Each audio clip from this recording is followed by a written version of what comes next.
or unmute yourself by pressing star 6. This meeting is being recorded.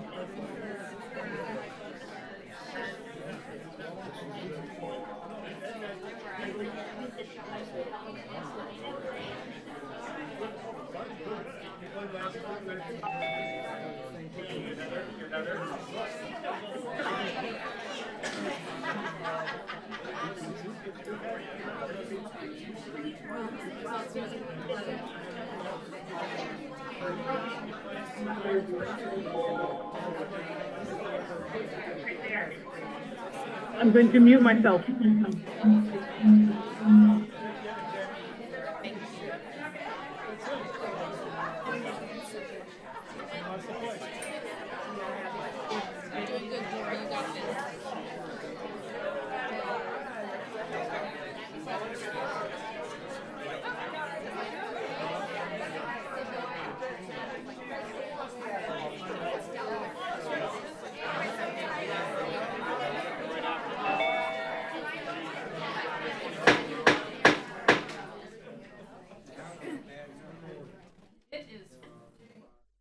It's 4 o'clock, and I'm nothing if not prompt.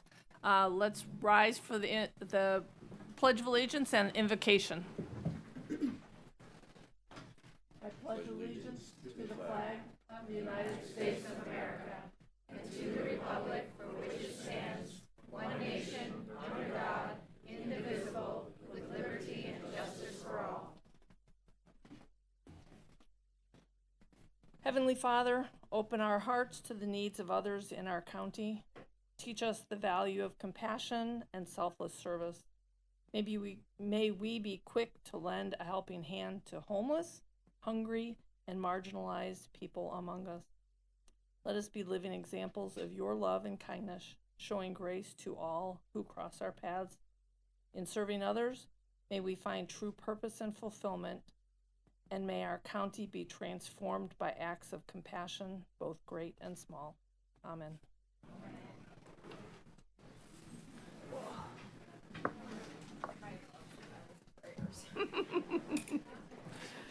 All right. First thing on our agenda is approval of our July minutes. Commissioners, has everybody had a chance to review? The ones that were sent to us had Clay Atkinson's name spelled wrong, but that has been corrected. So if you all agree with the minutes, I'd entertain a motion to accept. So moved. We have a second? Second. Any discussion? All those in favor signify by aye. Aye. Opposed? All right, I know we do have a change to the agenda. We were just notified by this to continue item number 4, the Tucker Bayou PUD, continue it to the September 11th Planning Commission meeting.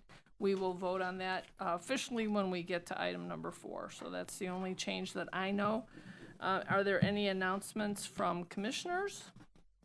If not, we will start with item number 2. Well, item number 1, the Land Development Code text amendments. Mr. Schoen. Good evening. Item number 2 is a request to approve by ordinance. Walton County Planning and Development Services staff is proposing a substantive text amendment to Chapter 1, Section 1.13.13 of the Walton County Land Development Code. The proposed amendment relates to a change in the Certificate of Land Use Compliance exemption status of beach vending operations.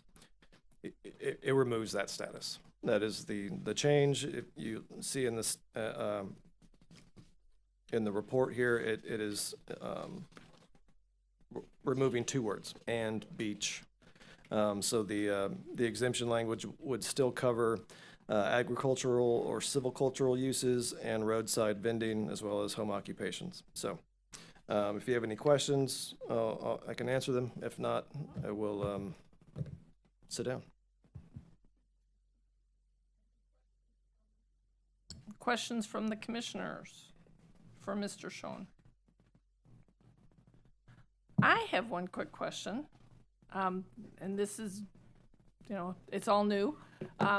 I thought because we talked about this last month, Senate Bill 180 prevented us from making LDC changes. How does this So relate? it doesn't prevent us from making LDC changes blanketedly. Okay. But it would, if this spoke to a development, in the sense that it would be more burdensome, then that would absolutely require consideration of SB 180. Yeah. Right. Go ahead. I'm not on. Am I on now? Yep. Is this considered to be a public hearing? Because it says public hearing on page like 3 of the 5, and yet it's not clicked, and I thought those were somehow legally different. Ordinances require 2 public hearings in front of the Board of County Commissioners. It does require the Planning Commission consider the item and provide recommendation. Okay. I have always thought about the Planning Commission as a public hearing. So unless there's some weird distinction that needs to be made by the attorney. Well, on the agenda item report page, it also doesn't ever check public hearing. So I wasn't sure if I was missing a distinction. Yeah, there's a heading there that says consent agenda, regular agenda, public hearing. That's what he's referring to. There's no check mark next to that. In the staff report, or where? It's Yeah. the first page of the agenda item. Oh, on some, okay, yeah. Oh, that's, okay. That may have just been. Okay, Okay, I just okay. wanted to make sure I wasn't missing something, which I do usually. It sounds like I'm missing something. Yeah, I'm not. I don't get a copy of that, unfortunately. Okay, anything we can throw Frankie's way for questioning. I agree. Yes. All right, any other questions from commissioners?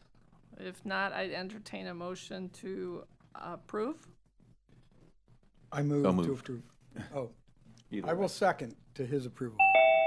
All right, any more discussion on the Land Development Code text amendment change? All right, hearing none, all those in favor signify by aye. Aye. Aye. Opposed? Abstentions? All right. We are motioning to take it to the BCC. Okay. To approve it to the BCC. Very All good. right. Next agenda item. Okay, so this shouldn't be unfamiliar to any of you. We've been doing this. Thank you. Can we pause just a second? We're having issues with the audio on the Zoom, so we're gonna recall. Yeah, absolutely. Yeah. Because they can't hear us. And Clay just joined, so I'm gonna make sure he hears us. Okay. No, wait. Okay, I'll go back to good behavior.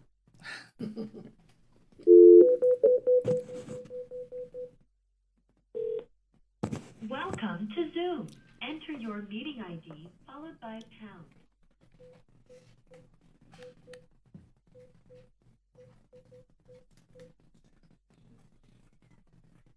Enter your participant ID followed by pound. Otherwise, you are in the meeting now. There are 7 participants in the meeting.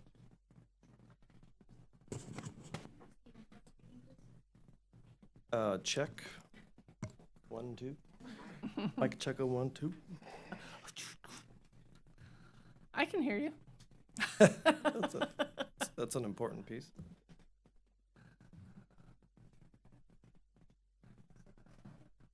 See if it's louder. Is that what you said?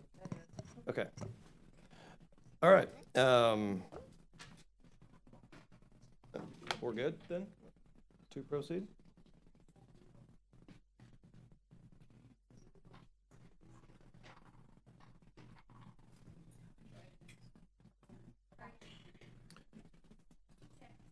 Check. Okay, we're good. Okay. All right, thank you, Chair. Okay.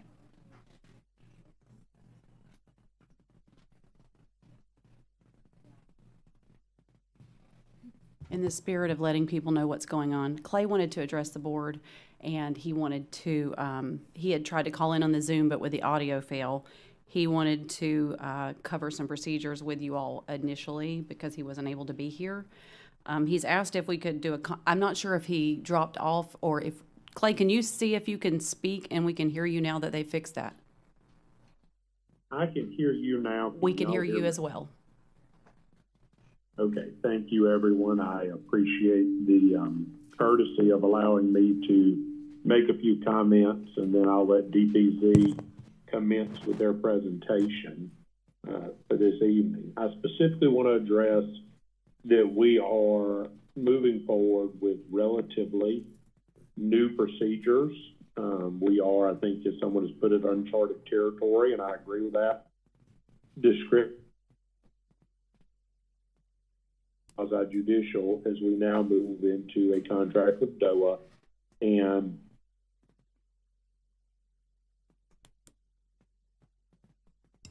Clay, you're skipping in and out. Your audio is out right now.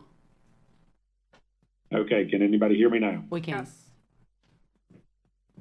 Okay, so for our quasi-judicials, this is an opportunity for the hearing to be conducted, and understand that it will ultimately go before.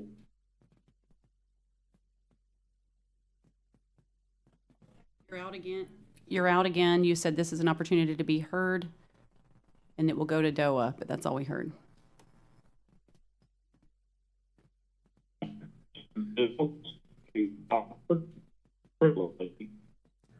For Charlie Brown's to be mother. heard. This is an opportunity for the public to be heard. Is that what you said? Yes, that. Clay, I'm going to probably have to get you to call in. I can try that. Hold on.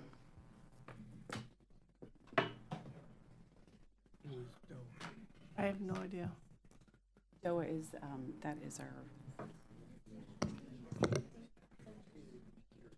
it's an administrative law judge. I'm going to try this. Oh, magistrate. Yes, they, DOA. Trying to. No. All right. You're on my speakerphone. I'm going to see if that will work. Okay, I've muted my Zoom so I can hear, but can everybody hear me? Yes. And Frank, you just confirm. Yes. All right, so we have quasi-judicial matters occurring this evening. The quasi-judicial proceedings at the next level no longer occur before the Board of County Commissioners.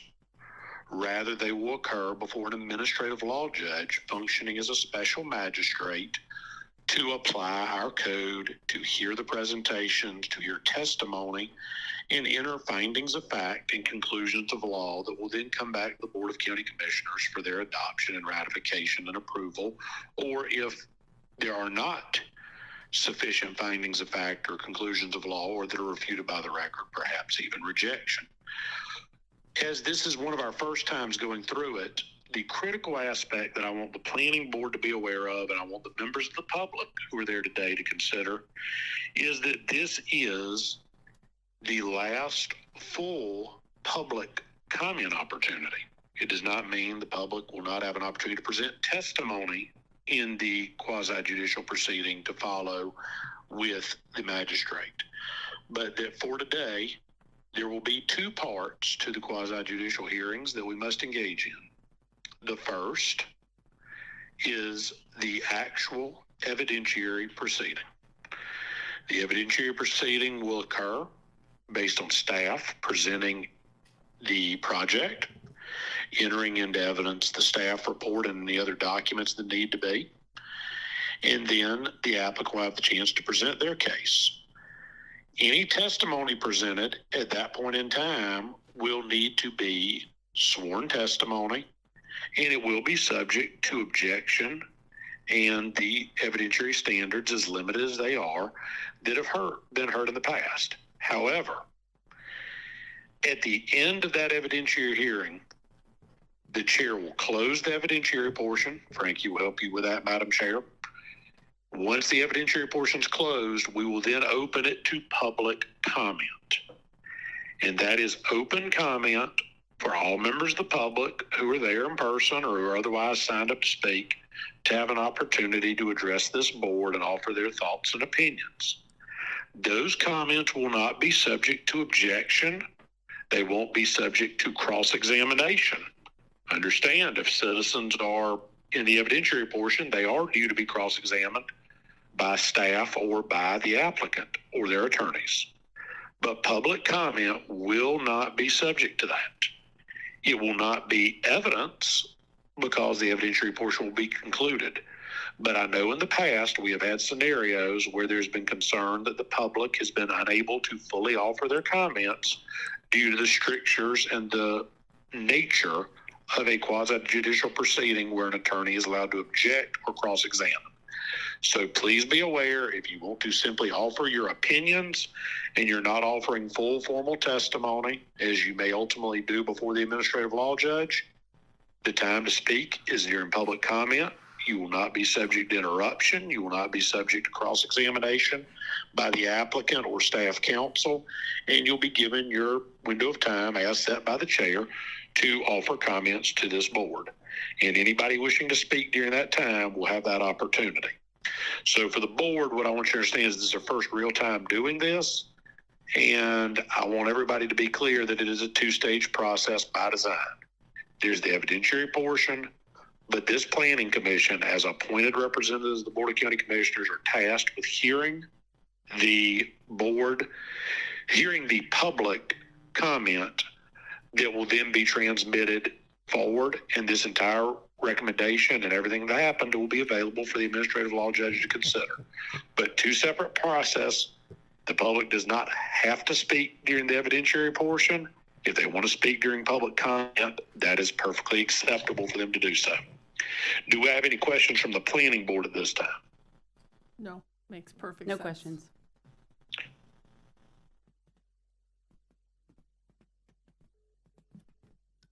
I guess we're done. Hang out. Okay. Gee. Yes. All right. So, that being said, that's the quasi-judicial That's when we right. get there. Right. But right So- now, we're talking about item 3. That's right. We are firmly in the legislative portion of this meeting. So what I'm going to do is just briefly introduce the project here, provide a little bit of context and a path forward here, and then I'm going to address something that's been raised just today by some interested parties as well, just to put it on the record. So I'm going to proceed if you guys are ready. All right. So this is a request to adopt by resolution. DPZ co-design in coordination and collaboration with Walton County staff and the general public has worked to prepare the evaluation and appraisal report to the Walton County Comprehensive Plan. The EAR report provides for amendments to the majority, provides proposed amendments to the majority of the comp plan elements, and recommends a number of new concepts that could have long-lasting positive impacts on the county's growth and development.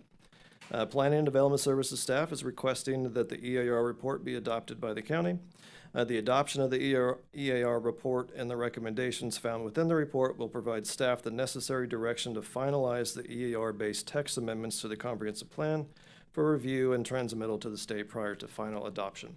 So what I was attempting to do there in that introduction is to relay to you the process here. So this is the report that was provided by DPZ through the scope of work and the last 2 years of that work.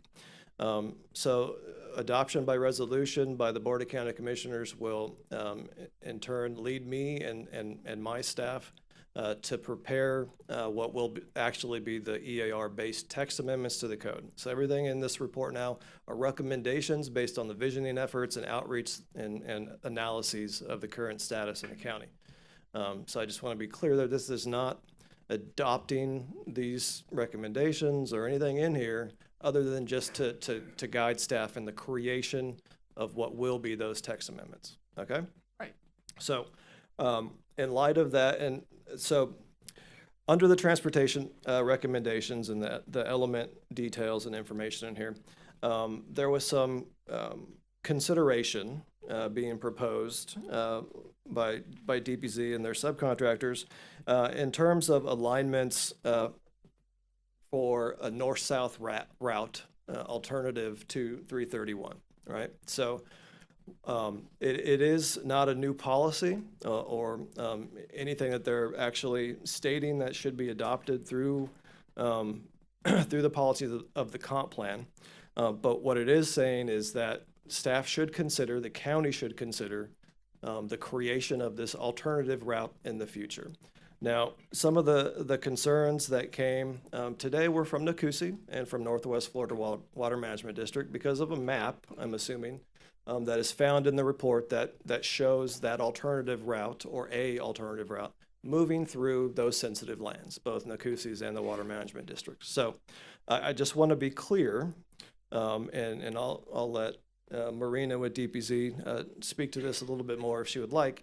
The recommendation is not that routing. It is simply that there should be a north-south route in the future to help certainly with, hurricane evacuations and those sort of things, right? So while the map in there certainly ruffled some feathers, it will be removed because we recognize that is a very sensitive area of the county, and the idea of putting a road through that area would not be appropriate for many reasons.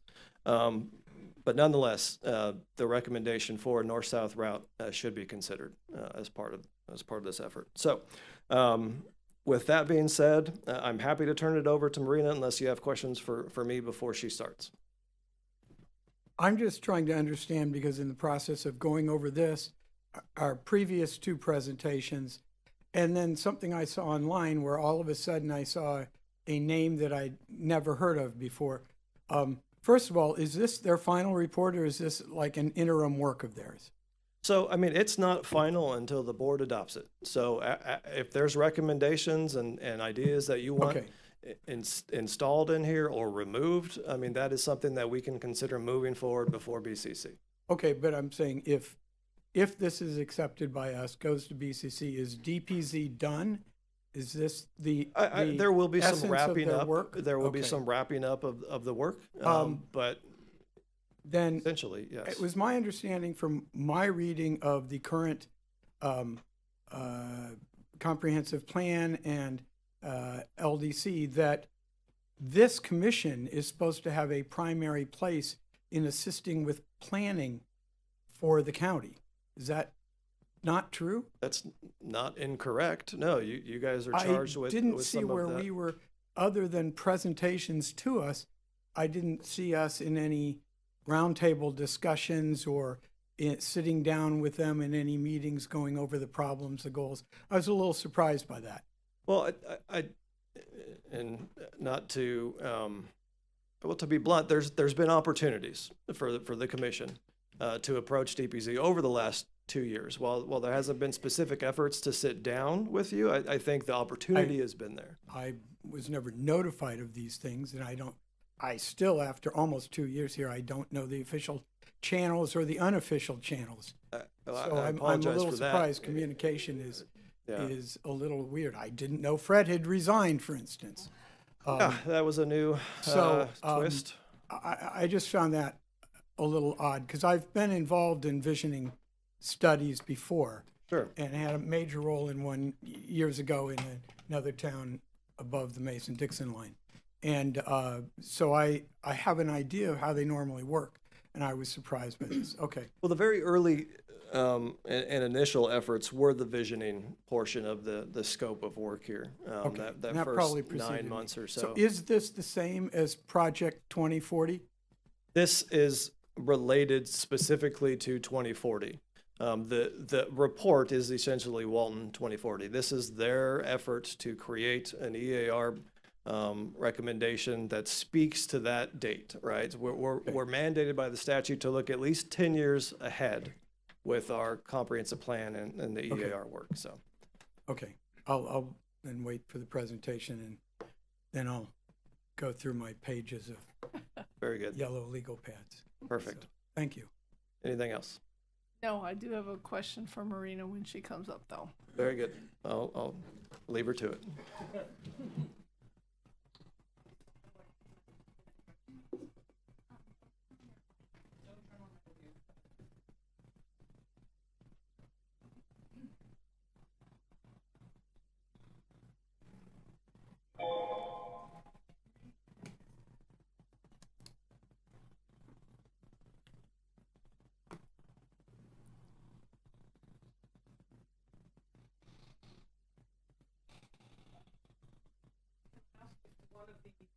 Team members that are on screen, they can you talk into the microphone?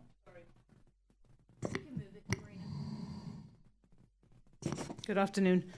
Can I ask if one of the team members who are on Zoom, if they can tell me if they can, one, see the screen, and two, hear the presentation?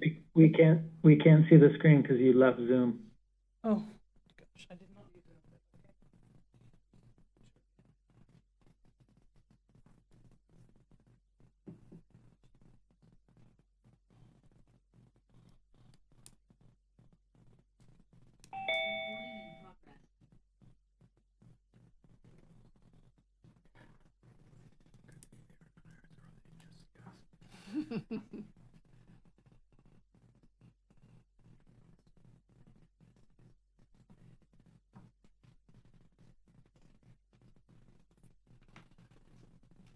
And now if you share your screen, we'll be good.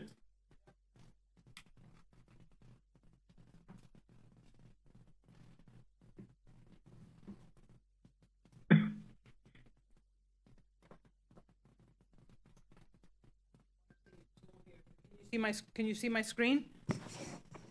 Yeah, we can Okay. see it. Okay, my question for you. First of all, I appreciate you being here.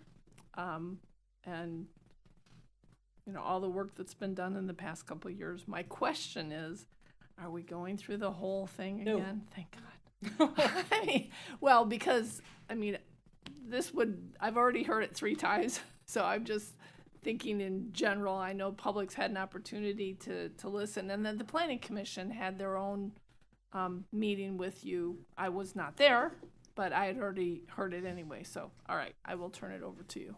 Yes, we have about 40 slides. So it's a greatly reduced presentation from when we were last here to present to you. So I'm here accompanied by Mark Davis, who's our legal counsel, and on screen we have Mike from DPZ, we have Alex Navarro from Jacobs, who's our transportation consultant, Aaron Cooks from CGI, who's here to help us with capital improvements, and Giorgio Tachev for conservation and coastal management. And it's very, very quick. So let me just go through this so that we can answer questions you may have. This is the presentation. I'm going to spend a little bit of time talking about the recommendations we've made vis-a-vis how you should grow, and then it'll move forward to transportation, capital improvement and infrastructure, and conservation and coastal management. Now, I did want to start with one slide on SB 180 because everybody I talk to is asking us what's going to be the impact, what's going to be the impact, what's going to be the impact. I just told Mark I haven't vetted this by him at all. So, but from the reading we've done and from consulting multiple attorneys all over Florida, we have been told that these are potential adjustments that may come to, and they seem logical, that may come to SB 180. So the first one is, of course, targeted land use freeze, meaning they would only apply to parcels that are directly impacted by a storm, right? So that's going to have to be, maybe, we don't know, but these are possible adjustments. That would have to be restrained. Clear objective standards, of course, because right now, as it's written, burdensome is just too broad a term. So being much more specific about what we mean and making that a measurable instance. Protecting voter-approved plans, that's an important possible one too, because if there's so, you know, we just finished writing Orange County's, helping Orange County with their Vision 2050, spent 8 years and redoing that entire zoning code, and that one was not accepted by the state and sent back to them, so they're now trying to debate what they're going to do about that.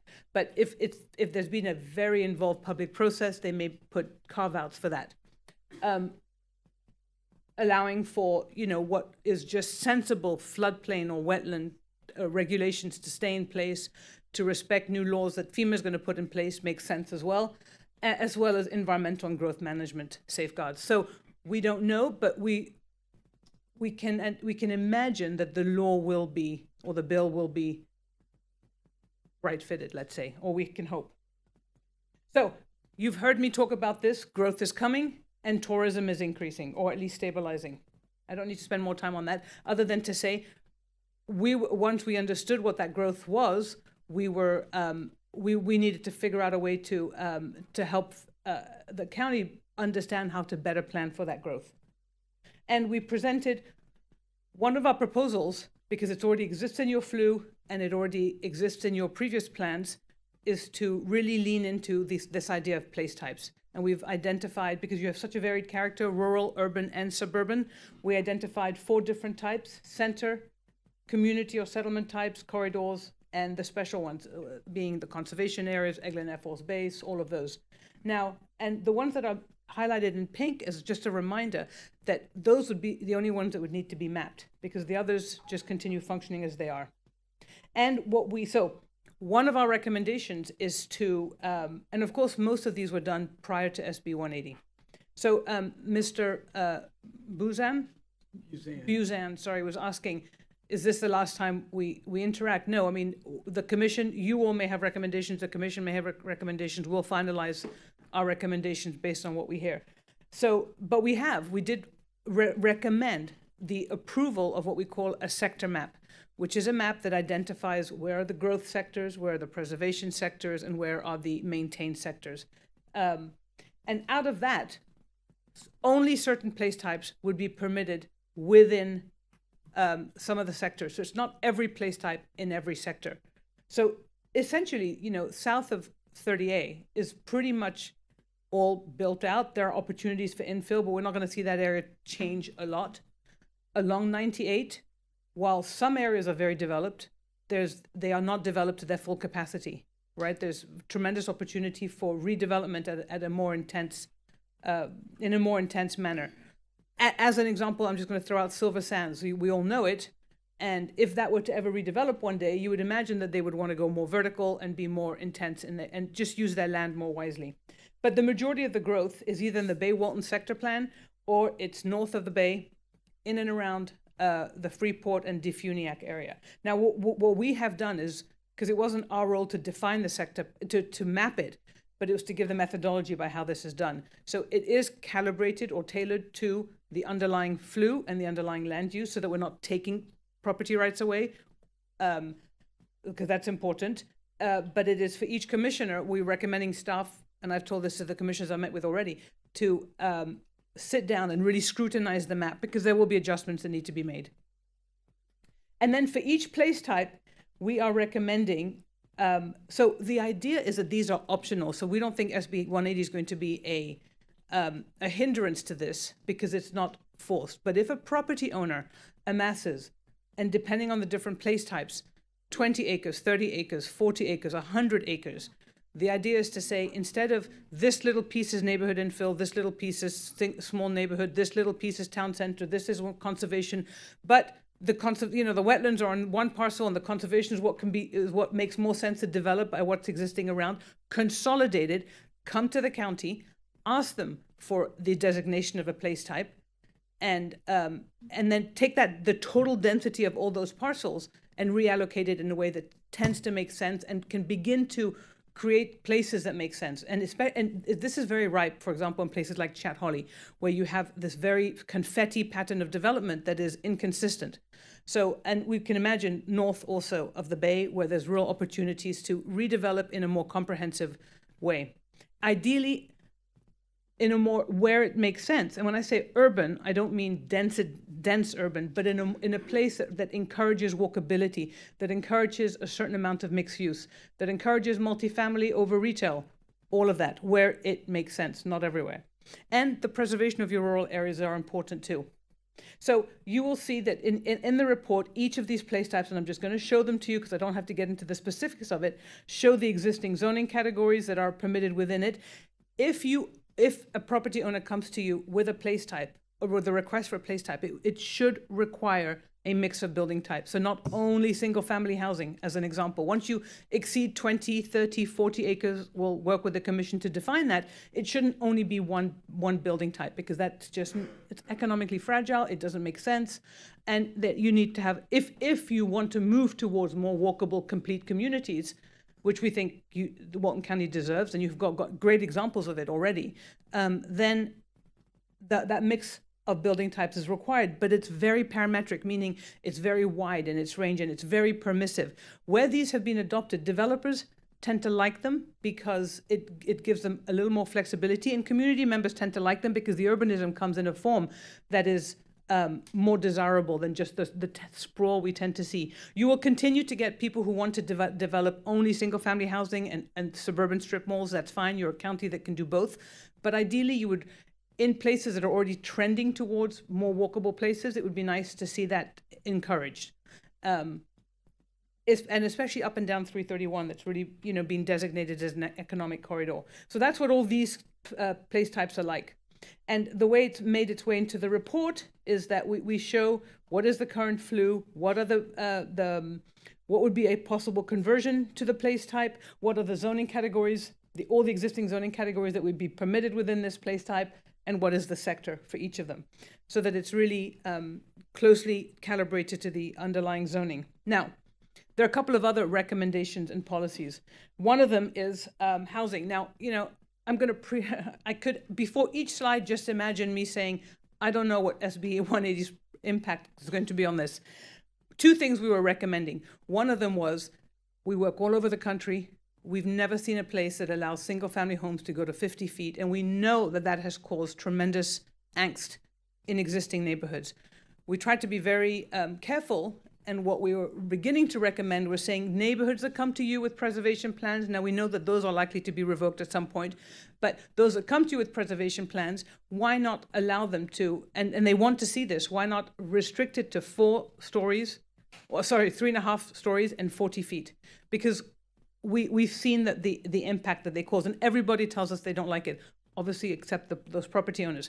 But the other important issue that we're recommending is call a spade a spade. If someone's coming forward with a house and wants to develop a building that has 11, 12, 10 bedrooms in it and is renting it more than 6 months a year, then they really should be taxed as commercial properties. And that may disincentivize these rentals where it's absolutely creating a lot of havoc in neighborhoods.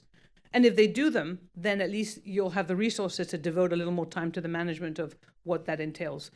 So that was one of the recommendations we put into the report. The other one, of course, has to do with the flu recommendations or new policies. So we have policy recommendations, which are adjustments to either existing policies or entirely new ones, and then just recommendations, which are not quite at the level of a policy. So for the flu recommendations, we're recommending, obviously, the adoption of a sector plan, encouraging rural clustering in places where rural settlements are permitted. That's something that we think is appropriate. Consider an increase to the minimum permitted density. I'll speak to that in a couple of slides, so I'll put that aside. And then incentivize the redesignation of parcels larger than 20 acres to a place type. You can incentivize it, you don't require it, but it's a good way to test out whether property owners like this system or not. So one of our recommendations is what we call a TDR program. I'm sure you're all familiar with the transfer of development rights. And I was explaining this to one of the commissioners today who seemed quite excited about it, but there are areas that are surrounded by conservation lands, but they may be allowed 4 units an acre or even 8 units an acre, but it may not make sense to develop that parcel. So identifying lands that are ripe for being what we call sending areas, the property owner has to agree to this. They are willing to give up their density and to transfer it to the receiving area, and the receiving area is the area where you have all agreed is the right place to accept that density. So that could be along 331, as an example, if you wanted to see that corridor really develop in a way that's more, let's say, more comprehensive. So there's this system of credits. One property owner transfers their development credit, and it goes to where everybody agrees density is welcome here. So the recommendation, as Stephen was telling you, is consider the adoption of a TDR program. So there are very successful examples all around the country. What this report is saying is look into it, see if this makes sense. Because for it to make sense, and you have sending areas. There's lots of places that don't make sense to have development in them, but they have an underlying zoning. But you also have to have the receiving areas. And if you don't have the receiving areas, then it won't work. This is something else that we're recommending that density be increased in certain areas and only for certain place types or where we know it doesn't make sense. So For example, there's a lot of things that don't make sense in the land development code. We all know it. That's why most people come out and complain about what development looks like. But as just one example, your general commercial at 17 dwelling units an acre just doesn't make sense to put housing on top of retail, whereas there's many places where it would be very welcome. So we are recommending tweaks to the allowable density in certain flue categories only if there's a designation of a place type, or if if you are in a growth sector, for example, just upping it a little bit to encourage the type of development that would make sense there.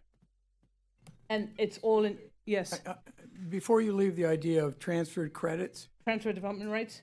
Yes. so you're saying that a property owner in one area who wants to develop and they want to have higher density than is allowed by their current, quote, zoning or whatever you're calling it now, they could buy those credits from someone else.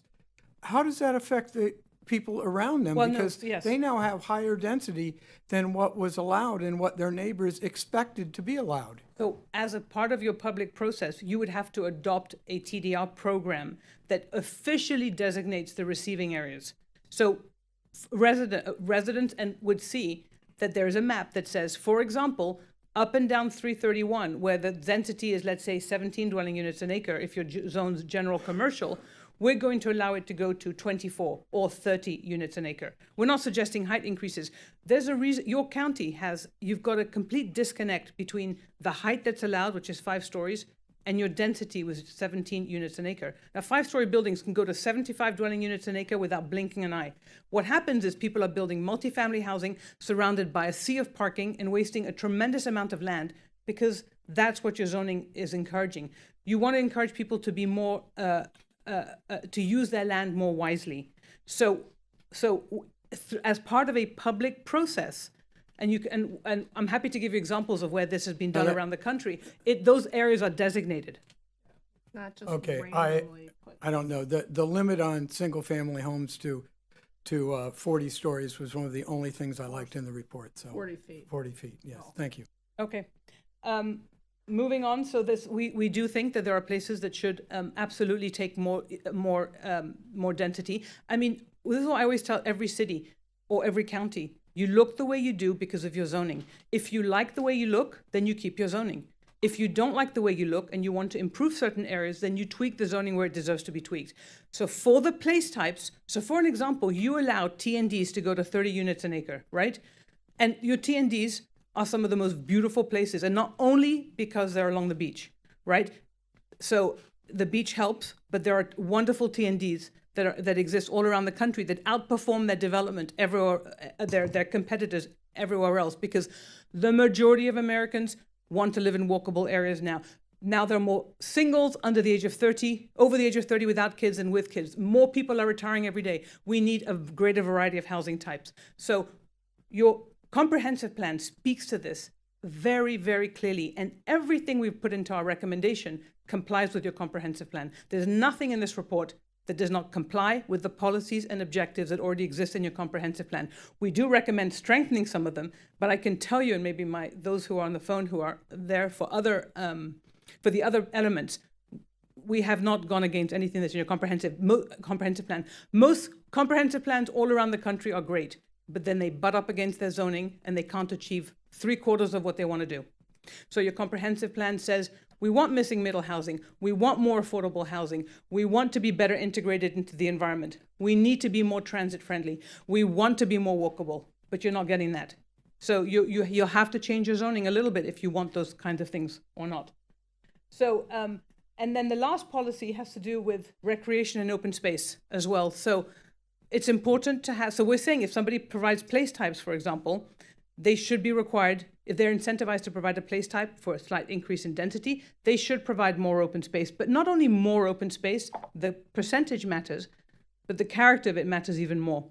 So in the TNDs, as an example, the reason the open spaces look so different, you can recognize them. It's a plaza, it's a green, it's a playground. It's not just simply open space, it's dribbled in the back of people's properties, don't have walkways attached to them, and you really can't take advantage of it. So we are recommending that for the place types, you do adopt a version of a form-based code, very, very simple, as opposed to each PUD that comes to you or each TND that comes to you has to write their own regulations, their own guidelines, and they tend to write the same things because they tend to want to meet the goals of the comprehensive plan. Why not take the initiative to just write a very simple code, and it can be simple, that would be handed to every property owner who wants to do a place type to say, okay, here are the rules by which you're going to comply. And, you know, I was saying this to one of the commissioners I met with this morning. Bar none, every developer comes to us and says, we will be okay if you give us additional rules or tell us our buildings have to behave vis-a-vis the public realm in more rigorous ways. But we need to know that if we follow the rules at the end of the process, we're going to be permitted. So if you have better regulations and a more streamlined approval process, magic can happen. And we've seen this happen all around the country. So that's it for my part. I'm going to turn it over now to Alex for transportation. And Alex, just say next, and I will move through yours. Awesome. Thanks, Marina. Good afternoon, everyone. So I'm going to cover a couple slides here on transportation. So we took a look at the vision and goals based on the mobility plan that Walton County has, which is a great start for the transportation network. With these recommendations, we are looking to complement that and make sure and strengthen the posture of the transportation network by looking at traffic safety, traffic performance, traffic operations, including traffic signals and capacity improvements, as well as accommodating multimodal and utilizing the mobility hubs that are part of the mobility plan and future considerations. Next slide. So we broke out into 4 major amendments that are proposed for this plan. These are each very different plans in terms of their execution, but do complement the mobility framework that is already available as part of that mobility plan. The first one is to adopt a Vision Zero action plan or adopt Target Zero from FDOT, which will improve upon the safety within the county. The next one is an active transportation master plan for bikes and pedestrians that can include other modes as well, to have actionable steps to increasing that network and having that separation between vulnerable users and the roadways. Next slide. The next plan that we are recommending is a comprehensive transit plan that integrates these mobility hubs that have been identified by the mobility plan and have transit demonstration as part of that approach, and looking at different ways of applying transit throughout the county. What has worked in the past may not work in the future, and looking at best practices around the state and the region to determine what those best next steps are. Another big one is the parking, not necessarily just the beach side, but looking at countywide parking facilities and increasing the ability to use park and ride facilities, and that goes along with the mobility hubs, and then also any type of transit or shuttle service for park and ride services, especially on the beach side, but also welcome in other areas of the county as well. Next slide. So the last thing I'll touch on are the consideration of future corridors in the county. Obviously, this is something that is not locked into anything in terms of alignments, just a matter of recommendation and consideration for the future. These items can be studied further, and we see this as something that should not be written completely into the comp plan, but rather have a more blue sky approach with these alignments before moving on to the next steps, which will determine if and when any of these get built. And that's all I have. Thank you. So I'm going to now turn it over to Aaron. All right. So for our recommendations on capital, I'm sorry, my camera is misaligned here. For our recommendations on our policies, the first was to just have the policy focus on the reduction in hazards. The current policy focuses on elimination, and so as an example of one thing, you can incrementally improve hazards, for this example on bike infrastructure, that you have things that are better than today that then eventually build up to something that does eliminate risk, but it doesn't do it in a way that makes it a very large capital expense at the start. Next slide. Current policy focuses on reducing the maintenance costs of infrastructure. Our recommendation is to reduce that, or to focus on the life cycle cost. Sometimes because of how grants work, it is most cost effective to get a large grant and build something that won't incur long-term maintenance. But other times it's more cost effective to just do something that improves the lives of people in the county today or in a very short term, and does come with a slightly higher maintenance cost, but it's still cheaper and faster than to do a large project that increases a lot of the expense for the total life cycle cost for replacing something 30 years down the road that was quite a bit larger. And the only way to do this is to really do the math. Together with the areas of growth, preservation, and maintenance, we recommend putting together an infrastructure capacity constraints map. This is going to drive some of the decision making in the future for where you have growth areas, where you have areas that are perhaps more adequate or more appropriate for conservation, and allows you to also prioritize some of your capital improvement projects, because if you have growth areas, these are the areas where you should look at doing some more intense infrastructure. And then where no services exist, this map will help drive some of the decision for a developer to pay more of that burden or that cost, because they're trying to develop where it's more of a conservation area.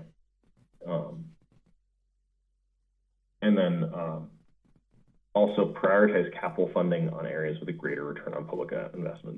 That means making sure that where you put the county's money and the taxpayers' money is going to provide a return on investment, either through tax revenues or through a better quality of life for current or future taxpayers and current future population. And so secondary to this initial objective, or this is secondary to the of course, initial objective of maintaining what we have now in the county. And so those are some of the large capital improvements projects for infrastructure.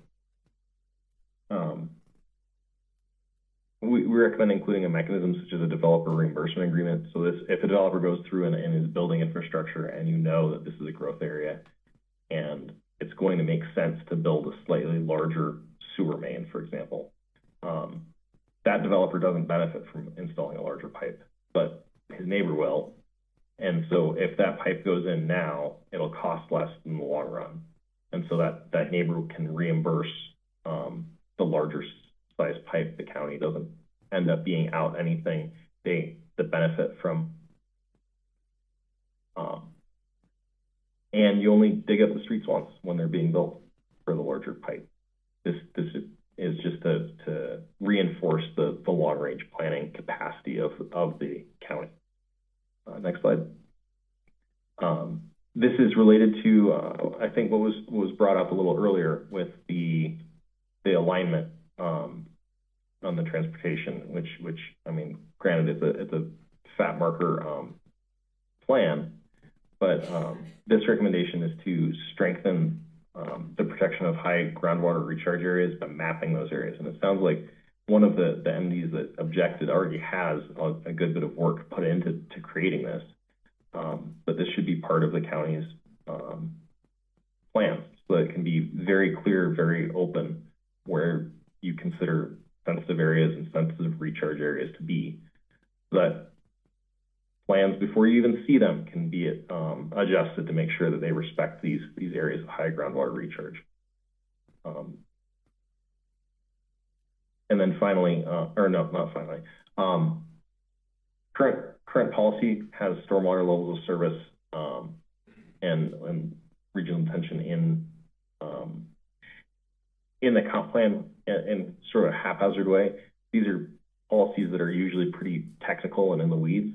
And so developing a land development code technical design manual specific to stormwater is probably the best way to go about making sure that projects that come to you for approval have good stormwater infrastructure, handle the rainwater well, use it as a resource it really is, and then you end up with a more consistent design quality and valid local design assumptions.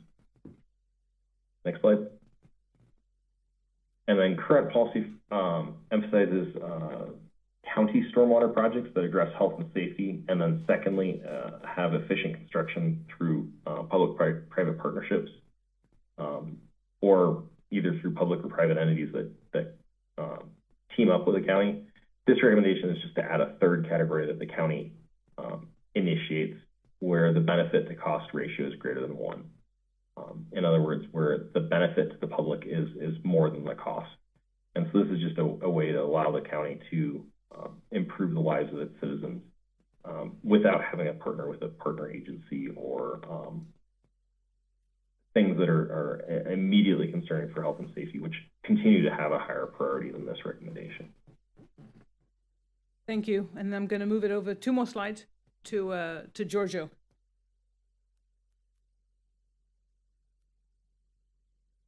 Thank you, Marina. Good afternoon, everyone. We have provided an updated set of policies and also implemented some new policies in order to provide strengthened existing policy of the and also that protect the environment and ensure conservation. And some of the policies that were impacted are responding to the changes in the growing development and the climate pressures, and also include stricter mitigation strategies, expanded green infrastructure, and also the incentive-based strategies which promote long-term preservation.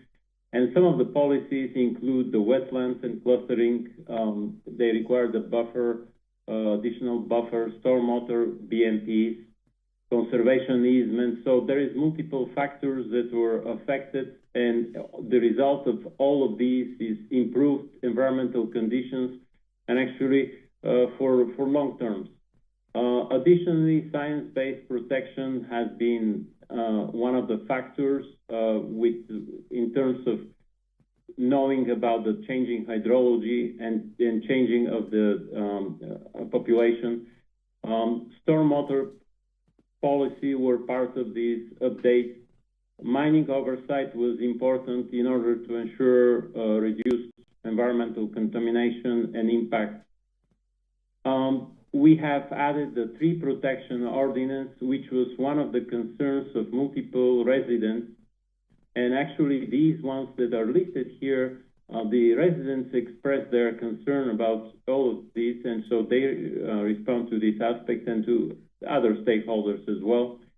We have suggested incentive tools, which actually result in conservation of sensitive areas and moving the development to upland areas. In the next slide. In terms of coastal management, we again modified the existing policies to ensure stronger protection of wetlands, floodplains, and the sensitive coastal areas actually. And we had updated focus on the shoreline setbacks. We suggested no more septic tanks and recommended central sewer system. We have discussed the vegetation restorations, stormwater and floodplain regulations. We assessed the coastal dune lake standards, and we have provided recommendations that will provide stronger protection. Additionally, the beaches, dunes, and the flood risk were addressed, and the public beach access was additionally addressed. We have provided this in a long set of recommendations and reports.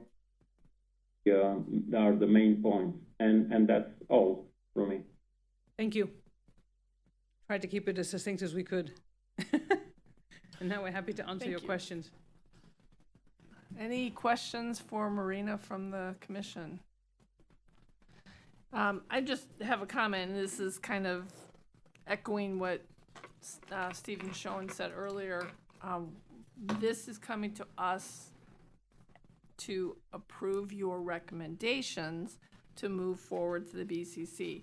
This is not adoption of all these policies. This is, and for us to say, well, I like this or I don't like that, that can be handled as we go through the adoption of these different recommendations. Correct. This is not an opportunity for us to change that at this time. This is what you're recommending. That's right. So, as I said earlier, I've seen this before, fleshed out in a bigger way, describing the changes in the future land uses and the place types, and all of it's pretty exciting to me. I mean, I think we need to develop some type of comprehensive look at how we develop our county. We have a lot of undeveloped area in the county, and we need to do smart development, and I think, your approach has been very good. Other commissioners? I had one question I wanted from legal on making these large houses commercial dwellings and designating them. Do we think that I know that reducing the height to 40 feet, which is a dream, but I think that right now that's not something that'll be very viable with SB 180. But I was wondering about making that commercial designation. Is that something that we can proceed with? So I just want to be clear that while that is a recommendation that DPZ has provided, it wouldn't necessarily be a policy that would be reflected in the comp plan. It's a suggestion to them. I mean, even by itself, by its own merits, it would be a land development code requirement, a standard in there, not something that would be reflected in the comp plan. But in terms of SB 180, right now would not, in my opinion, I know you asked for legal, I think there's I was some shaking hoping heads. that I figured as much. I was just, one can hope.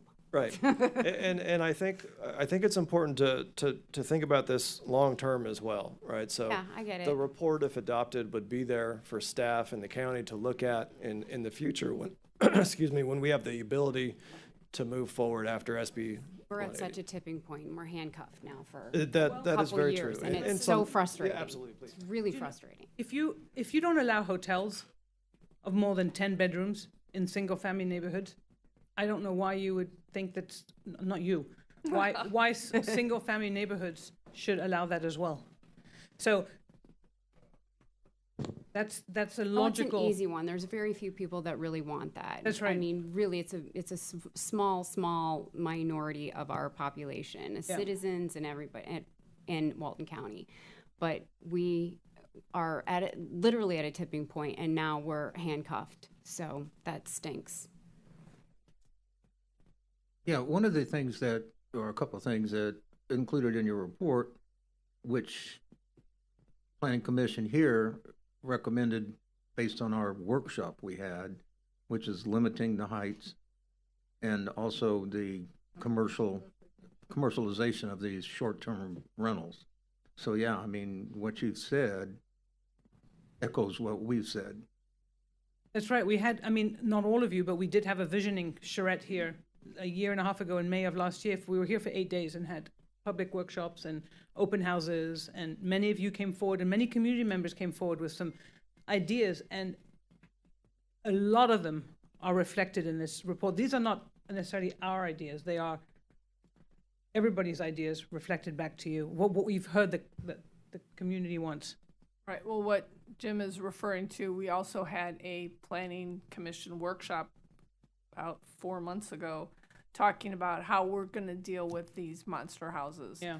And obviously no changes have happened, but those things were discussed, limiting the height, making the commercial We designation. were on like draft 3, I think. We're getting really close. Right, exactly. You have questions for us? I don't think we have time for all of them, but concerning transportation, I just saw this repeated verbiage referring to essentially trying to eliminate cars and even low-speed vehicles, golf carts, as much as possible. I don't see any way to get from where we are now to what I see that vision is, nor do I see a big desire for that in the community. I mean, I don't see us getting public supermarkets close enough that I can walk to them. I don't plan to carry everything on my bicycle. I'm going to need my car to do that. I don't have a golf cart because I haven't figured out what people do that they couldn't do with their car. I do bicycle, I do walk, but I don't view that as, I do that because I enjoy it, not because I consider it a way to get around. If anything, I would like to eliminate people on scooters from going down 98 in the dark, even the wrong direction along the road, because I think it's dangerous for both of us.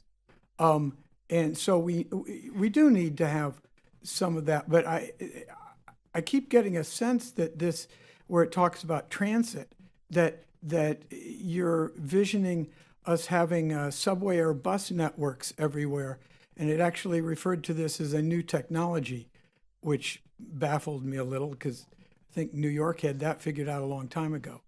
Well, go ahead, sorry. No, go. You can just jump in there anyway. So Alex, I mean, I'll let you address this, but I don't think there's anything in our report that says there should not be any cars. We know that the Seaside Institute has been aggressively pursuing ideas of trying to understand, maybe along 38 as a test corridor, what potentially, they did this a few years ago, what autonomous cars could do, right? So we know now, we're working on projects for clients who are convinced self-driving cars are going to radically change the landscape of this country. And it's coming, whether it's 10 years from now, 15 years from now, 5 years from now, it's coming. So I believe that a lot of people will be converting garages to offices and ADUs in the next 10, 15 years, because while we do have a need for cars, and most Americans take 10 car trips a day, if, like you do, 1 or 2 or 3 of those car trips can be replaced by walking or by biking, that's an upward trade. There's too many places in the county where people don't have the option of walking or biking because it's simply unsafe. And what would an autonomous car do to change that? It just means it drives for me. Well, yeah, but the thing is that you will no longer, if you're to believe those people who are spending time thinking about this in ways I'm not, and I'll let maybe Alex should address this, the cars will drive themselves away and park in areas that are way cheaper than in your house. Oh, that's your vision. That's okay. Not my vision. That's what we hear the car technologists are working on. Alex, do you have anything to add or to correct? Yeah, and we see it as less people will be owning vehicles in the future, and more car share will. It's not to say that everyone will go that route, but what Marina is saying is definitely in line with what the industry expects: lower car ownership, more shared vehicles, as a whole in the transportation network.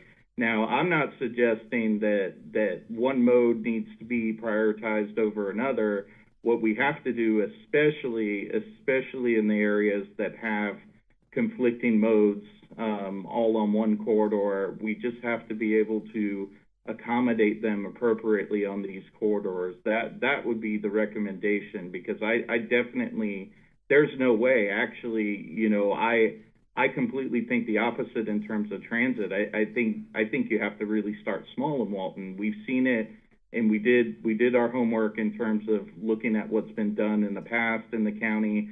I really think going to a rural transportation or rural on-demand transit model is probably more so the way to go for the county. More study obviously would have to be done, and there are transit-specific studies that can flush all that out. down in Seminole County, which is a little bit more urbanized in Central Florida, they're actually getting ready to launch an on-demand transit service that is very similar to some of the rural systems we've seen in the Carolinas and other areas of the Southeast, where there may be only a couple generators in the county, but these also are going to work with the mobility hubs that have already been established as a priority in your mobility plan. Those have those intermodal connections. Do we have a parking lot for vehicles, but do we also have somewhere that you can get on a bike and connect to a bike trail if you want to go for recreation or walk along the beach, making sure to have those sidewalk facilities, which the large majority of the county does have good connectivity, especially on the south end on the beach side. But there are those areas that do need some assistance, and we want to be accommodating of all those modes, but also separating them from the safety perspective. I completely agree with you. I wouldn't want to see any sort of pedestrians or even bicycles riding along 98, even in the areas that are more rural. I would want to see that completely separate. There's even some recommendations in terms of determining where grade separation is possible, maybe a tunnel or bridge that separates bikes and peds, and also LSVs. The golf carts are something that the county does have to contend with. So hopefully that answers that. And just to sort of echo some of what he's been saying, and as well as Marina, and then also I wanted to approach the mobility plan and that situation as well. But so in the report, at least nothing that I've seen speaks to policies or even recommendations for autonomous vehicles and those sort of real sort of futuristic sort of ideas. From my perspective, anyways, not that they're not on the horizon in some ways, but what it is doing is recommending, multimodal transportations, focusing on allowing those things to flourish where they're appropriate, right, and to plan for these sort of ideas in the future. So I just want to put that out there. And then one thing. There's question marks as it relates to the mobility fee and plan and all of those things. We're all familiar with what the board has weighed on, and Clay and other folks. But the mobility plan is adopted. It was adopted in the Land Development Code prior to the 180 date in there. Now there is some, again, question marks as it relates to fee calculation and assessment, which has been stopped currently. But I just don't want to confuse the idea that while the mobility element is being spoken to here, that it's not in effect, or that the proposed amendments and recommendations would not then be able to be transferred into the element, regardless of the fee and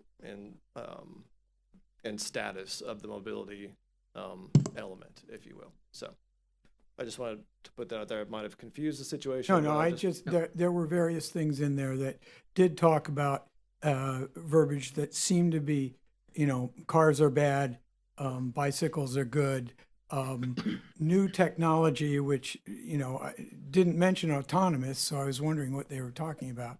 So, and there Not was sure quite a what bit, else is new right. technology. I think there's a lot of, these smart intersections where there's, multiple sensors and just really more pedestrian oriented, where, the talking sort of technologies, those sort of things are kind of what I think some of that was geared to. But yeah, there was some discussion about that, but I just want to point you to the policies that are being recommended It seemed to be implying that we were trying to move into moving toward very clustered densities with very few cars. Everybody's going to ride a bike or a scooter or walk to the grocery store, to the doctor. And I just don't see a pathway from where we are to doing that. Some of it just seemed like we're just changing verbiage. We're going from zoning to places, and I don't see what we're gaining. So I could use Seaside or Rosemary Beach as an example, but you're going to tell me their results. But I can tell you, I live in a DPZ planned community outside of Washington, D.C. It has 15,000 residents and about, yeah, I know.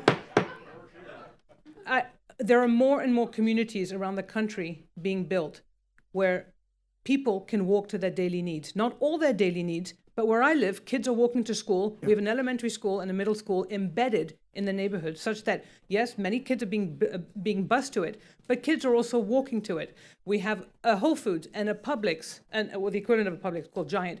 We have a Home Depot, and we have 40 restaurants. The point is, Walton County is large enough for those developers who want to do it, hence this idea of an optional place type, to develop those kinds of communities that will enable people to walk to their coffee and all that. It's not going to be, there are going to be many people who still want the suburban lifestyle where they have to get into their car and drive everywhere. And there's lots of people who love that. And there's ample choice for that here. Okay, I've seen communities like that outside of, say, Charlotte, North Carolina, where I was surprised by the condominiums combined with grocery stores, restaurants, and all green spaces. But you almost have to start with an open field to get there. And I don't see that solving a problem. So one of my issues was, I come from an engineering background, and you say, okay, what's the problems? What are the problems? Okay, how are we going to solve that? And how do we get from here to there? And I didn't see that. So I was a little disappointed that this is the result of the planning. It sounded to me like very academically oriented.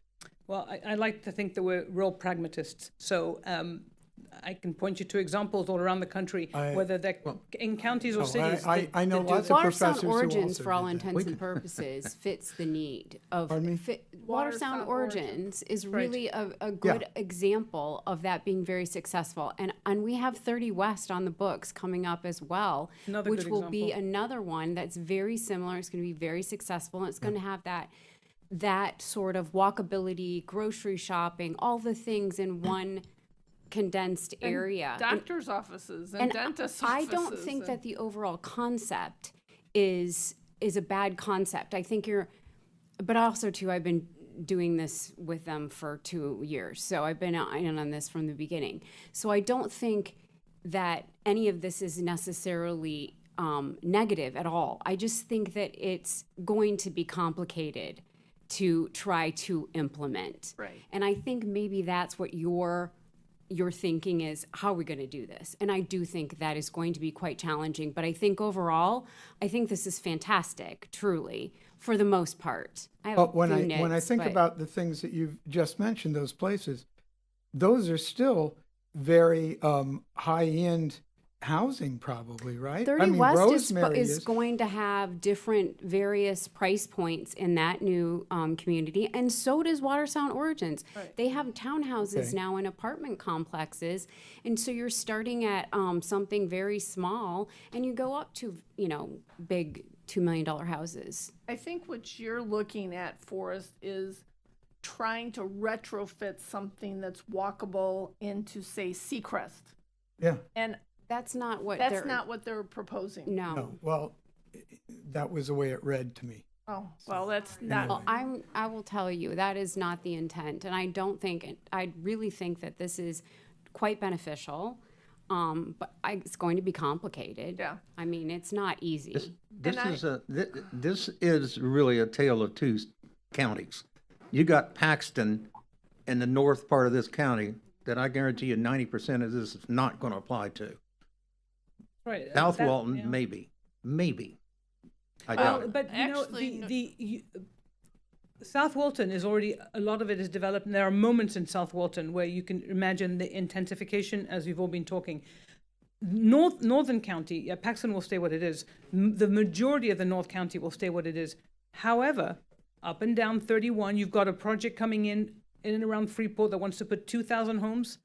Like, imagine what that will look like. Homes it could be, or apartments? I don't know. Apartments. It's presumably for that many homes, it's a lot. But so those 2,000 homes, the developer will be able to choose to go in under the existing, if this plan is adopted, under the existing zoning and do whatever they want to do. Or maybe they may be incentivized by the idea of a place type that begins to mix these types together a little more and can attract a wider range of housing and price points that your comp plan speaks to.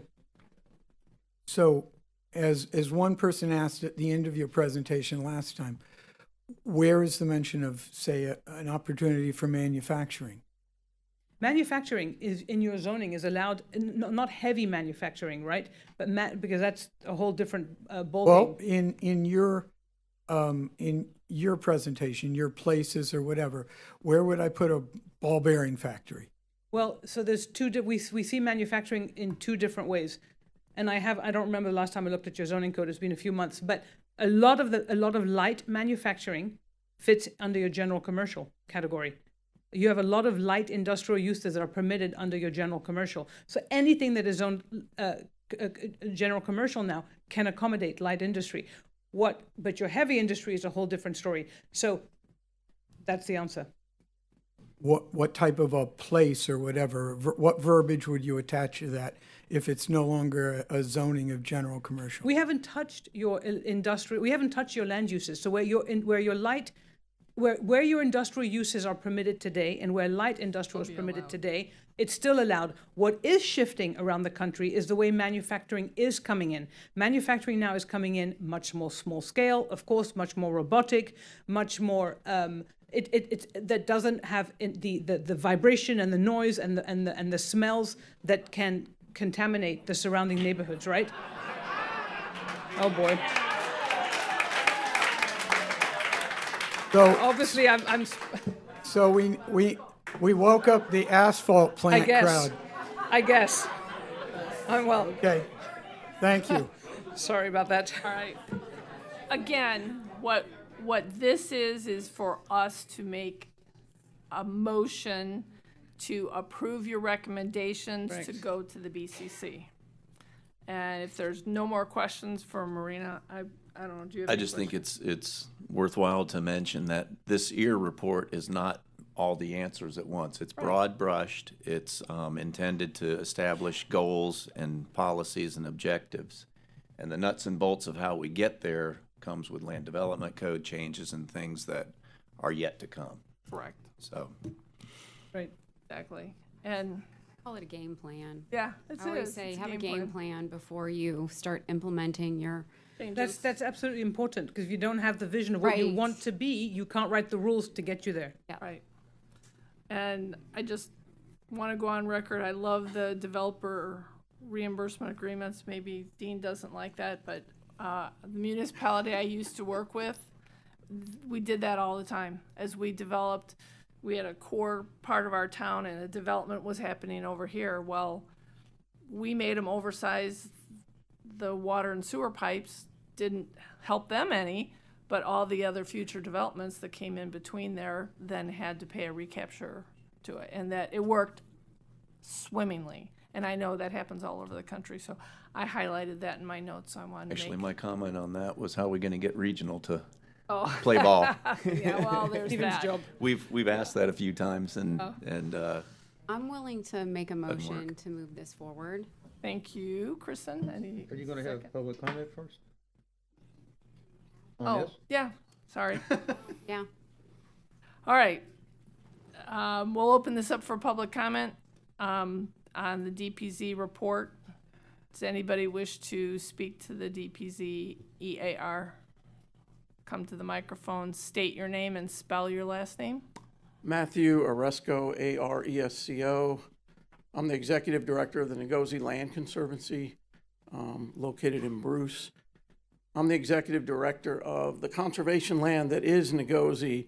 We own 55,000 acres of conservation land. That's 87 square miles of conservation land. When I say conservation land, it's protected under perpetual conservation easements that are held by the state of Florida and the Department of Defense, Eglin Air Force Base. One of the deficiencies I've seen in this report and in this plan is nowhere did they map the private conservation land. So they're showing a sector plan, they're showing growth areas without any overlay for what's already in conservation, which is 87 square miles of our land. They were showing a growth area right on top of where we already have conservation easements. Well, so can I address that? Yeah. Sorry, your 90%, we may have gotten some of the maps wrong, and that is why we've told Stephen they need to review this with the commissioners. But the idea is that, and we've asked them, we saw your email today, and any land that is zone conservation should automatically be in the preservation sector, right? So we're not in any way suggesting that the sector map as shown, because it was an example and it has to be closely calibrated because it's not our job to map But it. why not, that GIS later is readily available. The county has it, the state has it. Why not map that to begin with and then make your plan? It's so easy. I could do it on my own computer. And we thought we had done that. We thought that we had every conservation, that private land is zoned conservation in the county zoning. But that zone conservation is different than perpetual conservation easements that are held by the state of Florida. Okay. Mr. Rusko, you need to speak into the Apologies, microphone. I'm sorry. I'm Go ahead. sorry. Okay. All right, yeah. I think what is being said is, this isn't hard and fast. I understand that. Okay. But it seems like a prerequisite is to try to get it right to begin with. I mean, it's a very simple thing to do. I mean, all the GIS technology that we have, it's very simple to map existing conservation Right. land. Well, conservation land will be kept as conservation land. No, I understand that, but why go through this exercise without having it at least somewhat accurate to begin with? You know, I mean, you have to agree with that. It seems to me that that would be something you'd want to do first. If you're looking at growth areas and sector plans, where's the conservation land that can't ever be developed? All right, the second thing is the transportation element. So there's a road in there, which is the north-south connector road from Highway 98 to State Road 20. We already went through this whole thing in 2021 with the mobility plan. Anyone that was here then, this road was originally shown in the mobility plan. And after a lot of deliberation, a lot of discussion, it was taken out. Right. And one of the reasons was it was cost prohibitive. You're going to build a 3-mile bridge across the Choctawhatchee River Swamp, and the Northwest Florida Water Management District will never allow it. And we're not going to allow 5 miles of our conservation easement to have a 4-lane highway through it. And I understand the alignment isn't set in stone, but you can move it 3 or 4 miles in either direction, and you're still on our conservation easement land or across the river swamp. Okay, what was discussed was the concept of a north-south connector is what they are proposing, not necessarily the location. However, you already have a north-south connector. The West Bay connector is going from Highway 98 to State Road 79 all the way to the interstate. The West Bay connector already has a PD&E funded. There's your connector to the interstate. Some of it starts in Walton County and it goes into Bay County, yes, but that is a direct route. State Road 79's already been 4-laned. Why does there need to be a new highway between 79 and 331 just because it's in Walton County? That doesn't make any sense to me. And you're not going to be able to look at a map. Where are you going to put a north-south connector that doesn't cut through our land? It's not possible. Okay. So those are my comments. Thank you. Thank you.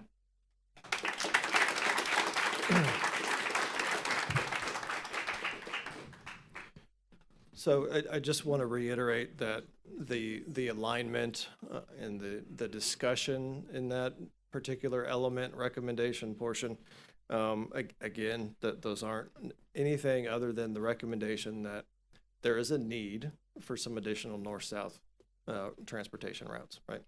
And then just to approach the sector map, this document doesn't adopt the sector map.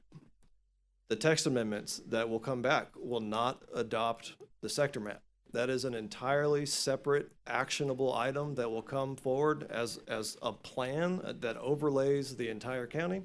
There will be serious, robust outreach as it relates to where those particular sectors need to be established going forward. So while I understand there's some confusion in where some of those sectors lie currently, this is simply an illustrative map for the future sector plan adoption. Okay, just wanted to put that. Thank you for the clarification. Yes, sir. Come to the microphone, state your name and spell your last name.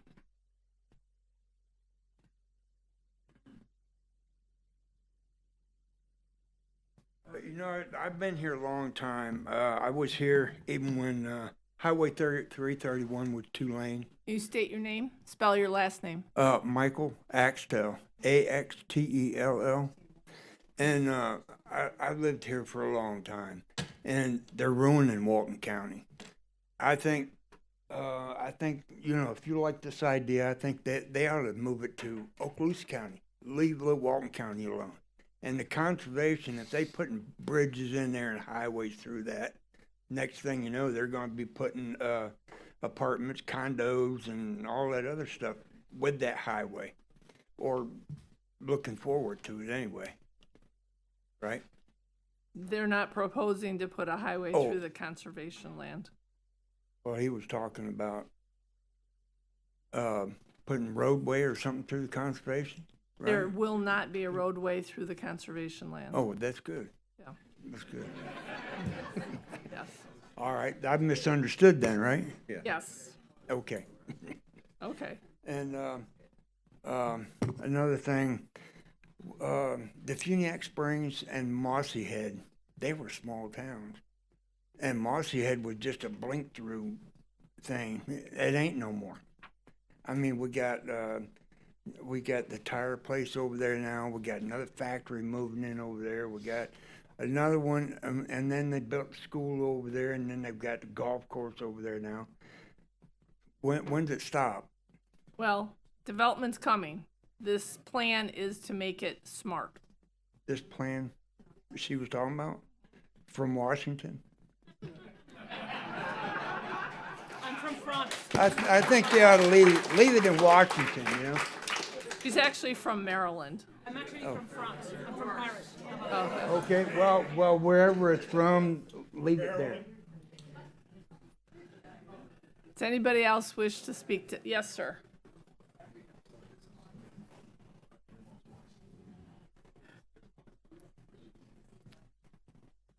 Dave Hewins from Freeport, Hewins. Follow up quickly on what Mr. Axel said. I don't want you all to answer this, but please just think about it. Is the EAR report binding? If so, when does the binding decision take place? If not, why are we paying for it? Thank you. Thank you. Any other questions? Any other public comments? Yes, sir. Oh, sorry. You pointed. I thought you wanted me to call on him. Okay. My name is Jim Teeple. Last name is Teeple. I just have a question before the committee here, and that is with regards to the discrepancy between the zoned property that's conservation land and this study. Before this thing moves forward, why don't you have these two get together and present, as it goes forward, the finalized rendition of the property values and definitions of the conservation land that are misconstrued by the Washington, D.C. folks, no pun intended, but and the verified conservation lands, so that when it does go forward, it speaks to one succinct value. Sure. Try. Okay, let me try to clarify. At the very beginning, they did state that the map that showed a possible route going through the conservation area has been removed. Is that correct? You've now removed that from the report? Yes. That map, that will be removed. Okay. So that was understood, that it was supposed to be conceptual, that they wanted another route somewhere toward the east of 331, if for nothing else, for evacuation purposes, I would assume. So just to ease some of the congestion. But that will no longer be, it's not going to go through conservation area. Yeah, my point was that it seemed like there was still a discrepancy in what was conservation property and what was described by There's no these guys. discrepancy. They understand it. They will not be, all conservation property will remain conservation property. Yes, please, Marina. I'll state this for the record in unequivocal terms. The sector map is not our job to map, right? You guys will be doing it. what we have defined, and it's written in the report now, is that what is zoned in the preservation sector are all the conservation lands that are privately and publicly owned, all the state forests, all the agriculture, and all the parks and everything else. So you can rest assured that there's not, by the time you guys, it is not our intention to recommend in any way that any land that is zoned conservation should be either in the maintain or in the growth sector. It is absolutely preservation. And I will also stand by the GIS work we did. Now, we made some mistakes, but we were told that, and a lot of the GIS we got from the county, that the conservation lands that the privately held conservation lands were in your FLU and in your zoning as conservation. We're not recommending, we would never recommend that any land that is owned conservation be developed. And I just want to be very clear about that. Thank you.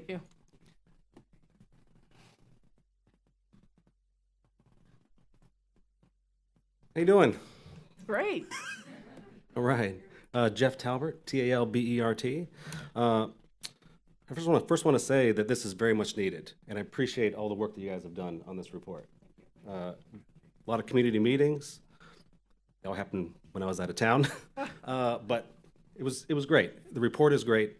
The only thing that I would ask, since there is not going to be no development in conservation areas, is that the additional road that's through the state forest be taken out. It's part of this motion that you do not recommend that to be in the report.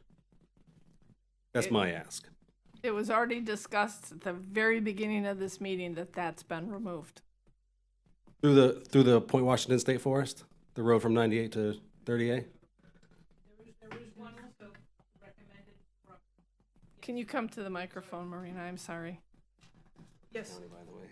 Transportation did recommend, and we heard from many locals, and it was a controversial recommendation to connect 30A to 98 with a road that goes through the state forest, with the understanding that you don't allow development to happen. And the reason, there were many reasons why people didn't want it. They were afraid that then development would ensue. It doesn't have to be that way at all, because your state forest, by your zoning, cannot be developed. But there is a recommendation in the report, and you will all vote it up or down, to create that extra connection. Yes, so that was the one through from north of the bay, but there is a recommendation to have an additional connection from 38 to 98. And we are not gonna parse or pick apart. Wish I'd have known that before I came. Yeah, they are giving us their complete comprehensive evaluation. Yeah. What we are tasked with tonight is accepting it from them and moving it to the BCC. Nothing in there states that this is what's going to happen. Right. I understand that. Okay. I'll be there too. Okay. So will I. I'm everywhere. All right. Me too.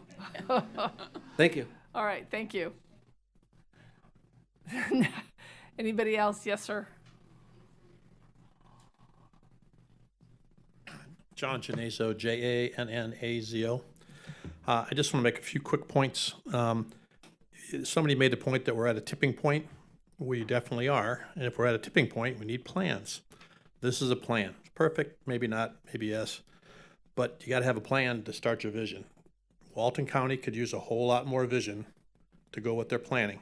Right now, we're just kind of piecemealing things. 2025 Walton County is not 2000 Walton County. It's not even 2020 Walton County. So the plan has to be there. Somebody has to make some plans. The staff then has to take these plans and actually do something with them to the county commission and then apply the budget to those plans.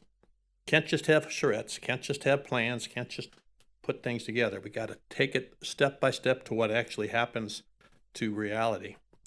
You were correct, technology is changing. People are getting things delivered. So there are going to be some changes in the technology. There are going to be less people driving. Things are going to show up. If you have this concentrated area, stores are going to deliver this stuff. So there might be an opportunity. You can't just say that, people are going to keep driving all the time. There's changes are coming. I thought the focus they had on Senate Bill 180, it does leave many doors open. it doesn't close all of our abilities to make changes or to apply the codes that we already have. That's very clear. You know, it's kind of a broad brush, but there's lots of doors open, so they were correct to make sure that that was pointed out.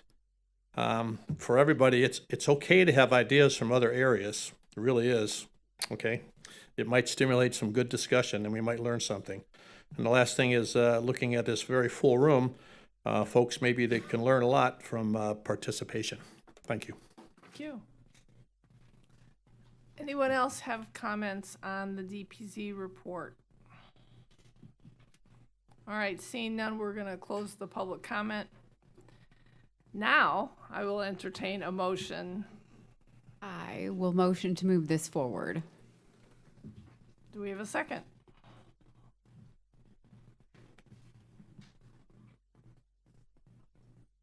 Second. Any more discussion from the commission? Not? All those in favor signify by aye. Aye. Opposed? Nay. Abstentions? Okay, 5 ayes, 1 nay. All right.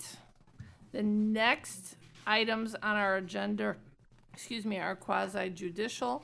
I believe we have to swear anybody that's going to be providing testimony. Yeah.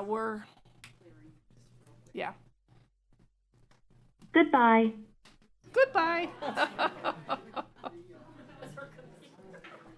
Yeah. Why don't we take 5? Yeah, let's take a 5-minute break while people are clearing and moving around and opportunity not for 6. biology. I was gonna wait till 6 o'clock, but this is a good time.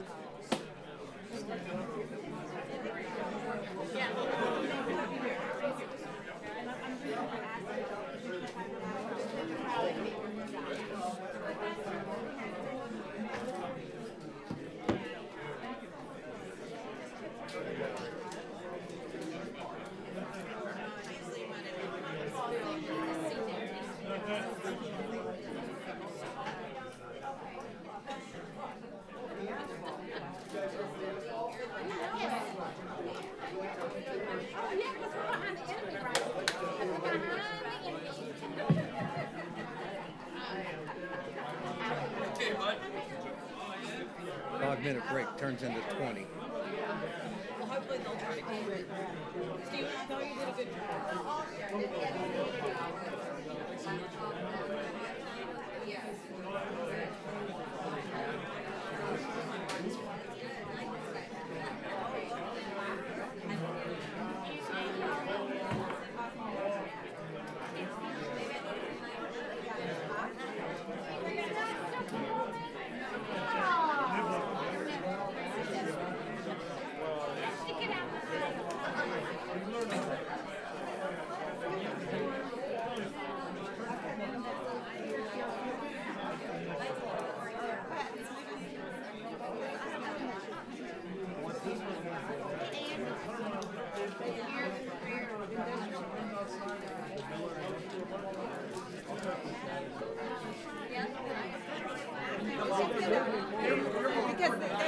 Age before beauty. Beauty was a horse. Hey, buddy, how are you? Good, how are you? She's like, it has to be re-reviewed. Hey, how are you, sir? Good. How's everybody going? I think that was weeks ago. Are you here for the video? That's right. We needed class had already been determined, ours had already been determined. We just took out a scratch off the... She told me not to just model it. She didn't know if I should what to do. I'll make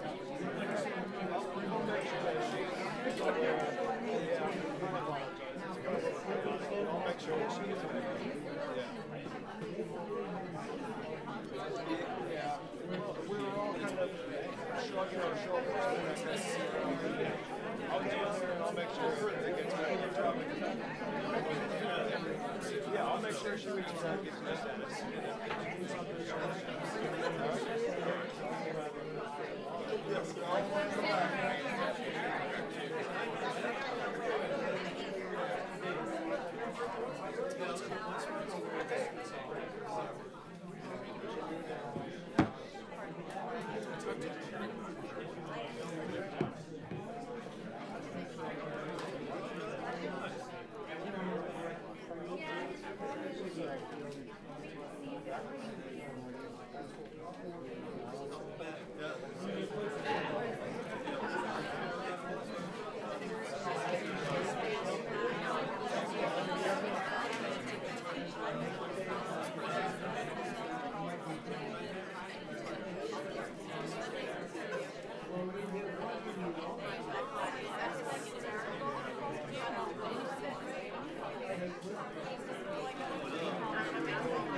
Good luck.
do it, and yep, I'll be happy to do it.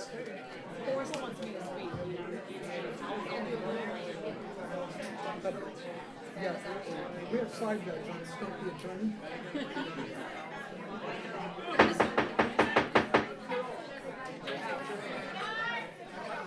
All right, we are going to proceed with this meeting. The next portion of the meeting, we have two agenda items. One, which is asking to be continued. Hello, my brain. However, they're both quasi-judicial, so we have to have those who are going to speak and provide testimony have to be sworn. And I'm going to turn that over to Frankie for that. Okay, so most of you were probably here when our attorney, Clayton Atkinson, let you know the distinction between the portions of the hearing. So if you are going to speak tonight, can I get a show of hands, anyone who's planning to speak tonight? Okay, that gives us an idea. There will be two portions. There will be an evidentiary hearing. In an evidentiary hearing, it is treated similar to a court proceeding. So the attorney for the other side, any interest, can cross-examine you and ask you questions based on whatever your testimony is, because it is testimony that you're given. You will be sworn, it will be testimony. Now, you have just as much a right as the public to speak tonight in the second portion, the public comment portion. So we want you to understand that if you are here and you want to speak as a member of the public and just, did you do 3 minutes? Yes. And give your 3 minutes, you're going to be allowed that after we close the evidentiary hearing portion. So what I will say now is anyone, and I realize we're going to continue the first one, but anyone wishing to speak for the quasi-judicial hearing, so for the Freeport hot mix asphalt plant, that's staff, that's attorneys, that's anyone who's going to be speaking, please stand and raise your right hand to be sworn. Providing evidentiary. You're giving testimony. Yes, testimony. I would just ask. And if you want to add something, Mr. Shipman, can you come to the microphone, please? It's not standing and speaking, for example, as the attorney, I'm not providing testimony. Right. All right, I'm providing argument or presenting law or something of that nature. Testimony is an actual witness that is evidence that someone gets to consider. If there's, we kind of disagree on this new ordinance, which I have to admit is a little confusing on how we're doing it. But if someone testifies as a public member outside of my case or the planning department's case, but in the evidentiary hearing, and they seek to express opinions on something that I believe they're not qualified, or it's outside the issue before you, which is, do we comply with the Land Development Code or Comprehensive Plan, then I get to object. Correct. Right, right. Correct. We all understand that. And the chair has to rule on it. Yes. Okay. Yeah, Clay informed us that, yes, there will be an opportunity. It's for you to object and cross-examine if you choose, if you find it being evidentiary. So thank you very much. Okay, so those standing, please raise your right hand. Do you swear or affirm that the testimony you give will be the truth, the whole truth, and nothing but the truth, so help you God? Please note that the witnesses have been sworn. Thank you very much. All right. Agenda item number, let's see, 1, 2, 3, 4, we have received a memo asking for that to be continued to the September 11th Planning Commission meeting. Do we have a motion? Motion to continue. Second. Any discussion about that? Do we know what reason is given? No. Is there a particular reason why we're putting this one off? Allow more time for staff to review revisions to the conceptual plan. Yeah, that is true. I just want to reiterate. Sorry, Thanks, Rosanna Roger. Edwards for the Planning Department. That was an interesting one. That project started off as part of the Point Washington Neighborhood Plan. Once that was rescinded by the BCC, there were some revisions that were required in that conceptual plan. So we are revisiting those master plan documents. Okay, thank you. Thank you. Any other questions from the commission? We have a motion and a second. All those in favor signify by aye. Aye. Aye. Opposed? Abstentions? Motion carries. Next item number 5.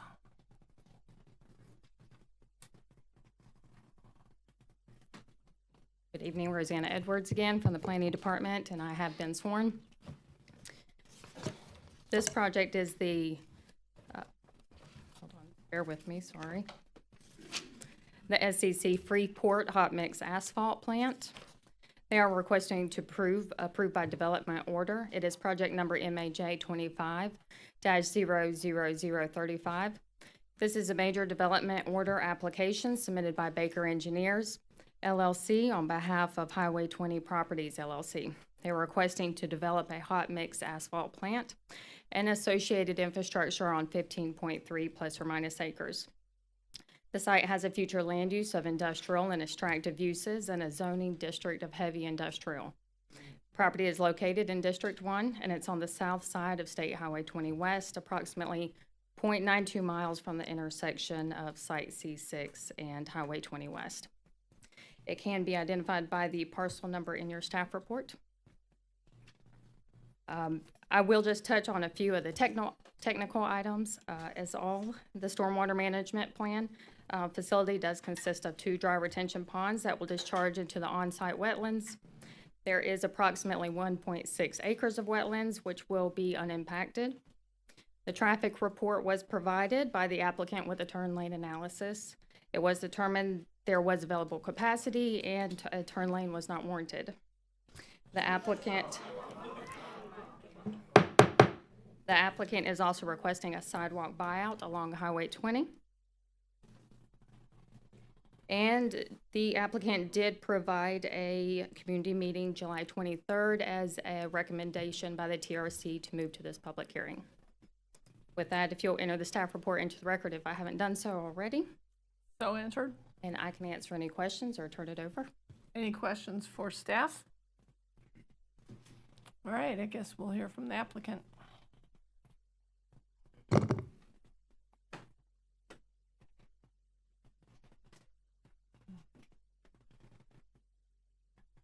Good evening.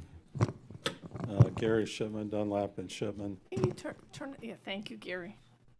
Yeah, I was kind of hoping we could get a second mic because I'm going to have witnesses asking questions if that's possible.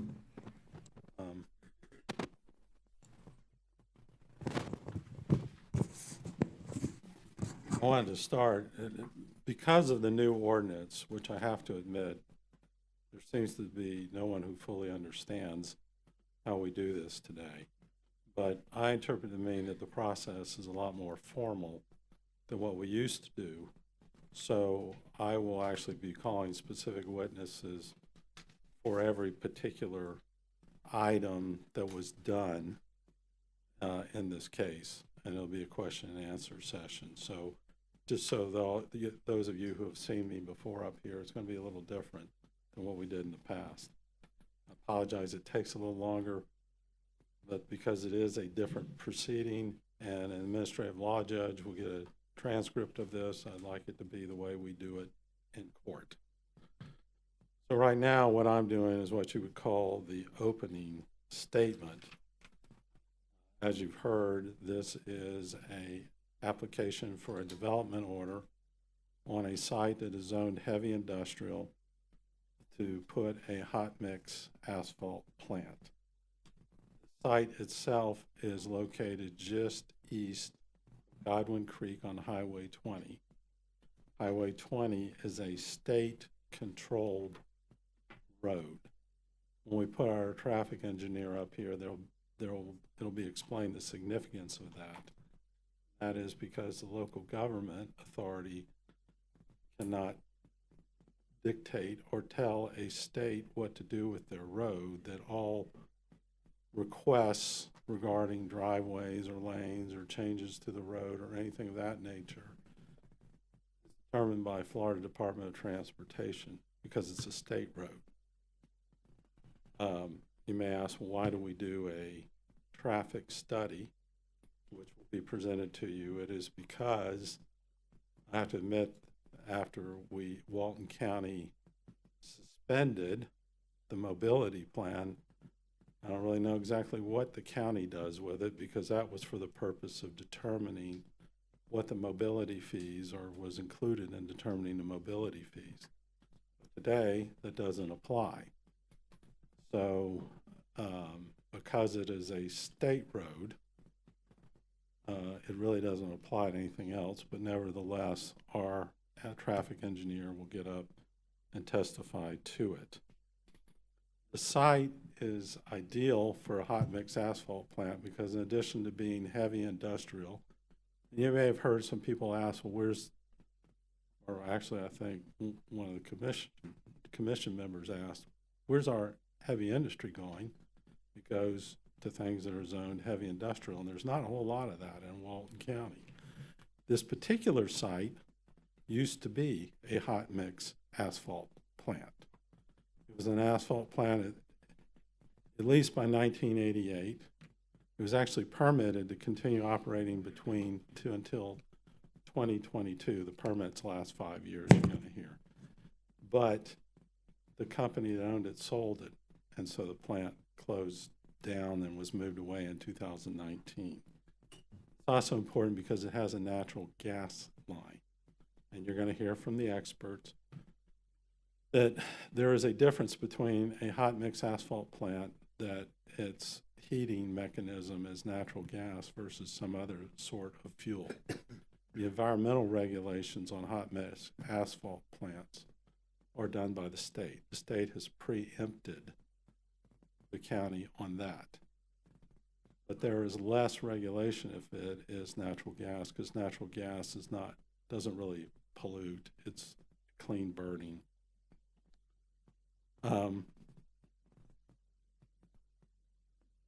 The sole issue in the quasi-judicial proceeding tonight for you to determine, and will ultimately go to an administrative law judge to determine, is do we comply with the Walton County Land Development Code and Comprehensive Plan?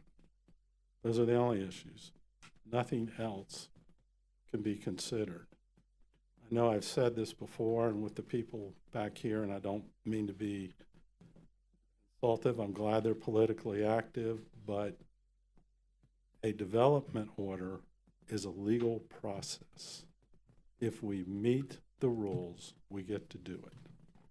And what we're doing here is demonstrating that we meet the rules. Those rules are in the Comprehensive Plan and Land Development Code, period. Now, as I've said before, if with some restriction. If the county doesn't like the rules, they can change them some, although I admit, if you've been preempted by the state, you can't do anything about it. You have to go to the state about it. So with that, I would like to call my first witness. And that is going to be the owner of the company, Jeff Howell.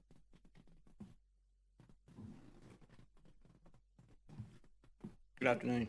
Can you Jeff state your Howell. name and spell your last name? Jeff Howell, Howell. You can pull the microphone just a little tip up. Perfect. Oh, And Mr. Howell, are you the owner of Southeast Asphalt? Yes, sir, I'm a partner. And what does Southeast Asphalt do?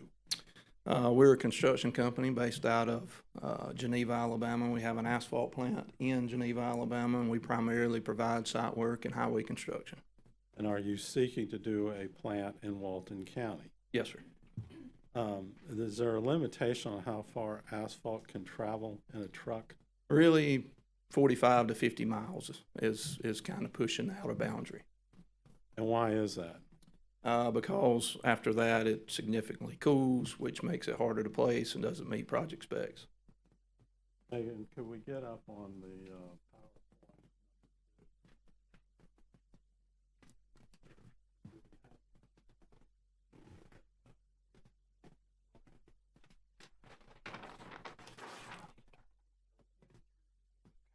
Sorry, confused over which technology we're using tonight. we're using it all. Could you explain to them how a hot mix asphalt plant, and specifically one that operates on natural gas, works and what exactly it does? Sure. So if you guys can see this picture here, basically in a nutshell, raw materials go in these cold feed bins. All of that comes down conveyors. It's fed into a drum where it's heated with recycled asphalt from a wrap bin and mixed with asphalt cement binder to about 300, 330 degrees. And then it's carried up, loaded into silos and onto trucks. Is the binder, as you call it, or asphalt cement already stored on site hot? Yes, it's stored in these tanks here. And is that because when it's not hot, it's a solid? Correct. When it's heated, is it still a very viscous material? Viscous material. If some were to spill on the ground, what would you do with it? Just pick it up and put it back in the wrap pile. In other words, it's so viscous that you can just take a shovel and pick it up. Sure. All right. How long have you been in the asphalt business? I've been in the asphalt business for about 15 years now. I graduated from Alabama with a degree in civil engineering, and I'm a registered professional engineer, and I've been in the construction business overall for probably 20 years.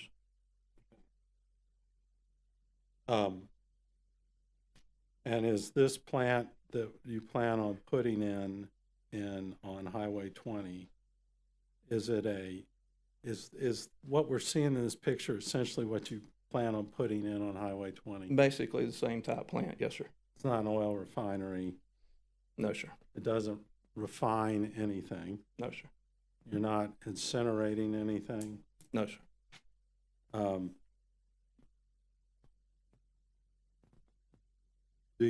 Are you doing it because you wish to be able to have asphalt that can reach the southern end of this county? Yes, sir. I don't have any further questions for this particular witness. Thank you. Thank you.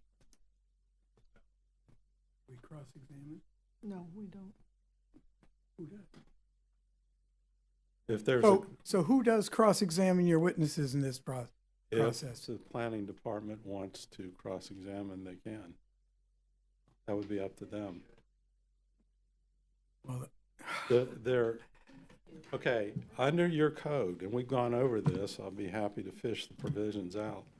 There are two parties, the planning department and the applicant. The planning department, just like I will probably call Roseanne back up here. Planning department, they have a lawyer who's here. Their lawyer, if they wish to cross-examine any witness, they can. Just like I can. Okay, no, I understand. So the answer is no. Okay, thank you. Now, if you have a question of the witness, certainly you can do it. I did, but my chair denied me the opportunity, so. Well. Do you wish Mr. Howe to come back up and ask him a question? Or Mr. Howe? Yes. Okay. Okay. Yes, sir. So can you explain exactly, you're going to take solid raw materials and then, well, I don't want to answer the question. So can you tell us more about the process, what's possible to be dropped on the ground before they get in there? Is there any possible contamination, that sort of thing? And what, are there any air capture mechanisms to keep fumes from escaping into the air? Sure. So in these cold feed bins are where the raw materials are loaded, and those go straight from there into this conveyor that goes into one side of the heating drum where the material is mixed together. There's a burner on the other end of the drum where it's heated. So the material never gets directly to the heated material. All of this is encapsulated in the drum, out of there into this drag conveyor into the silos. So basically, once it gets into the system, it's a closed system. Okay. There is dust particles that come out of the drum into this ductwork here, into the bag house, where it's then filtrated through a series of bags, and they'll speak more to that here in just a little bit. Where does the melting or the mixing and melting take place? It all takes place in this black drum. And then it right goes here, up that conveyor as a liquid? as a asphalt mix. Slurry. Okay. Not really a slurry, more of a solid. It'll have stone, it'll have sand, and it'll have the asphalt cement binder. Okay. As a mix, hot. Okay. The ground around that, now the picture we see there looks like it's just basically bare dirt, gravel, whatever. What protections do you take with storm runoff or anything else to keep them from contaminating the groundwater? Yes, sir. So on the back side of this site, there's a stormwater pond, just like we'll have on this site that we're proposing. Okay. That captures all stormwater runoff from this particular site. Okay, and the ground, will there be grass or anything covering that ground, or is it? Yes, sir. It's paved? sodded and grassed right now on the back side. And will it look like this, or will it look like grass all the way around there, except where you drive? This will, where you travel, you won't be able to obtain grass on it. It'll be mostly stone and asphalt. Okay. Okay, and so to someone outside this property, would they be able to tell this is there? Are they going to smell it in the air? Is it going to contaminate? What's it like? Because I lived near oil refineries as a kid, and I don't want to live near an oil refinery. Yeah, sure. I understand. Basically, if you've driven by this site, there's a very narrow window of where you can even see an asphalt plant. Most of it is covered by existing vegetation. I'm not going to say that if you don't roll your window down right in front of the plant, you won't smell it. We have had I don't know that we've had any complaints at our plant in Geneva from smells. So, I mean, I don't know how to technically answer that question. Are your other plants located next to residential areas? There's one very close. Okay. I didn't step it off before I came, but. Okay, thank you. All right. Wait a minute, let me just follow one in there so make clear. This is not, he used the term slurry. Is what comes up this conveyor belt look basically like what you're dumping on a roadbed on the side of a road? Yes. So it's, for all intents and purposes, a semi-solid. Correct. And is asphalt an inert material? Is that why it's used for paving all over the country? Yes. And so any runoff from, if some piece of asphalt binder was on the ground, would the runoff be any different than what runs off a road? No, sir. Thank you. Actually, I would like to call Rosanna up here.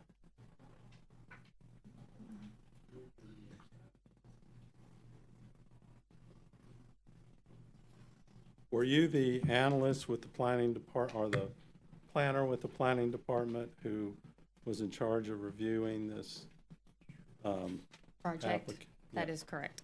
And is your role to make sure that we comply with the Comprehensive Plan and Land Development Code? That is correct.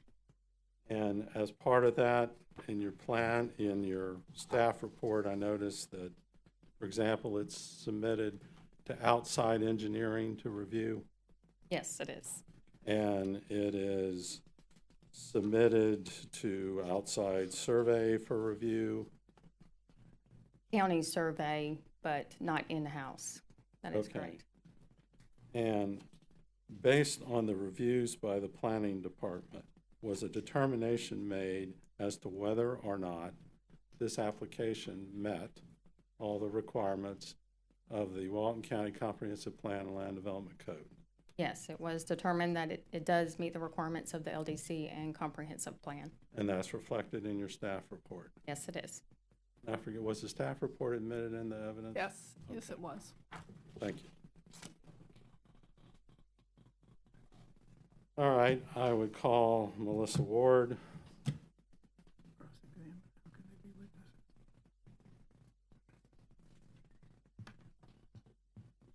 Tell them your name, your occupation, and share with them your education and credentials. Good evening, Commissioners. I am Melissa Ward. I'm a certified planner with the American Planning Association. I have 20 years experience in planning, and 11 of which was for Walton County. And have you reviewed from the view of a certified land planner? Actually, I should probably start with, so that everybody understands, what is a certified land planner? A certified planner is one who has been certified by the American Institute of Certified Planning with the American Planning Association as credentialed in planning principles, theory, and law, and able to produce at testimony. And as part of your occupation, are you familiar with the Comprehensive Plan and Land Development Code for Walton County? I am. Is that sort of the guide for what is required to obtain a development order for a particular development? It is. The comprehensive plan is, if you're looking at it in layers, is the first layer, and the second layer is the land development code. It is the regulatory language. Could you, let's start with, if you would share with the Planning Commission the zoning and land use category for this particular site. The future land use category for the site is industrial and extractive. It's listed in your comprehensive plan as policy L-1.7.1 subsection B. And the zoning district for the category is heavy industrial, which is listed in your land development code as section 2.02.28. I'd like to admit that into evidence. We're kind of taking them out of order, so this is marked as Exhibit 10, that it'll eventually all work out. So who are you? If any of you would like a copy to look at, Yes.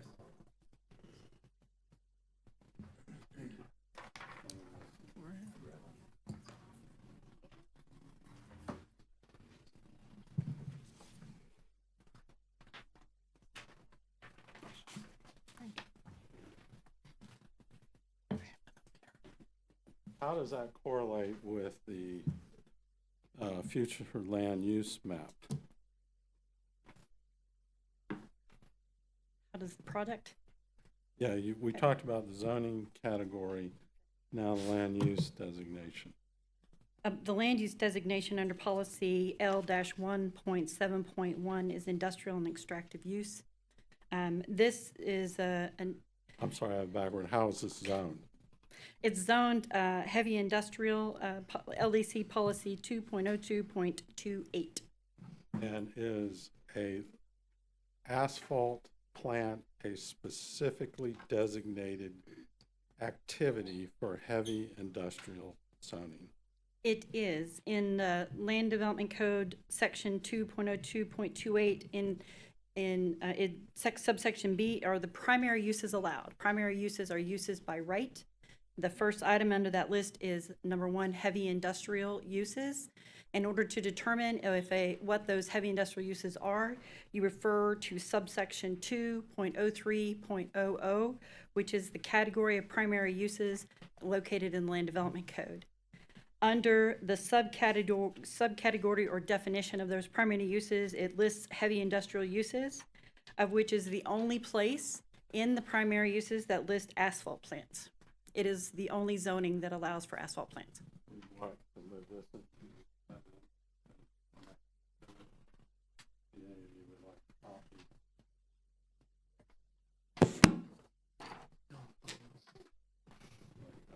Yeah, I'll take them. Thank you.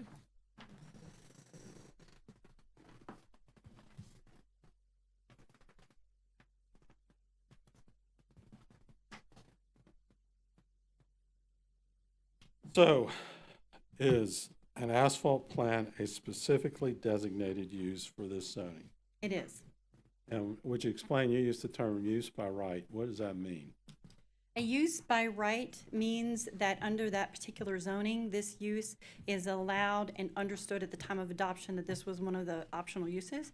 More importantly, it is not a conditional use, meaning that with a conditional use, it requires additional review and additional hearings in order to determine if it conditionally fits on that property. While a conditional use may be turned down for a number of reasons, a use by right may not. The only reason or as long as it meets the Land Development Code and the comprehensive plan and the regulatory agencies, it is a permittable use. Okay. This particular site, did you research the history of it? I did. And could you explain the relevant historical history as well as talk about what surrounds this site? So the site itself is unique in that the property, if I can find the right map, I have to look for the right one. Use this part of it, part of your research.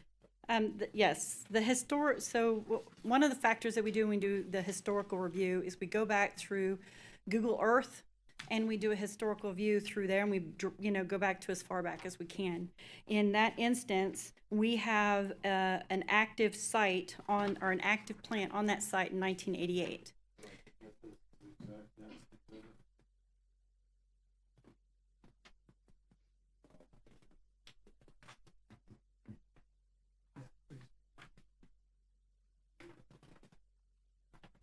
Thank you.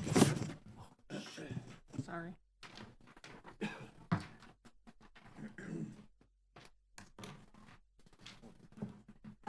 Slide number 9. No. There it is.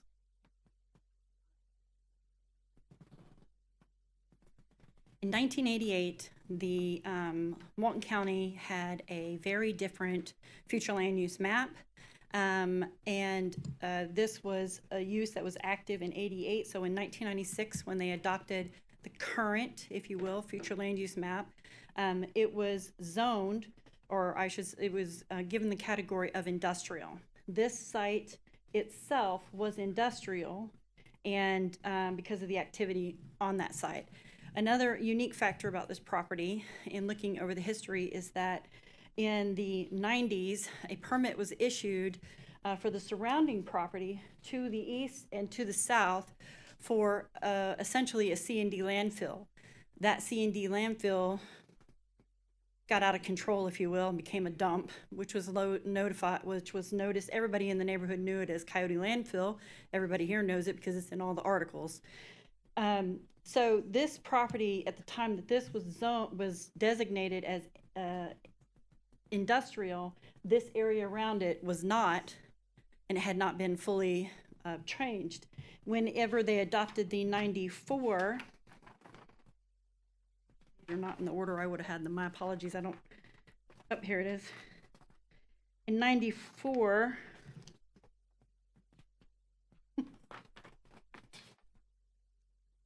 really?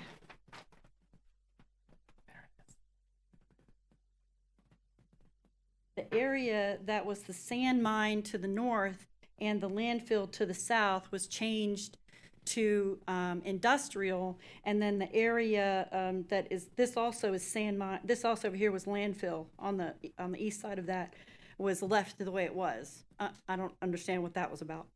The property is zoned underneath those same categories in 2018 when they developed zoning. This went to heavy industrial as a zoning district. Now, so in summary, it basically up to the south, east, and west is surrounded by a closed landfill. Correct. And to the north, across Highway 20, there is an active sand and dirt mine. Correct. And then the other purple space, is that a junkyard? There's a junkyard here on Highway 20, a recycling center. So there's no residential, there are no houses immediately adjacent anywhere around. There are not. Not immediately adjacent to the property. Now, what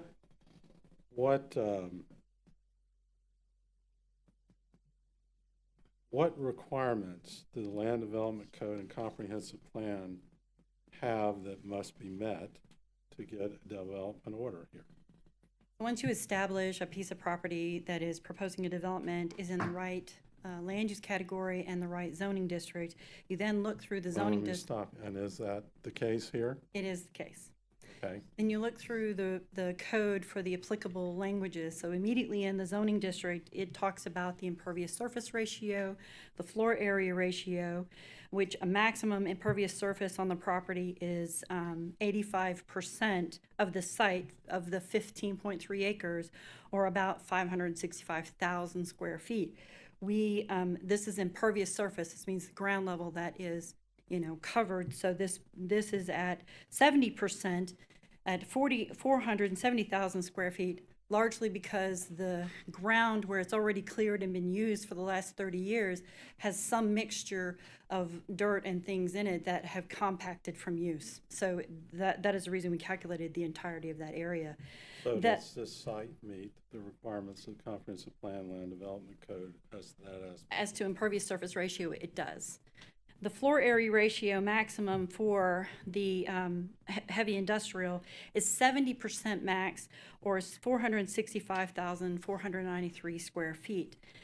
Floor area ratio is related to buildings. So in this instance, the building that's out there proposed to be out there is a lab. Basically, it's a small mobile trailer that's a lab use, an office, and that office and lab use is no more than 400 square feet. So in that instance, instead of it being at or below 70%, it's at 0.06% FAR. So that's way below, and we meet the criteria for that under the FAR, floor area ratio. Let me go back 1 minute to cover one thing on history I wanted to be sure we were covering. This particular site was actually permitted for the operation of a hot mix asphalt plant through the state until 30 years. Until Over 30 years. 2022. That is correct. For over 30 years. In the 80s, we've got historical permits that date back to the 80s and 90s, and they were renewed and continued, and inspections have been happening regularly up until 2019.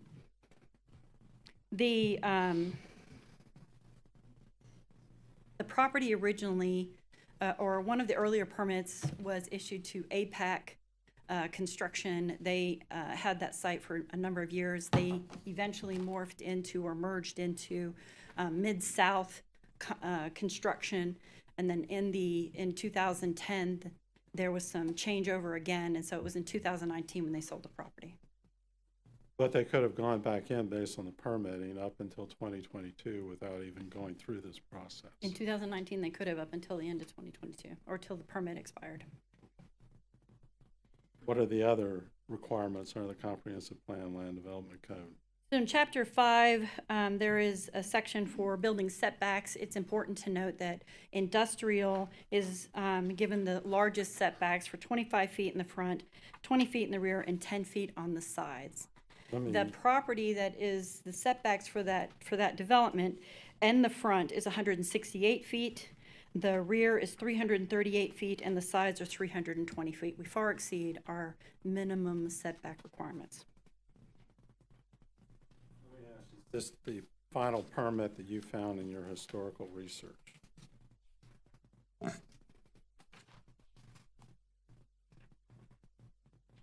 Yes.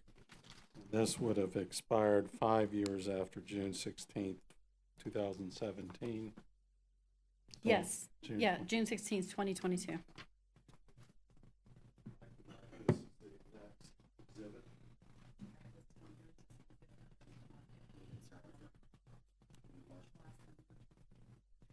of you want a copy of it? I have 25.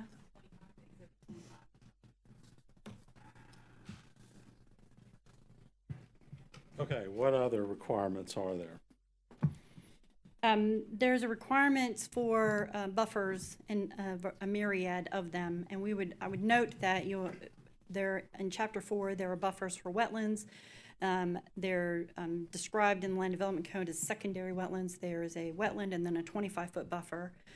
That is met on the site. There's 25-foot buffers at a minimum around each of those wetland intrusions into the property.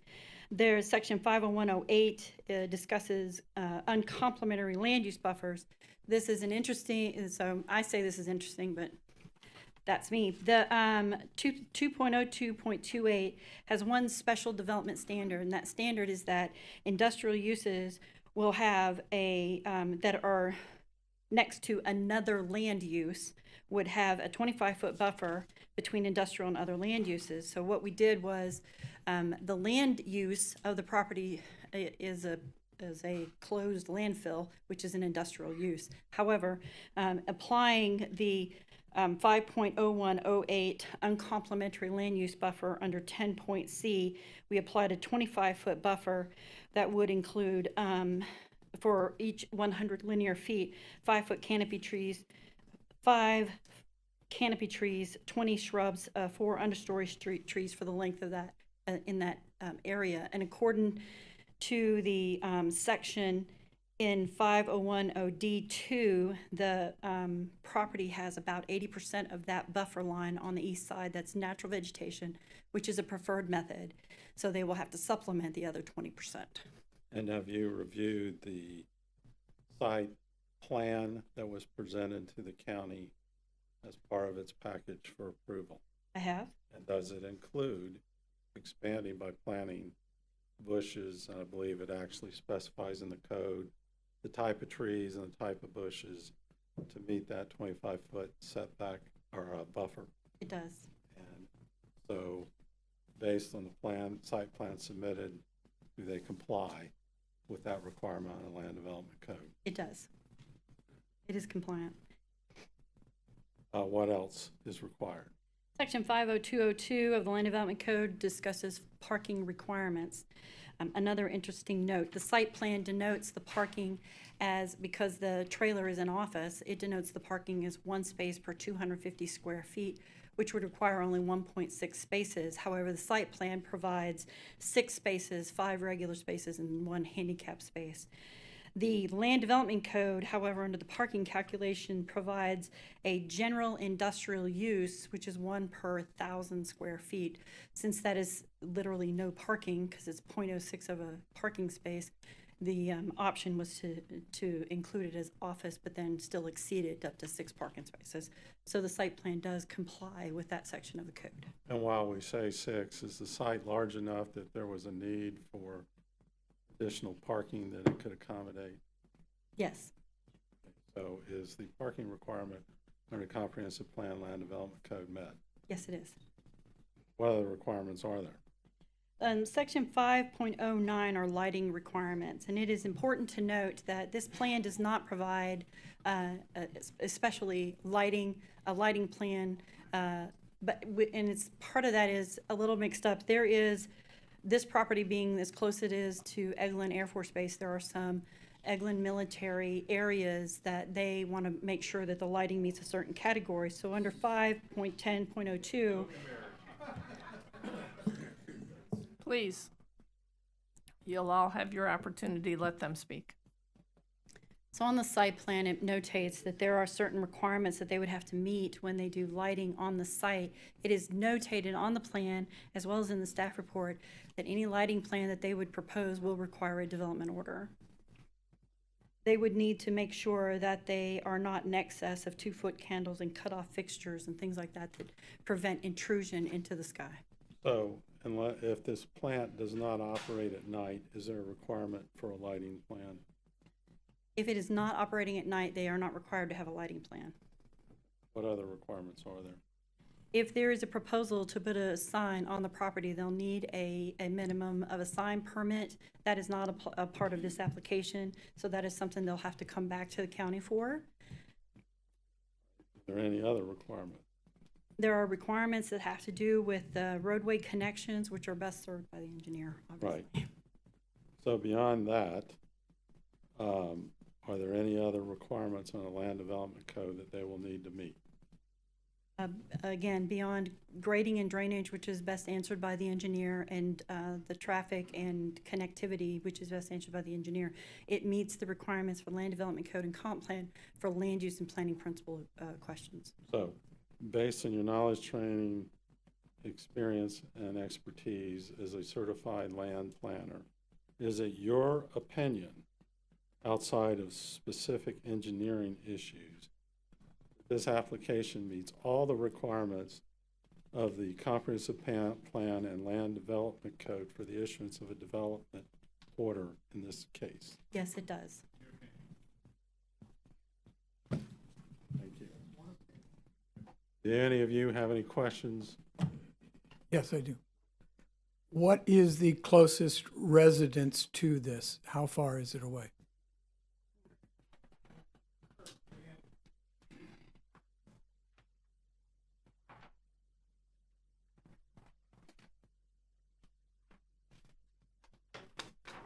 We do have it.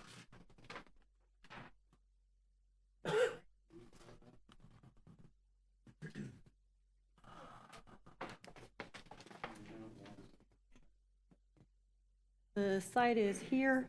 This is the site, proposed site, and the nearest residence is down here, which is 3,000 feet away. I think it's 3,000 feet away. That'd be over half a mile? Yeah, miles, 5280, so. Yeah. Over half a mile. Yeah, over half a Okay. mile. Now, let me ask you, since we have comments from the gallery, was this an asphalt plant when Hammock Bay got a development order to develop? Yes, the asphalt plant was up and operational when the Hammock Bay PUD ordinance was adopted in 2004, and the building of that subdivision was subsequent to that. Now, Please, hold your comments. now, this was permitted through 2022, and we believe it operated through 2019. So for 15 years, Hammock Bay developed while an asphalt plant was located here. The asphalt was located there and has been for 30 years on that site. To your knowledge, was Hammock Bay successful in developing and selling houses and lots over that 15 years? I'm sorry, is the witness an expert in this field? I'm asking her. No, you asked her of her well, opinion. Mr. Buzzen, That's Dr. Buzan, actually, but. If there is a challenge to the qualifications, the chairman rules. So the chairman, I believe I established it because I got her, she did the history, and she is familiar with a land planner with the development in this area. So if somebody wants to raise a challenge, the chairman can rule on it. It still gets answered and admitted in the record. Okay. Okay. So, you need, remember the question? You need me to ask it again? Repeat the question. Okay. Are you familiar? You've already told us that the development order was issued in 2004. In fact, Megan, do you have a copy of that? Let me go ahead and admit that into evidence. You reviewed the development order, correct? The city ordinance 2401 adopting the Hammock Bay Community Development District Center. Yeah, I'd like this to be the next exhibit.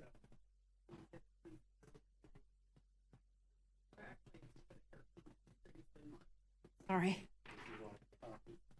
Yes, please. Yeah, okay.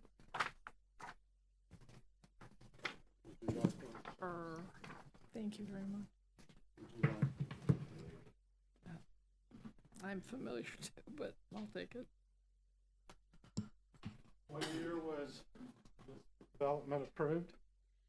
So to be clear, this ordinance is for 2004-01 is for the Hammock Bay Community Development District pursuant to the Florida statute, naming the district and so forth. And the very first thing in the paragraph is that the consent of the Hammock Bay Community Development District this was approval to consent to develop that or to adopt it as the owner of 100% of the real property included, and petition the city council to enact an ordinance establishing the community development district under the Florida statute. That was adopted in 2004 on recorded February 13th of 2004. Do you know if over the next 15 years, Hammock Bay developed and built houses and sold houses? Hammock Bay, over the following 15 years, submitted and got approved development orders. I do not have the number of how many. And those development orders were residential and commercial. It's a mixed-use development, and it has been building since that time. Did you do a review of the surrounding heavy industrial sites that would be within the area of Hammock Bay currently? I did. Could you share with the commission the type of sites that are there? Yes. We have a visual image to explain what's going here. That's the old landfill here.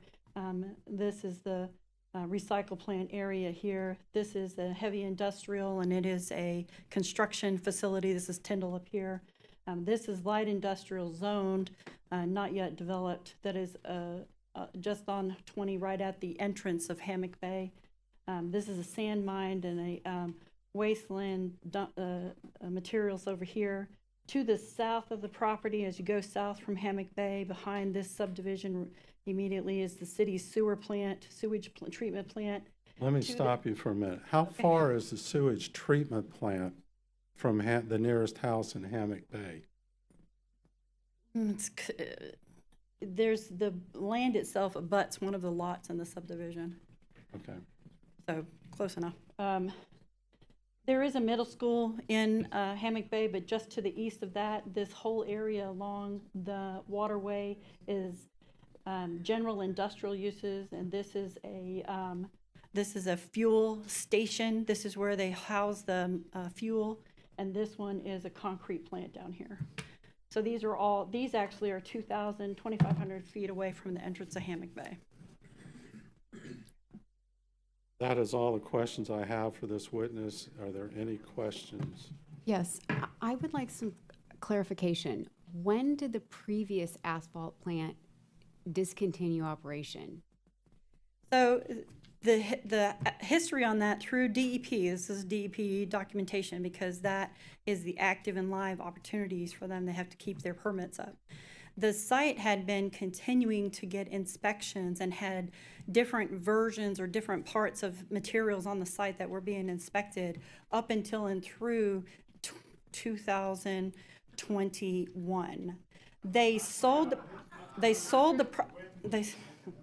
I have inspection report. They sold the property in 2019. What there is in the record is that during the downturn, during and after 2007 downturn in economy, Mid-South, APEC, Mid-South, contacted multiple agencies to say, we're removing stuff off the site in 2010. They had a low activity rate and they were not doing enough work there to keep it open. So essentially in 2010, it ceased operating, even though it had, okay, please. I'm trying to get clarification. And so it ceased through being fully operational in 2010, even though they kept inspections in essentially operations for all intents and purposes until 2019. So the history on that site is that in 2010, when they removed, portions of their HMA plant off the site, there were still objects on the site, which created that inspection. During that time, whoever had the property control of that time was communicating with the county, and the county was also on this site. So there were, and when I say they were not actively operating an asphalt plant, the county wasn't, but they were actively utilizing the site to get materials and load trucks. But it wasn't, it ceased operations for all intents and purposes in 2010 as a fully operating asphalt plant.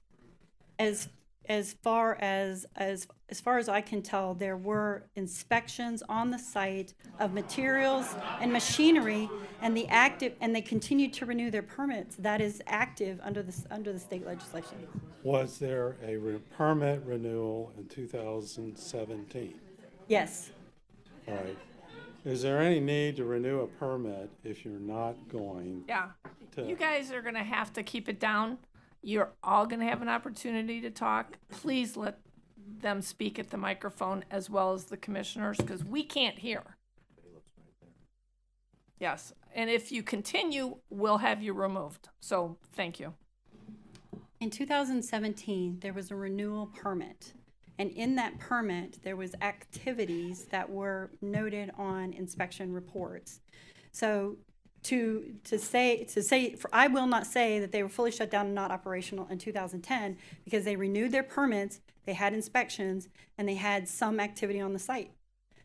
To what that extent may be, I'm not there, and we don't have a daily log.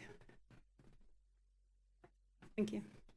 All right. Now, are there any questions by the members of the commission of this witness? None from me. Okay. Sorry, didn't mean to ignore you. Brooke Davis on behalf of the Planning Department. I just want to make sure that we're all clear for the public. The light industrial and the heavy industrial sites that you've been speaking about north of Highway 20. My understanding, there's a conceptual PUD that's been proposed. Is that correct? That is correct. And that includes potential rezonings for at least the light industrial parcel. Is that right? Under the LIV logo, they wouldn't get a rezoning. But there's a potential that we're looking at rezoning from that light industrial to something else, potentially residential. If you mean there's a potential for it to be a mixed-use development and not a light industrial use, if that's your question. That's the question. Because it's not a rezoning. They're not rezoning the property, but there is a proposal for a residential mixed-use development on this side of light industrial, on this side of the zone light industrial in the city of Freeport. Not the heavy industrial, just the light industrial. Just the light industrial. Okay. But it's still the same zoning category. That is correct. And the owner is the one seeking this. It's not an attempt to downzone. That is correct. Thank you. Any other questions? Okay, I'm done with this witness. I do need to briefly recall Mr. Howell because I didn't ask.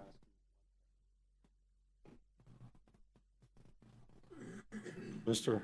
Howell, is there an intent to operate this plant outside of daylight hours? No, sir. Thank you.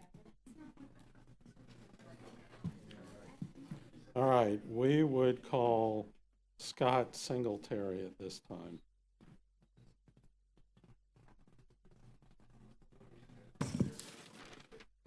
Hi, my name is Scott Singletary, Singletary. And would you tell the members of the commission your occupation?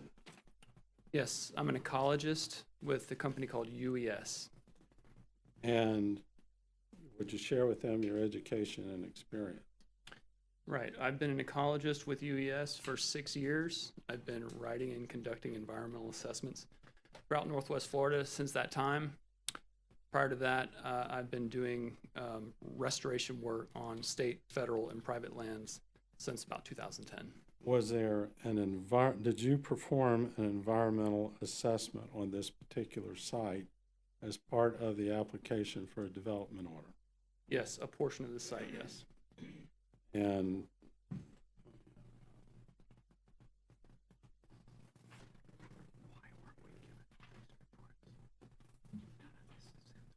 is this a copy of your environmental assessment?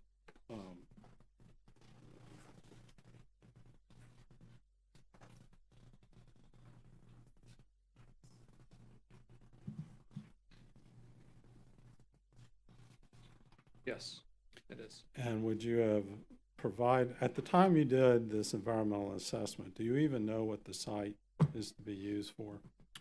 No. No knowledge of this prior to engaging in this. All right. And at the time, when you did the environmental assessment, did you provide it to the Southeast Asphalt for whatever use they chose to need to use it for? No.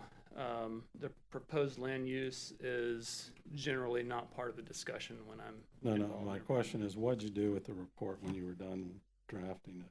Oh, yeah, we submitted it to Baker Engineering, and Okay.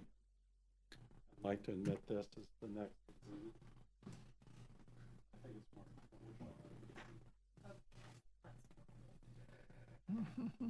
Sorry, I messed you up.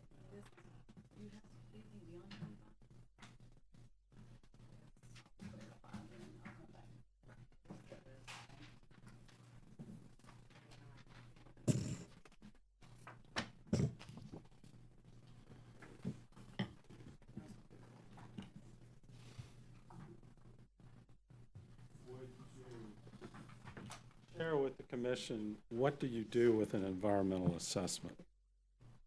What's the purpose of it? purpose of an environmental assessment is to address specific elements of the land development code, particularly Chapter 4 and other chapters as they pertain to a development order in Walton County. And when you perform your assessment, did you determine that the site met all the criteria required by the Comprehensive Plan and Land Development Code? I would say yes. Could you summarize like things you're specifically looking for, like, you know, impaired species or whatever? What is it exactly you're looking for in assessing the land for?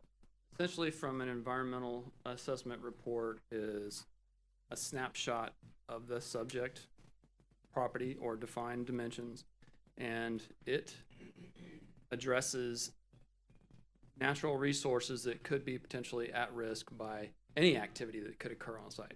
Essentially, it's an inventory of resources, potentially protected resources within those defined limits, what's present, and whether or not they are protected by the Walton County Land Development Code. Did you determine that this was a already disturbed site? Yes. What does that mean? That means that the site has undergone changes to the landscape caused by man or human-caused changes to the landscape. Were there any impaired species on the site? No. Were there any concerns from an environmental perspective about anything else on the site? No. From a species perspective, we're looking at resources that are going to be removed. In this case, the site plans show no removement of the resources that are presently on site. Because they've already been removed, because there already was That's correct. activity there. That's correct. Are there any, when in your inspection, did you find any hazardous materials or hazardous waste? No.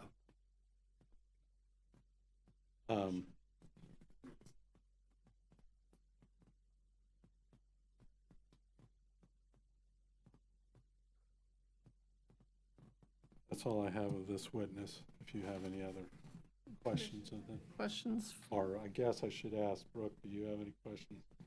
Sorry. None. Okay. All right. My next witness is Alan Thompson. Get me.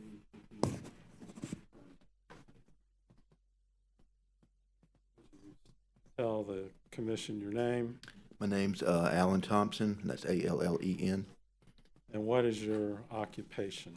I'm a professional engineer. I've been in the industry about 37 years, mainly focus on environmental related issues, environmental permitting, environmental assessments, site cleanup, and design for site cleanup.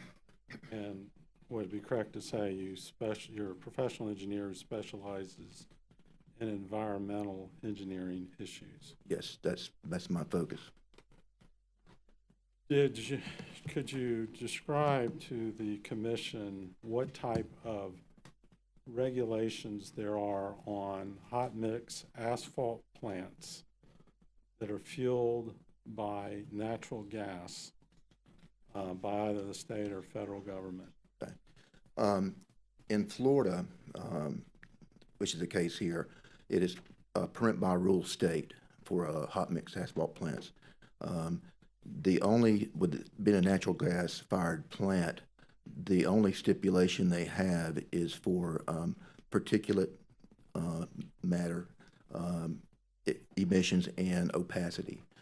Because it runs on natural gas, there is no stipulation, whereas if it was another type of fuel, for example, a number 2 fuel oil or used oil, there would be further restrictions on the fuel use because of the impurities in the fuel. Is a natural gas fired hot mix asphalt plant on any identifies by the EPA as some sort of air polluter? No, actually hot mix asphalt plants were delisted as a potential major source for air emissions in 2002, mainly because of studies that were done that the only real issue that they really focus on now is particulate and opacity emissions. Is an important attribute of this particular site the fact that there's a natural gas line there so that you can operate it on natural gas? Yes, most definitely. Are natural gas plants preferred by the regulatory authorities over some other type of plant? That would be a best management practice. Is that because natural gas is clean burning? Correct. Now, could you explain, you talked about the use particulate or opacity. Opacity. Okay. Could you explain to them what that means? Okay. So from a particulate standpoint, under the permit that's been issued, the general permit by rule with the state of Florida, FDEP, there's a limit on the amount of particulate that can be exhausted from the stack. And they measure it in grains per dry cubic feet. So basically, you have a limit. You have to make sure you meet that limit, which is 0.04 grains per dry standard cubic feet. You have to meet that limit with a pollution control device or whatever you put in place to meet that limit. And then the other stipulation you have is a limit on opacity, and that's basically done through what they call a visible emission test. And basically, you have an observer that has been trained in the EPA method to identify those, and you basically maintain that when they're having exhaust from that stack, it is below what the limit is 20% opacity for this particular permit. So in lay terms, does that mean they're looking at whether there's any smoke coming out of the stack and how much dust comes out in the exhaust in the stack? Correct. Where does the dust come from? It comes from actually the process in the drum when they're mixing the binder and the... and what creates that? It's the churning of the aggregate in the binder when they're actually heating it up, and then they actually have the emissions off of that, which actually is then controlled by a bag house. Is there water vapor that comes off the material when you're heating it? Oh, yes, because you're heating it up to a little 300, 330 degrees. And then we talked about the bag house. What exactly is that?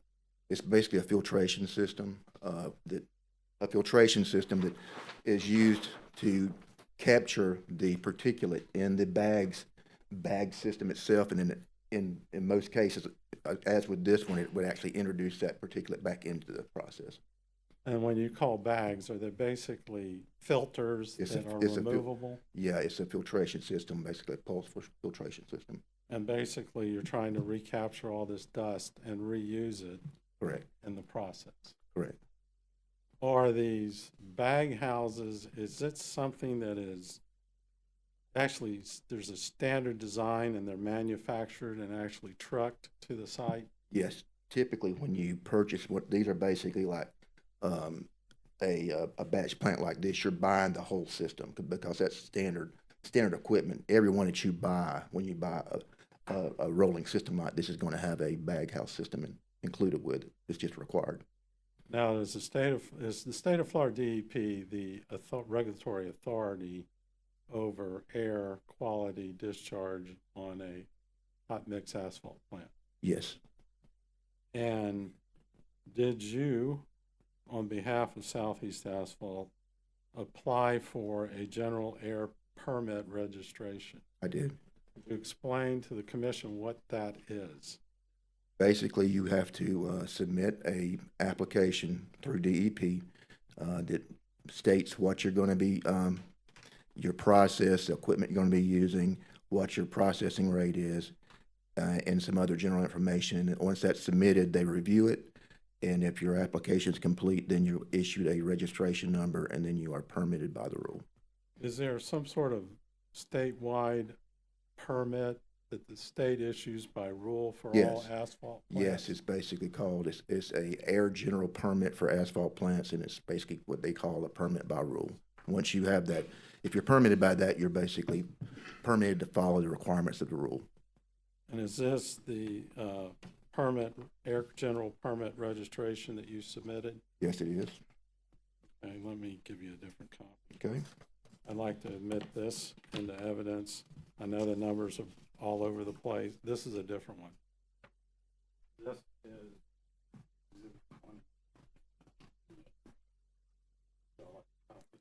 I don't need one. I've seen one. Thank you. No, I've seen other ones. Right. As part of this process, do you have to identify in the application what kind of equipment is being utilized? Yes, sir.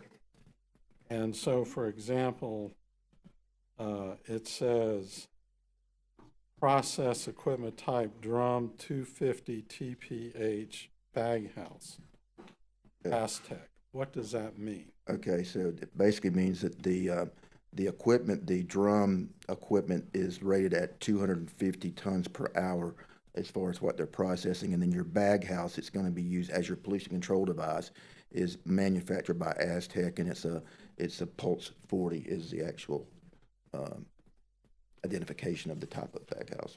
Now, once the asphalt plant is trucked into the site and set up and begins operating, is there a requirement by the state DEP that air samples be taken from the exhaust? Yes. Within 60 days of initial operation, you have to conduct the performance test, which would be your performance test for your bag house for the emissions off of that, and then also do a visible emission test, which would be to confirm that you're below the opacity rating of 20%. And is what DEP is concerned about is basically the particles? Yeah. The dust? Yes. There's not any other concern on a natural gas fired plant? Right.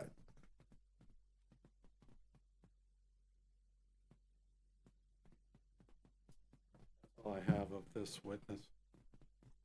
Questions from the commission? Yeah, I guess the only thing is, and I think I already know the answer to this, but this can be converted to a different type of fuel in the future if they wanted to go to diesel. If you did, you'd have to meet the requirements for that under the general permit and what your you'd have to look at what your monitoring requirements would be for that particular Right. fuel. And you also would probably limit your capacity to throughput because of what's in the fuel. Gotcha. Yep. Just to follow up on that, if they went to diesel or bunker oil or some other type of fuel, would that require you to have a fuel tank? Yes. And would there be additional regulatory requirements you'd have to meet? Yeah, you'd have switch to, that you'd have to have your fuel tank registered through DEP, and then you'd basically be required to comply with the AST rules, above ground storage tank. For rules. using that type of fuel? Yes. Sir, is the dust that you're talking about in any way flammable or explosive? No, not that I'm aware of, no. So in the process, you guys have discussed how it's a closed system. It fills up, goes into that white tank that we see. And then from there, what, you bring in trucks that it gets loaded into Yeah, basically. to take it out to the site where it's going to be where it's used? supplied. Yeah, I mean, that would come, these are, and Jeff, you might want to talk to this, but these would be the storage silos that would fill the trucks that would be leaving to take it to. What are the trucks like? Are those open trucks? Is that a sealed system going into the truck? We talking about dust or asphalt? I'm talking about the asphalt mixture that you've created and then stored, and then it goes, I mean, you have to transfer it to a site someplace. My own, Come to the microphone. Sorry. Triaxle dump trucks typically. dump trucks, so yeah. they're open. Well, they're open, but usually they're tarped. The tarps are tied down on the top. Because my only experience is, say, driving past a site where they're laying asphalt, and it's pretty obvious that I'm going past because it smells pretty strongly of asphalt. So when you do fill trucks and the trucks are going in and out, that will be a fairly obvious content, right? Yeah. Yes, sir. Okay, thank you. Is there any regulatory requirement under any state, federal, or local standard, including our comprehensive plan and land development code, as to, quote, like you see in sewage treatment plants, smell level? No. Excuse me, did you meet with the planning department yourself? Were you questioned by them? Or you've just come here with, okay. Yeah. So at no point did the, quote, opposition, as we're, I guess, being told to refer to them, question you before this? Well, what you will hear when we get further along is that this permit is part of what was submitted to the planning department. It's actually referenced Right. in the planning Okay. report. Although was that in what we were given in our? It was the first thing that when the planning department started, they submitted their report in the evidence. Right. It was. Okay. It was referenced in the planning documents. All right. Thank you. Okay. All right. That's all the questions I'm going to ask of this witness. We're getting close to being done. Michelle Baker.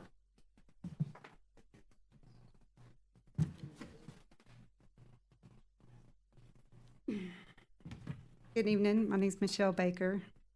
And would you tell the commission your occupation? I am a civil engineer. Do you specialize in any particular area?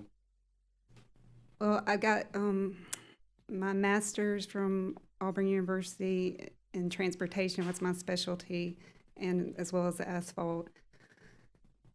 I have spent the last 24 years doing a wide range of civil projects, mainly site development, including everything from site layouts to grading and drainage, traffic studies, utility plans, erosion control plans, all the permitting that goes along with that. I've had my P license for 18 years, and I am the owner of Baker Engineers that was founded in 2010. I'm licensed in Florida, Alabama, and Georgia. But most of my work has been in Northwest Florida, and with the majority of that in Walton County. And I should have had, you kind of jumped ahead, but I was going to ask about education. Where'd you get your bachelor's degree and what's it in? Auburn University in civil engineering. Did you perform a traffic study for this project? Yes. Can I have is this what's labeled traffic report? Is that the study that you performed? Yes. I'd like to admit this as the next exhibit. Again, with my numbering system, this is 21. Of course. Yeah, I'll take one. Thank you. We don't have Fred.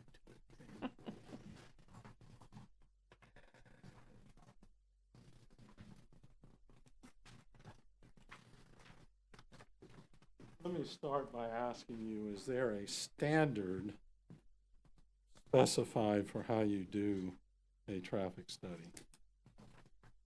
Well, there are guidelines in the Land Development Code. There are guidelines with the Florida Department of Transportation. And one of the standards referenced in the LDC and recommended by FDOT is the ITE manual, the Institute of Transportation Engineers manual. Is the ITE manual a generally accepted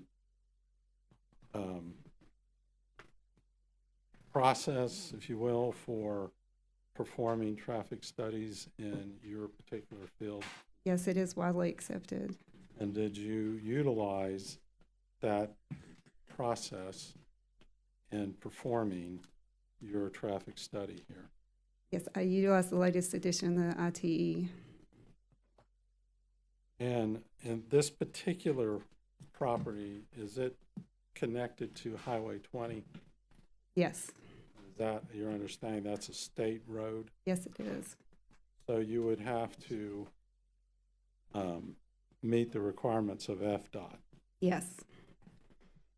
And one of the requirements of FDOT is to do the type of study that you did. Yes. Now, you also said the Land Development Code also specifies a requirement for the traffic study. Is that the same thing on what you did? Yes, the county and the FDOT got the same traffic report. Okay. Now, I want to ask you to, I'm not going to ask you to give intricate details, but could we have sort of a general overview of what your findings were as a result of the traffic study?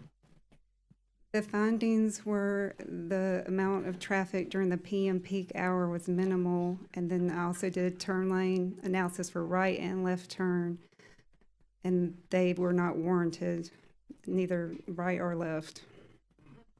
And did you submit this to DOT? I did submit it to DOT.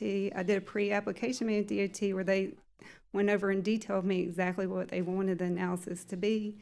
They looked at the site and evaluated it with me. Then I turned in the report for their review with the plans, and then I received a permit. Are you familiar with Florida Statute 163.3180? Which statute is that? That, could I get a copy of it? This may or may not fall under your expertise. This is the provision that talks about on concurrency on infrastructure, whether or not a entity can impose that does not control or maintain a roadway can impose requirements on the entity that does. I All right. If I could have a copy of that.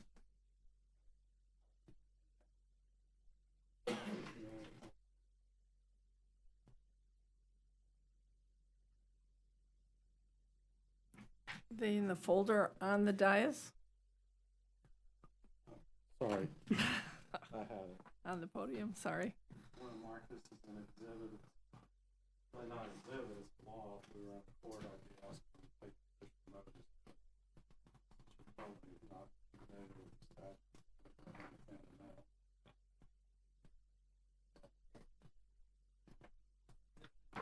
I understand where you're going.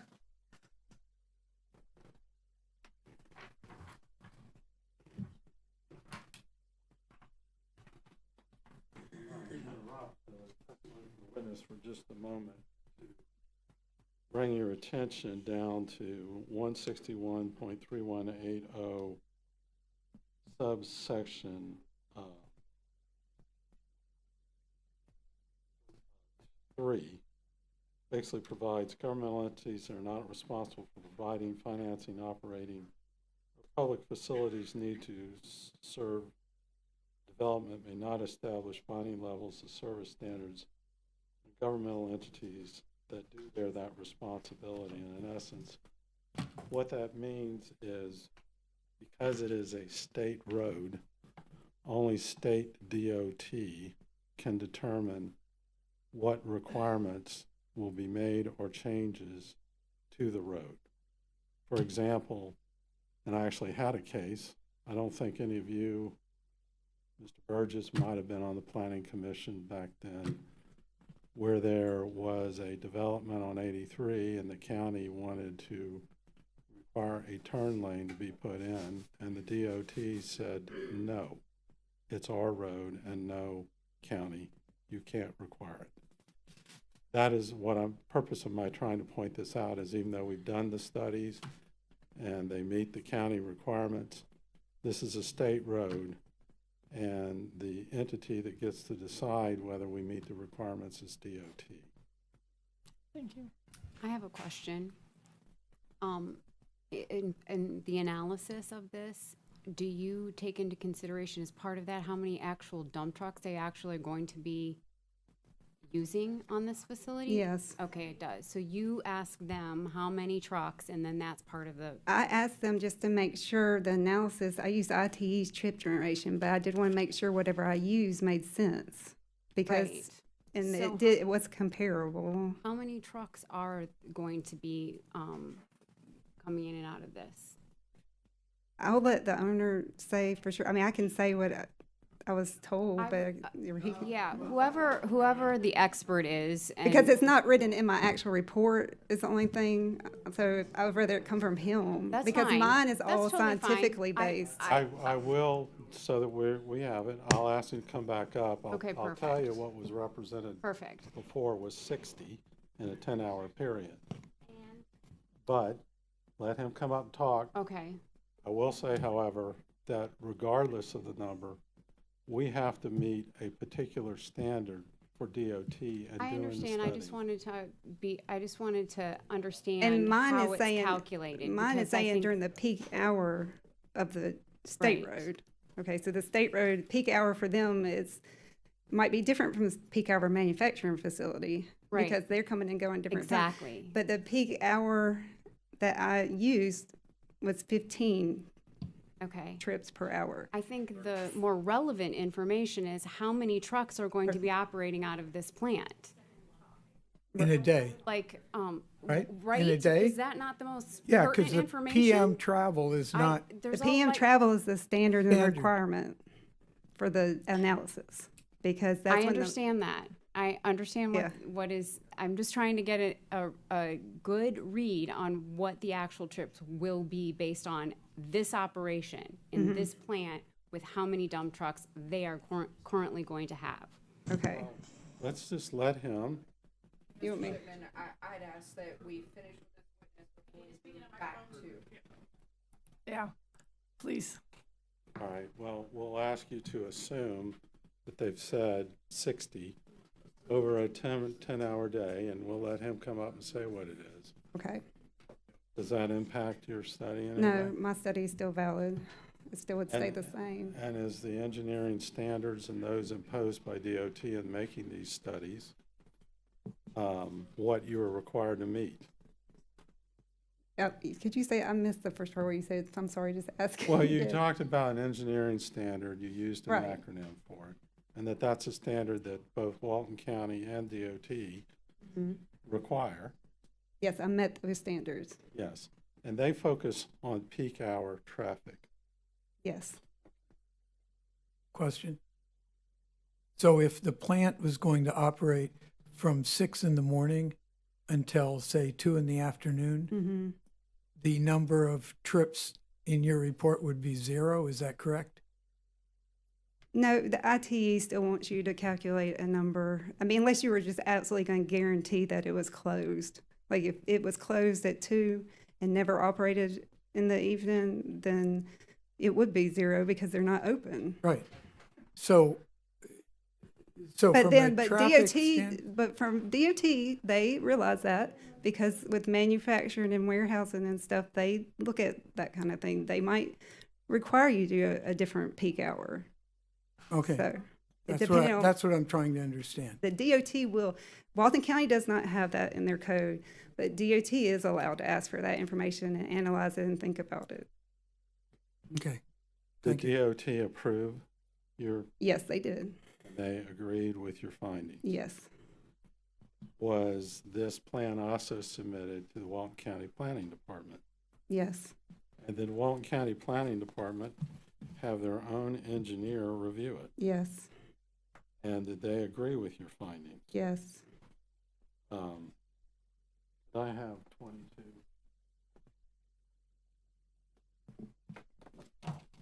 Were the Walton County engineers using the same software to do their analysis? Walton County reviews my numbers. They don't do their own analysis. Okay. The math is in there for them to recalculate it. Okay.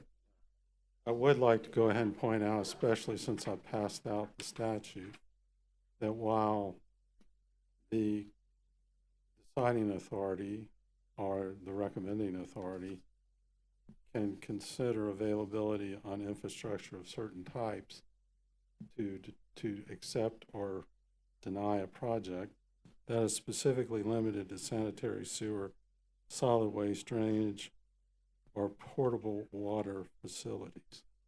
You cannot do it based on a road. And the road requirement up until recently for consideration in this particular forum, or the traffic requirement, was for determination of the amount of mobility fee, which Walton County recently suspended. So while we're providing all this so that the information is provided to you, it is actually not a topic that you can utilize to determine whether or not we've met the requirements of the Comprehensive Plan and Land Development Code. I'd like to submit already contained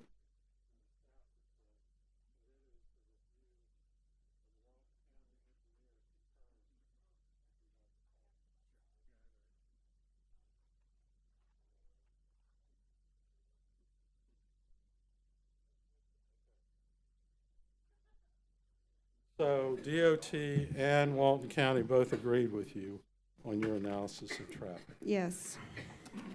Now, are you required to get from the state a driveway permit to connect to a state road? Yes.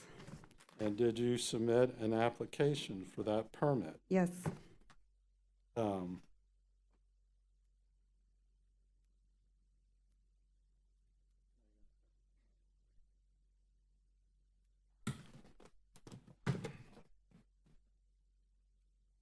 This the permit that you obtained for the site for the driveway connecting to Highway 20? Yes, it is.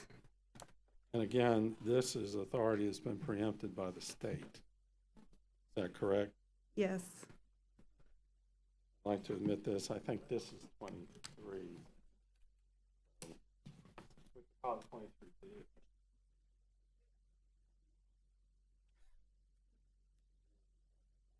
Sure.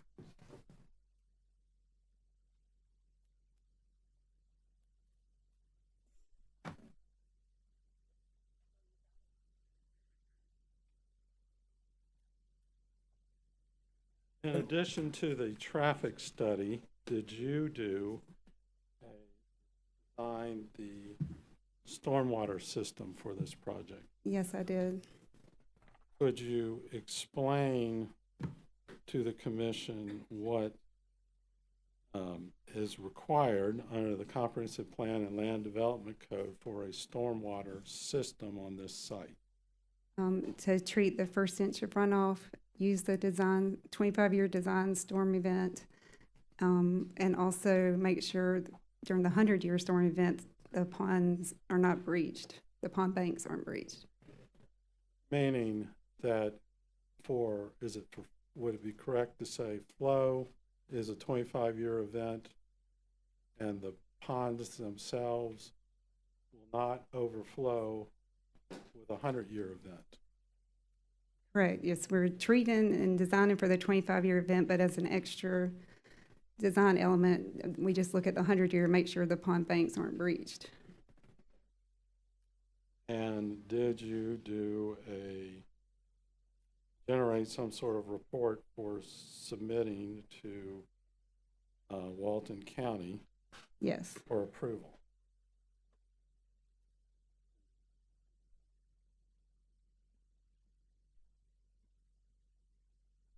That involve making actual engineering calculations? It does. And is this the report that you generated? This isn't it. Really, I'm sorry? that's not it. Megan?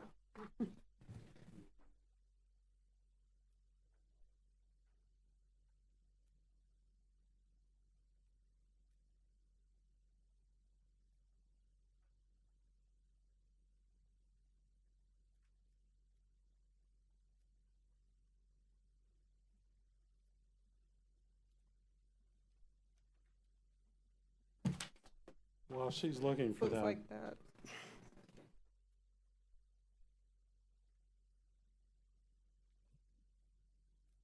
Megan?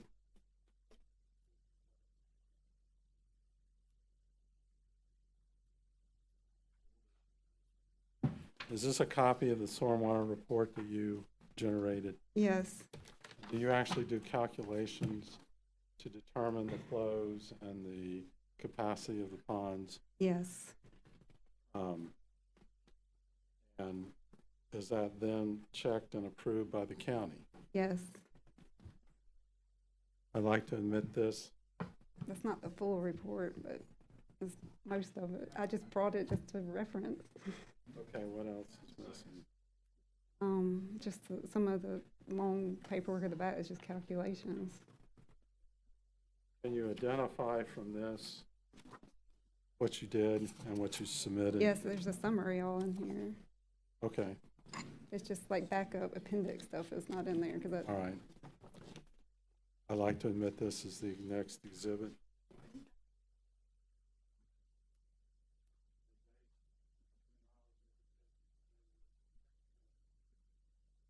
Stormwater system meet and comply with all the requirements set forth in the Comprehensive Plan and Land Development Code. it does.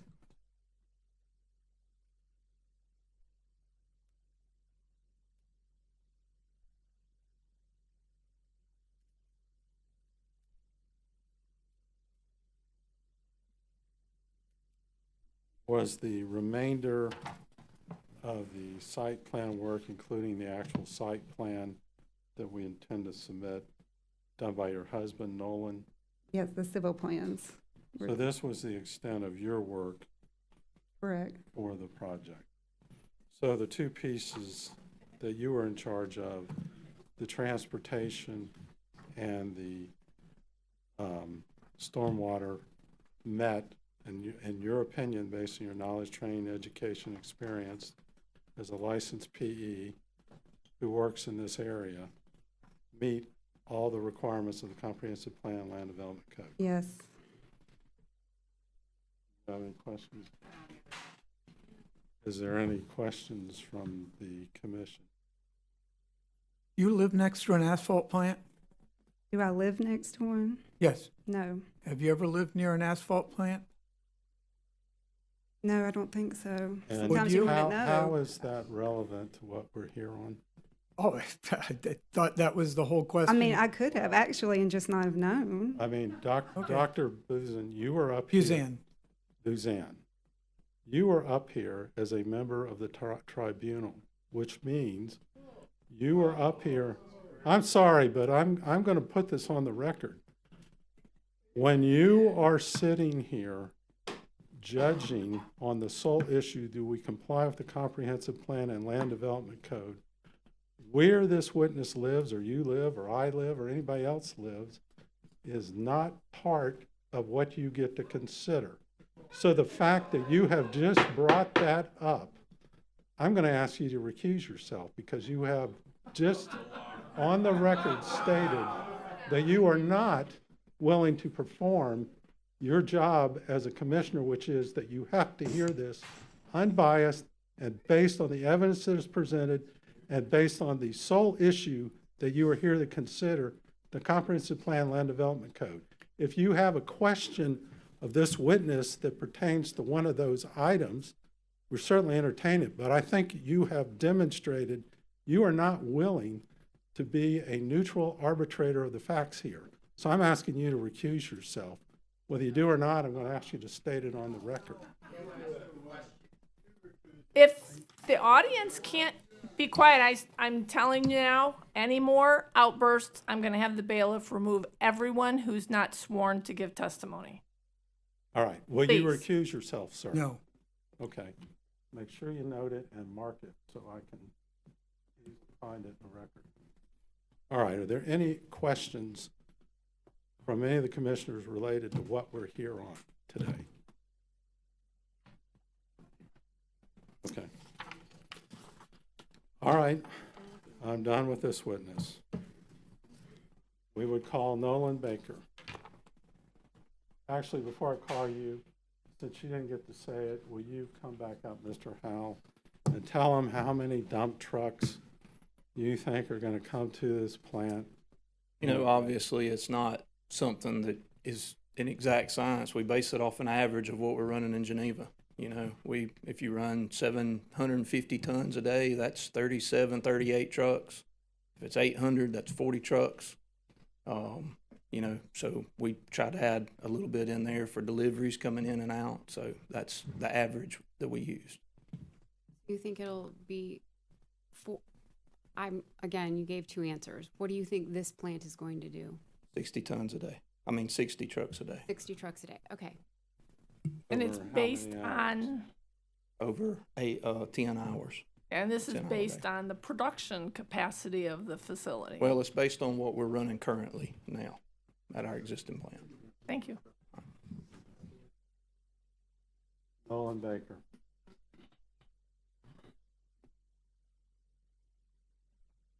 Nolan Baker, Baker Engineers.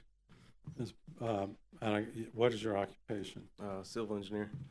And is Baker Engineering an engineering firm owned by you and your wife? It is. Would you share with the commission your education and experience? Yeah, I've got over 27 years experience as a civil engineer. Got my bachelor's degree at Auburn University, my master's degree at Auburn University. Been licensed engineer for about 19 years now. Licensed in Alabama and Florida. While at Auburn, I worked at the National Center for Asphalt Technology for some odd 6 years. My master's focused in the research and development of asphalt. And do you have a sub-expertise in asphalt? I would say so. What was your role in preparing for the application for a development order in this case? My role was, preparing all the documents for Walton County submittal, developing the plans, making sure we met all the requirements. Did you actually do the site plan? I did.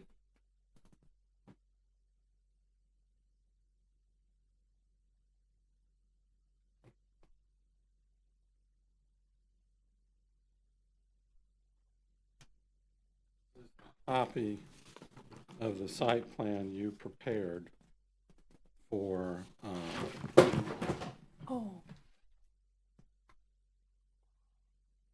the application for development order. Yes, it is. Okay, I'd like to submit this exhibit.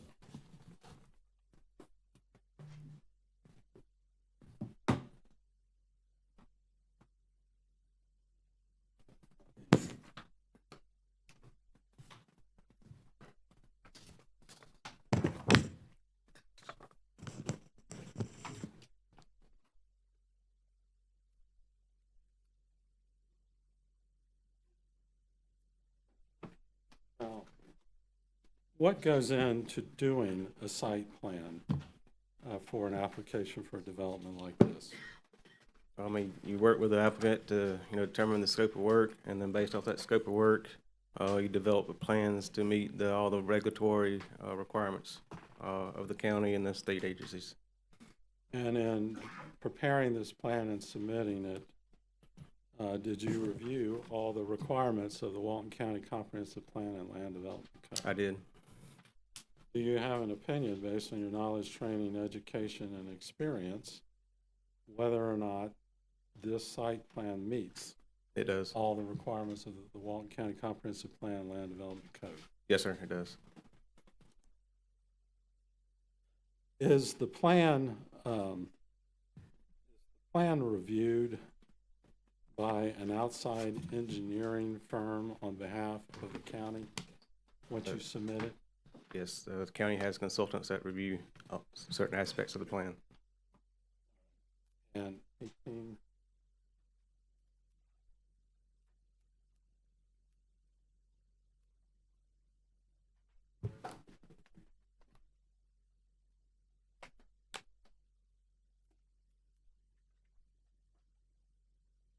I want to show you Exhibit 18. Have you seen that letter before?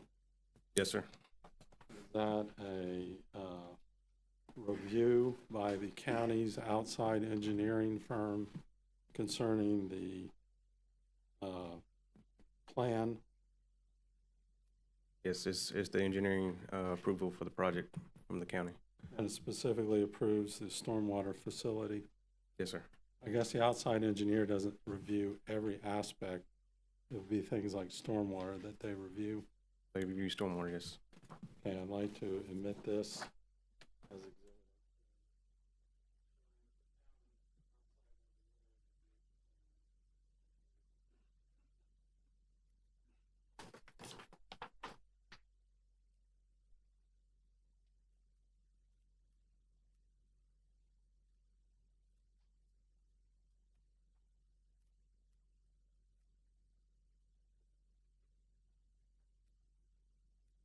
Now, did you apply for an environmental resource permit with DEP as part of the regulatory requirements for putting a hot asphalt mix plant at this location? We did, but prior to doing so, we applied with the Water Management District, but asphalt plants are treated at higher standards, so these are sent up to DEP by Water Management District for a further, more comprehensive review. Did you receive a permit from the Florida Department of Environmental Protection for a resource permit for the site for placement of an asphalt plant? Yes, we did. This is Exhibit 26.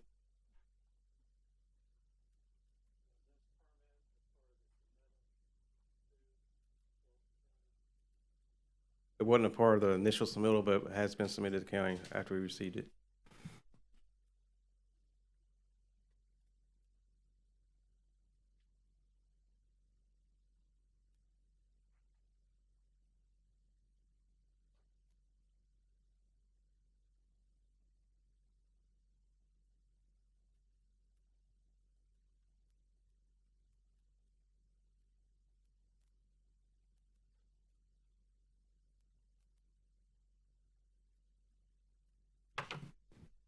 Now,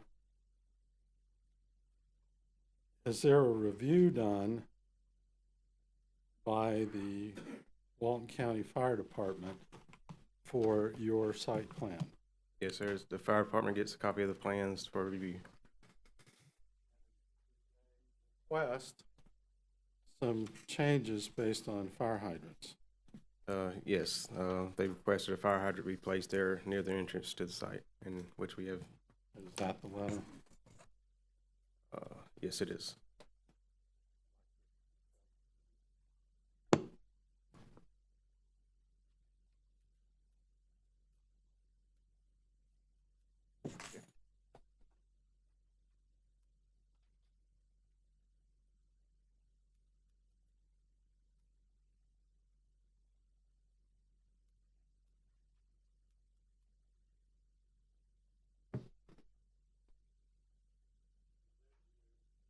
Altered the site plan to comply with all the requests by the fire department. Yes, we did. We added a fire hydrant there, right across from the entrance.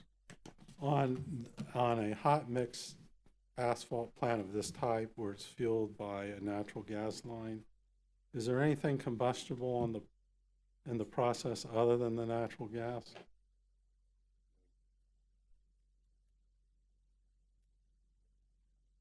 Not really.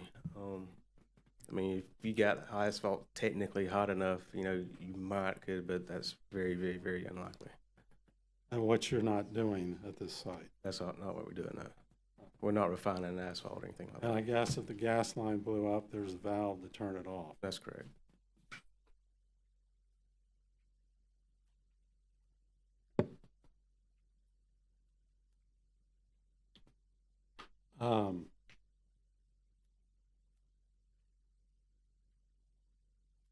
Did Walton County 20 part of your site plan submittal review it for floodplain compliance? Yes, I did. And was there a finding by the county that you complied with the appropriate floodplains for this site? So we comply with all appropriate floodplains. All the work is within flood zone X.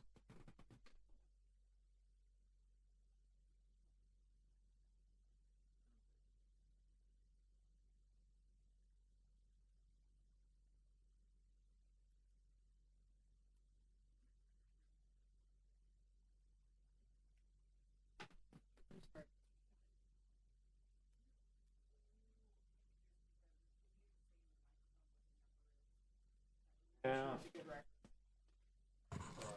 And we pre-label them, so it's terrible the numbering. This is Exhibit 20.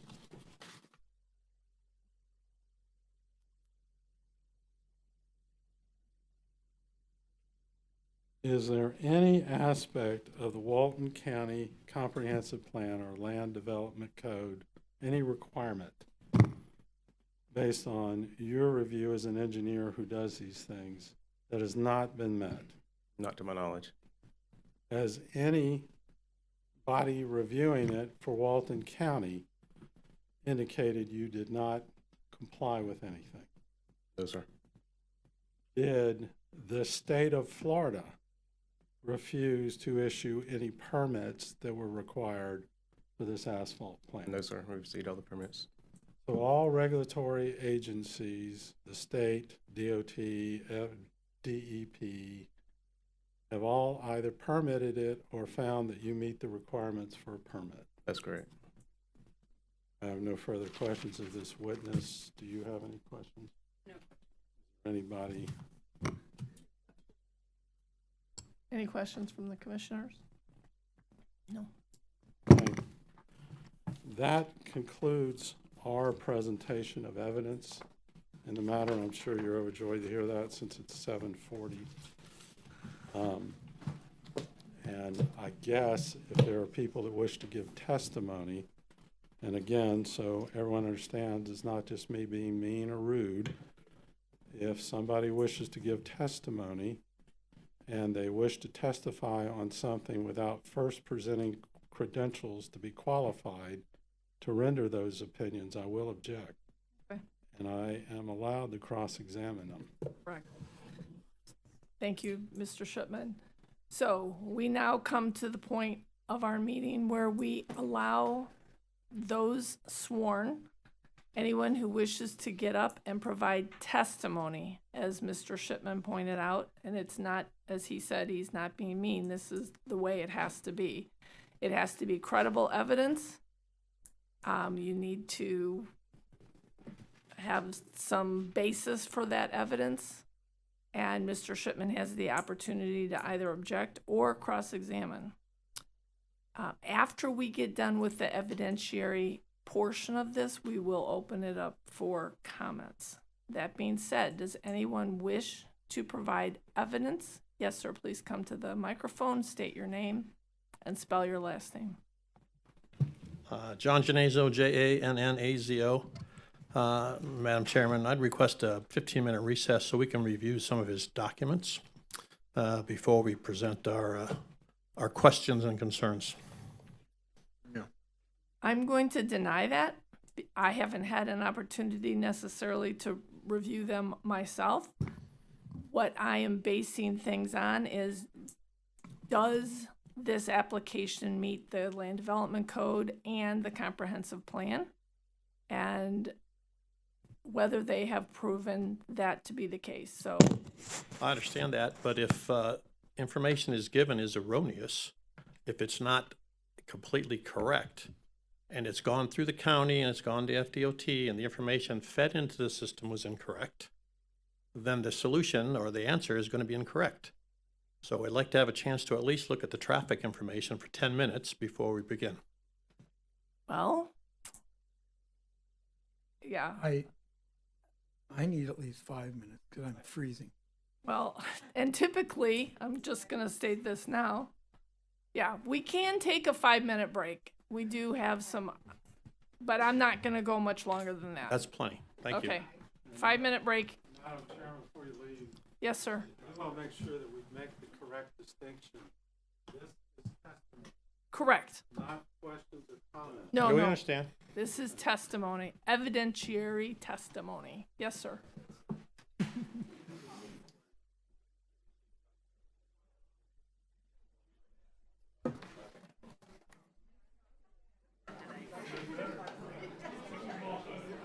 Specific you would like to look at? You know them?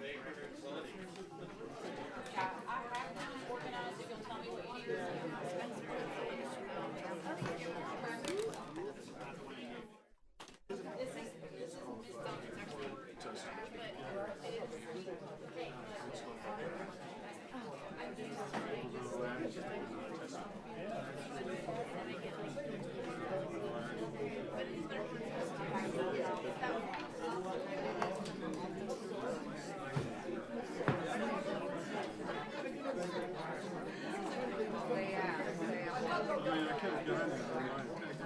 You need to continue or you good? No. Continue the way I was texting you. Everybody okay?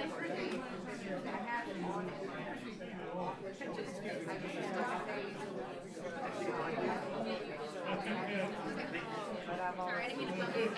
I don't realize how large this coming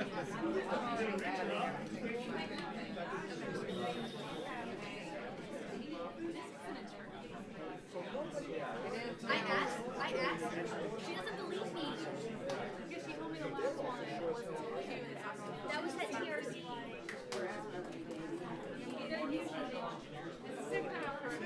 Okay, but I don't.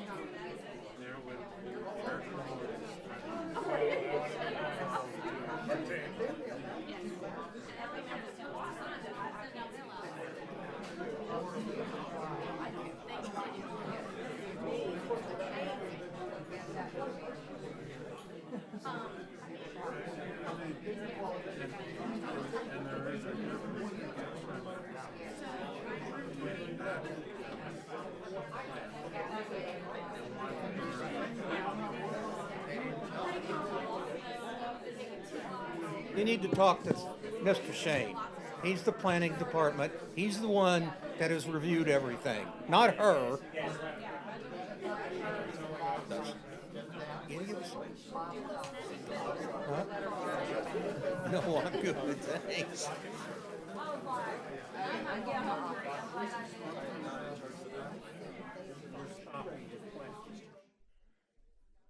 She brought her.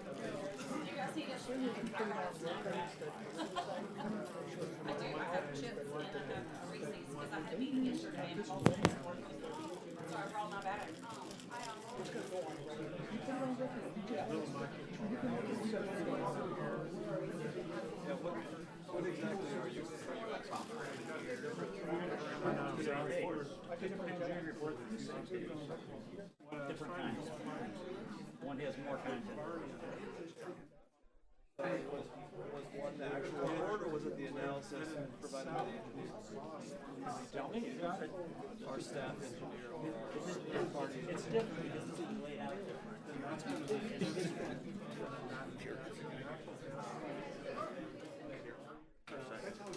Maybe share with the crowd.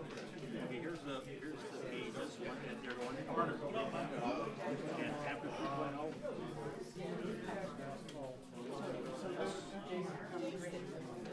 Ooh, a Reese's. Man, that would go good right now. I'm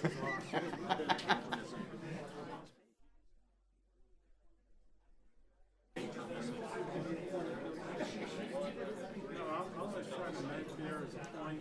I printed it out. You can see it printed out single side. I got from the stat from your county's website. That's what you got. So he gave it to me that this was the report. And now I see that there's a page missing. You can't, in my presentation, you can't show it. I keep this one. You just let me get up and talk. I can still comment on it. Still comment on it. But some of those slides don't apply at it. I was sitting here shaking, and it wasn't because of the audio. I mean, I have a wrap.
What you've got.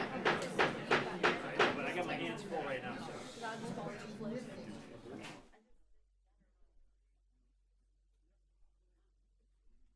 I'm gonna have to go without the slides. Okay, without my slides. Don't show my, they don't apply.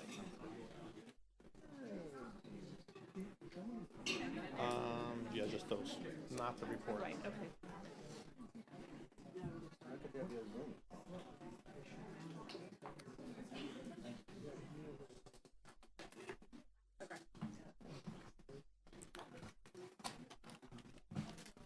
All right, it's, our 5 minutes are up. We're going to continue. You may present your testimony, your evidence. Okay, I want to first ask a question, if I could. Are you requesting party status? Have you done so previously? Are you? We're trying to follow the procedures that the county has had up to this point in time, where you come well prepared and you present your information and your evidence and your facts, and it's put into the record, because it's clear that the county put this magistrate process in place. You didn't do any dry runs, you didn't do any case studies, you didn't do any, get all the commissioners, all the planning people together and have Mr. Atkinson, yourself, and everybody else do a practice. you're just shooting from the hip. So we prepared the best we know from what we have seen, from all the hours and hours and hours of time we spent sitting in the audience and listening to all the rest of the different things that go on here. So, Okay, so my question is, and the reason why I say if you're yes, if I'm going to present ourselves as a party. on what is the basis for that? We are a 501c4 designed with our mission statement to involve ourselves in the protection and the enhancement of Walton County and development and economic development, environment, etc. We're registered with the state of Florida. Our attorney has advised us that this is a standing that should be sufficient for any quasi-judicial.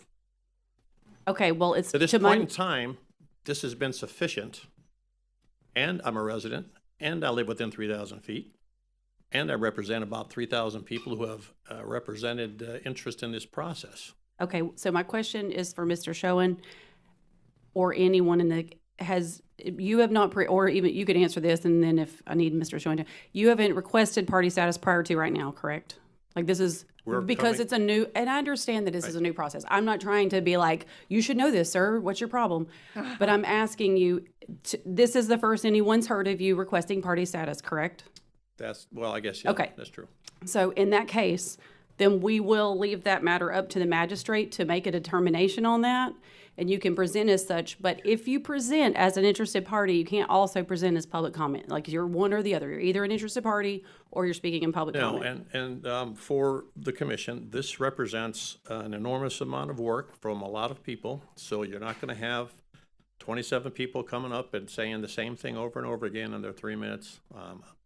I've also provided a summary of this to some folks in the audience so they can see if they had a point that somehow our organization failed to meet, they can come up and make it in public comment. But I did want to make sure this was on the public record because it's important. And if we're going to a magistrate, I want to make sure all the facts are there. And I want to provide the Planning Commission with some information and some questions that they may have, since we're unable to cross-examine and do anything else with this testimony, that you'll be able to do from your point of view. Okay, so we will take into consideration, and the magistrate will have to rule on that, and I will ask you to allow Mr. Shipman to, he's going to inquire further, just to make sure that. Yeah. I want to make clear. Come to the microphone, Yes, please, yes, please. Mr. I Shipman. want to make clear. He can give you something, you can mark it as proffered, but I object, and so that we're clear on what the procedure has been by Walton County up to now, before this. Members of the public could provide testimony. They did not get to submit exhibits. And members of the public in general did not become parties. Being a 501c doesn't make you a party. The community council showed up for years and years. They're a 501c3. And We're a tested. 501c4. I There's a don't- difference. I don't really care what yours There's is. a difference. I care. That doesn't make you a party. To be a party, there is a procedure that you have to go through. Well, why don't we let the And- magistrate and rule on that? No, I'm going to get on the record. So if you don't mind, when I'm done, you can come respond. All right. And under Florida law, to intervene, because what's designated as a party is the county and the applicant. There is a process where you can seek intervention, but it can't be that you're a 501c4. It can't be that I'm a member of the public.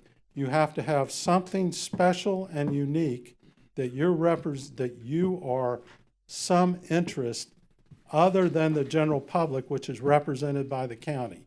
That has not been done here. They can certainly attempt to petition that to the administrative law judge, and we will respond accordingly. But tonight, I object to them as party status. They can, I guess, under this process, provide testimony as a witness. So we'll They have to do not dig into our get to- pockets, and we'll bring $5,000, and we'll bring our attorney, and we'll have our status. I can guarantee it. Let Mr. Shipman finish. Okay. As he says, he wants to go on record. For now, if they want to submit something, it is a proffer. It is not evidence and cannot be considered. The ALJ, I guess, can make that decision, but they don't have party status right now. Okay, thank you, Mr. Shipman. And I have an expert witness that I'll bring as well. Okay. I'm sorry. Could you explain to us what difference that makes to us as commission members? I'm also completely unclear. This is the first, I didn't even know we were changing procedures tonight. And I have to be honest, I think this is, to your point, ridiculous that this is happening right now. I don't understand what's going on. I don't want to, don't please. I'm frustrated at the moment. But I thought we had heard previously even that people were allowed to come and have their own representation to question things. Because, I mean, with all due respect to the planning department, they've been meeting with these people. They did approve it or it wouldn't have gotten to us, but it's for us to determine whether there are some cracks in what's going on, if there's something else. Otherwise, just pass it through. Don't even make me read these things for a week. Exactly. You know? Sure. So Really? I would like to hear what he has to say, and then it's my job to interpret everything that I see, decide what I give value to various testimony, to your presentation, and what I know of the laws, and I try to come up with my best interpretation. In my world, that's called data fusion. It was invented by Kalman or somebody before that, and it got us to the moon. So that's my standpoint. Thanks, sir. I'd like to hear from you. And I've structured this to be informative and fact-based, okay? And like I said, we had only up to the last time we got a chance to watch y'all a couple weeks ago to put all this together. I did not bring an attorney because it costs a lot of money, and I don't know what Mr. Shipman's charging per hour here. I certainly don't have Mr. Atkinson's retainer, but next time we will.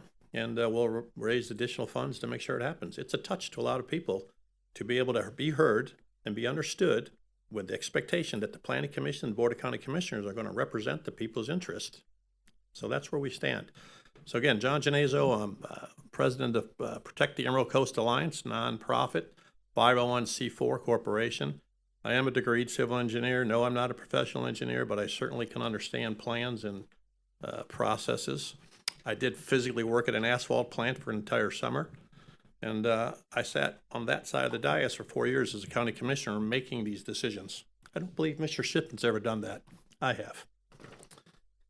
All right, I'm going to give you 25 what I feel are facts based on the Walton County Code, supported by common sense reasons to justify Walton County not approve the project and negotiate with the applicant and the landowners to find a more suitable and compatible use for the portion of the parcel property. Reasonable people, equally well-informed, will come to the same conclusion. The HMA plant should not be approved for the proposed location, and the county should work with the Highway 20 LLC owners, Mr. Christopher Sisler, Mr. Brannon, Mr. George Sisler, Mr. William Sisler, for a more compatible use reflecting the reality of Walton County 2025 and beyond. Bottom line up front, don't approve the project for multiple reasons, supported by the code. All these reasons are not restricted by Senate Bill 180. Deny it based on the incompatibility for critical safety risk and for serious environmental risk and concerns. Seriously investigate the possibility of Walton County negotiate the purchase of the 15-acre portion, about 13% of the 116-acre parcel, purchased in 2021 for $519,000. I don't want to be disruptive. You're being disruptive. This is, well. All right, that's it. Everybody who's not sworn to provide testimony is going to be asked to leave. I'm tired of the interruptions. It's difficult for us to hear. Everybody needs to be removed except those sworn to provide testimony. Now.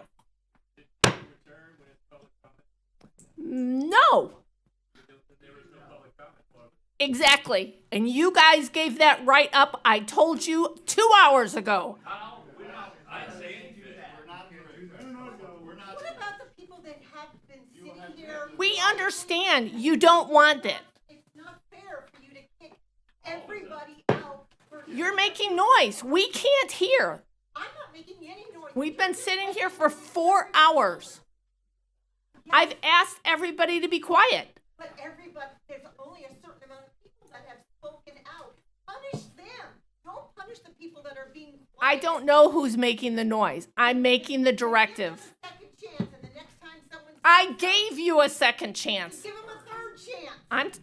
I'm tired. We are Two children that sat here quietly. I'm gonna ask the bailiff. 4 hours. My kids have sat here quietly, waiting for their chance to address. This I'm is gonna their ask- opportunity to learn about civics. Is this what you want to teach them? Yes, when the group can't keep their, A word. I get it. But I don't. It's just some people. Punish them. I don't know who it is. Third chance. I- When they do speak out, think Please. about. Oh my goodness.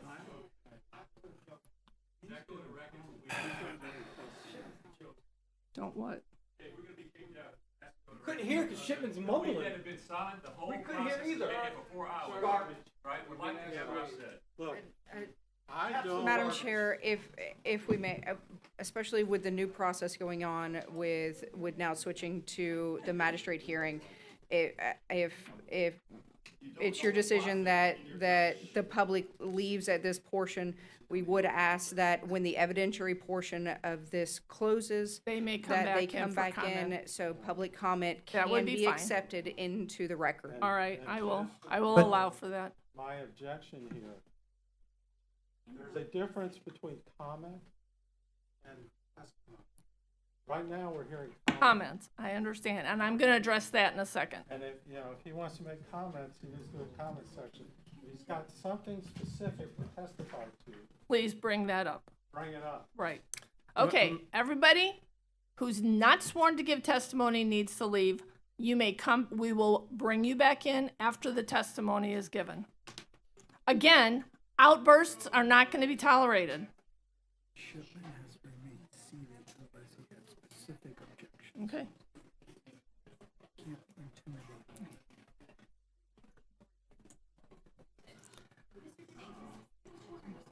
Not too, And please, this is, he's providing comment. I know. This is not evidentiary, I'm going to address so that. he can't.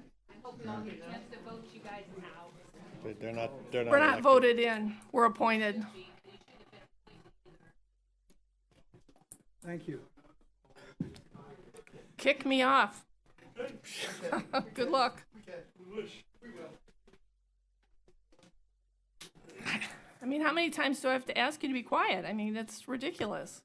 I'm sorry. I mean, I'm a fair person, but okay, you're coming back.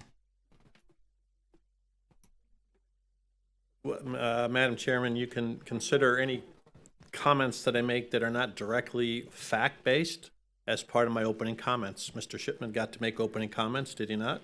He did. So anything that's not fact-based, you can consider opening comments. I do have a question to ask of you. Is it your intention to read through this entire document to us? I can summarize. Okay, because I want to make sure, though, that it's on the record. you have passed out copies, we have copies. I'm not, can it go on the record? Francie? Frankie? Can't go on the record.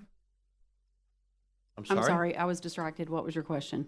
Can this document go on No, the it record? can be, Mr. Shipman explained, so that's a legal term, proffered. Offered. That means it's not part of the evidence, but it is a document. And then when the magistrate looks at it, she can make a determination at that point. But he's using this as a demonstrative. That's all this is a demonstrative. So it's not that you can't look at it because but he's just, it's not going on the record though. Okay. Like We when he don't. asked you to enter these items, he went by exhibit. Technically, he should have said, this is exhibit previously marked 10, and he wants to enter it, and you would say, so entered at every single one. So everything he didn't enter any of them correctly. Yes, he did enter them, and that is how it's done, and he knows it. He made sure we had every exhibit. You could go through pomp and circumstance. Quasi-judicial is not judicial. There are lax rules, and we acknowledge that. But he was very clear to make sure that everything was not as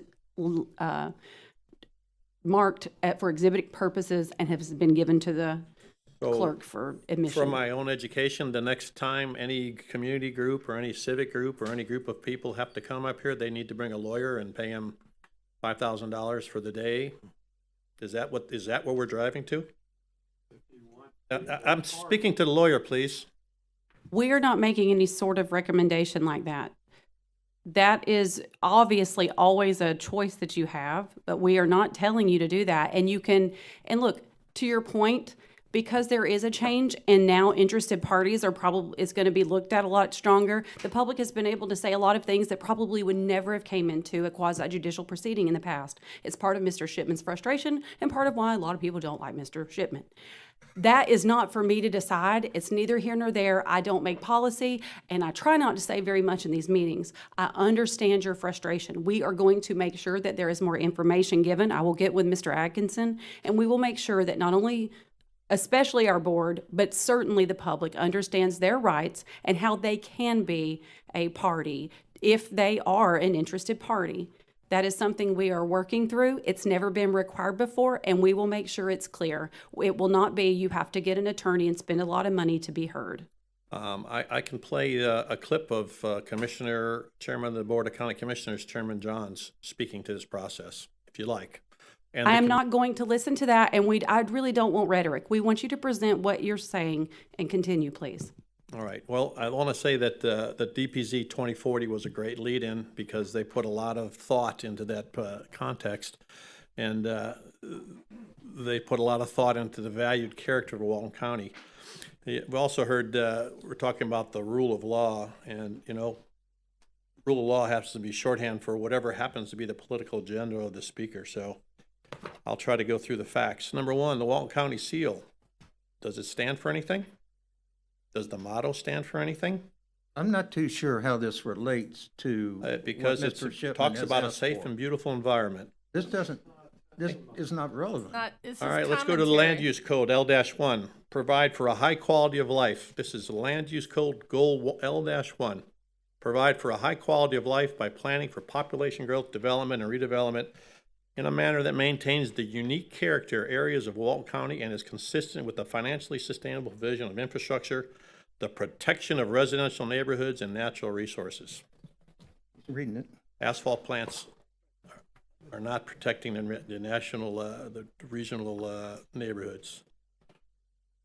HMA plant locations, by common sense and code, locate them away from all residential neighborhoods and sensitive environmental areas.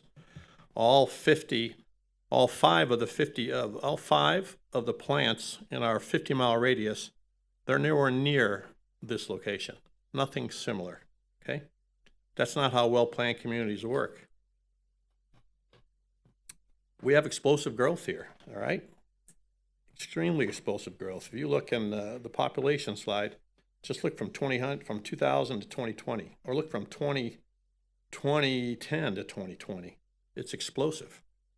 We've got 92,000 people. We've got 110,000 visitors a week. That's not being taken into account. DPZ kind of referenced it. They said we have a range of numbers. It has to be taken into account. This is all good commentary, but it has nothing to do speaking. All right. Evidentiary. The HMA plant. Through this to begin with. This is. All right, so we're not going to let the people talk, and we're going to not going to let me go through this. We're going to let the people talk. Hundreds of hours Can of he work not do this to in put this public together. comment? That's what I was going to say. We This gave him is- this sounds like public comment. I'm going through Yes. purpose. Here's land use code. Purpose A. The purpose of the land development code is intended to enable Walton County to respond uniformly and consistently to development proposals and to promote health, safety, and general welfare of the residents of Walton County. Is this This is commentary. This is in public comment. land use code 1.05.00?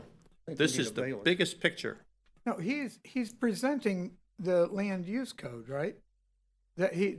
Are you quoting? I'm from quoting directly. our- This is directly, this is your number Yes. one But goal. he's making commentary on this He's presenting why it doesn't. project. The portion of the land use code, Let me, comprehensive plan. How it that relates to addresses the project. development Like this, not some general commentary.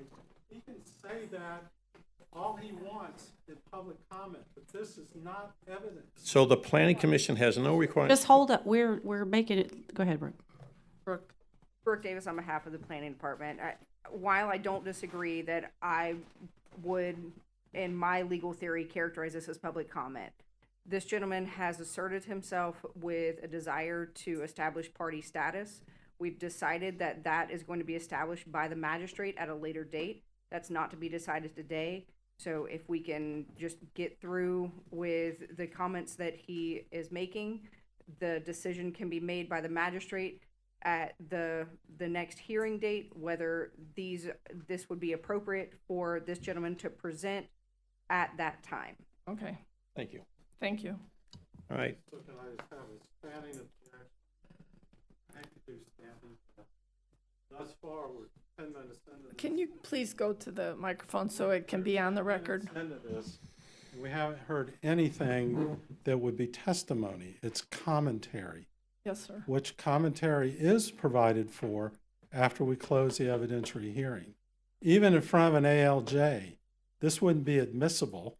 It would have to be something specific testimony on some specific requirement for this development that we're not meeting.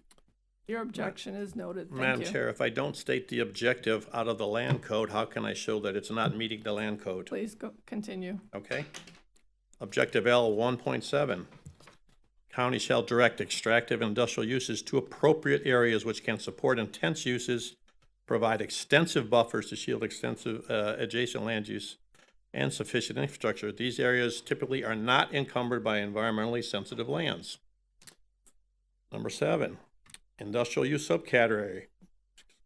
By their inherent nature or by virtue of the materials used, processes utilized, or products produced will generate noise, particulate matter, vibrations, odor, fumes, glare, and other hazards uncharacteristic of and incompatible with other area uses. This is right out of the land code. Now we're going to talk about an asphalt plant that's not going to meet any of those. All right, everybody knows where the site is. I'd like you to put this slide up, please.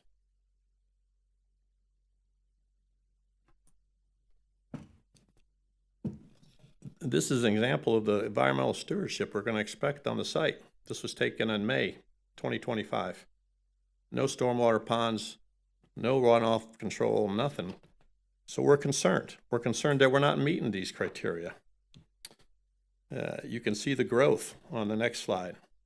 Yes, Hammock Bay was plotted in 2004, but since 2010, there have been an incredible number of houses built, all new. And since 2010, the plant was not operational, and I'll show you facts.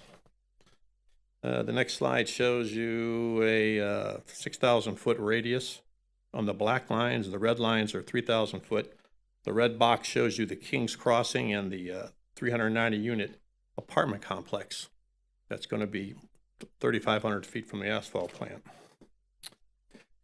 Slide number with the HMA plant.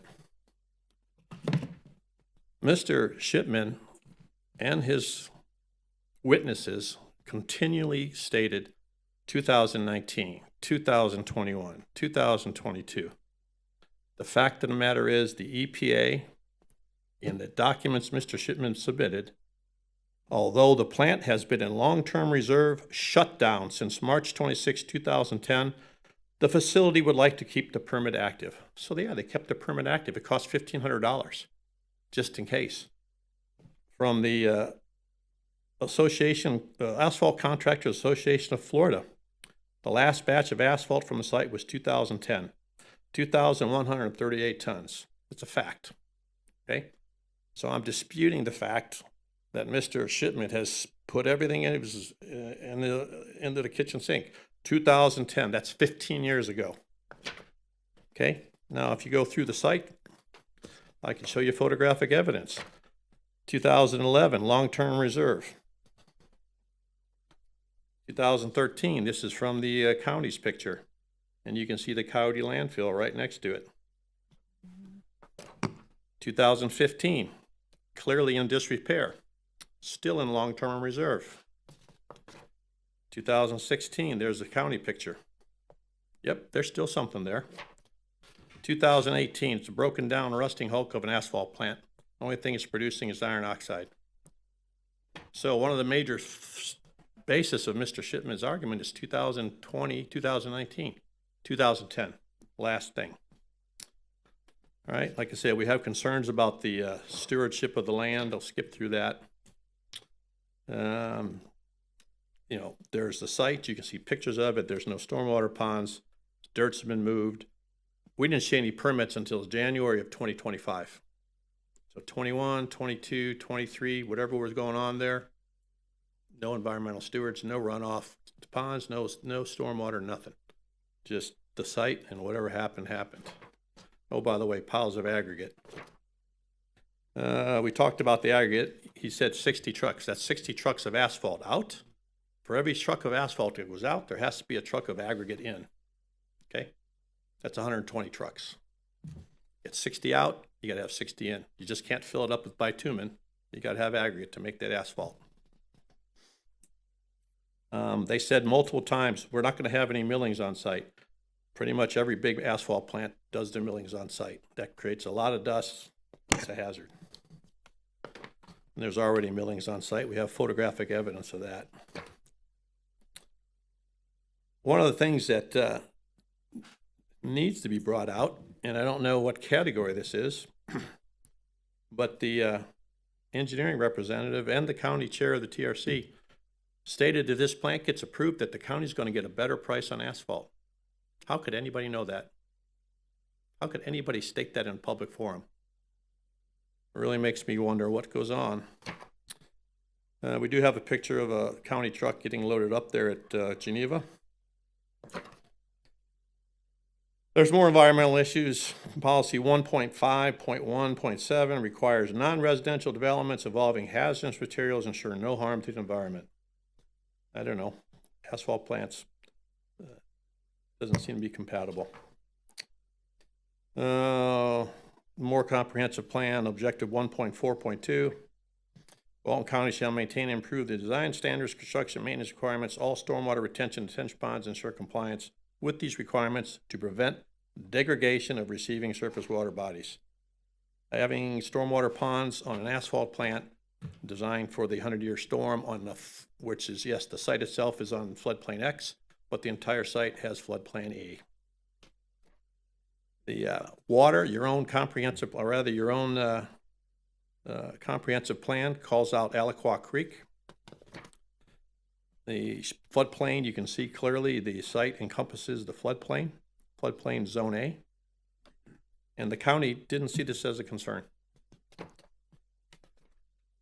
You can see the Aliquot and Godwin Creek and the Bay connection, okay? The asphalt plant right next to all those waters with water on the site. I want to know if the EPA permit stated the requirement for the Army Corps of Engineer was required. I didn't hear anything. I didn't see anything. I didn't see any reports that said that the Army Corps of Engineer permit was requested and approved. I'd like to see that happen. Stormwater pollution in the surface waters. Yep. Environmental facts. Okay, your own stormwater or water plan from the 3,000 page plan or so shows this area in the impaired waterway area. Okay, hard fact. Asphalt plant sitting right in the middle of gray area, the impaired waterways.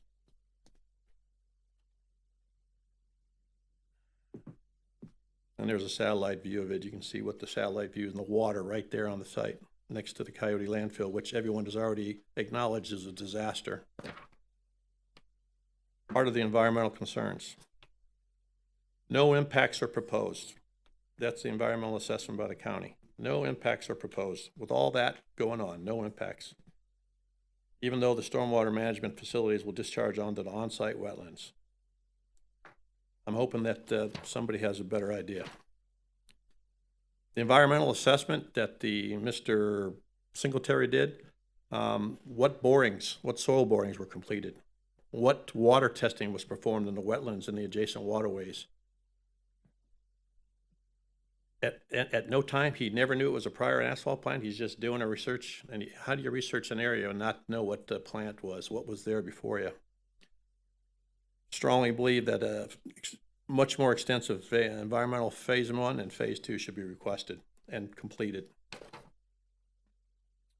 We didn't talk about fugitive dust, the unconfined particulate or fugitive emissions. When you have an asphalt plant, you have aggregate. When you have aggregate and you're moving around with a front-end loader, you're moving around with a front-end loader, you're dumping with a dump truck, there is a ton of dust. It happens. You can't contain it. It's there. It's a cloud. It's going to be there.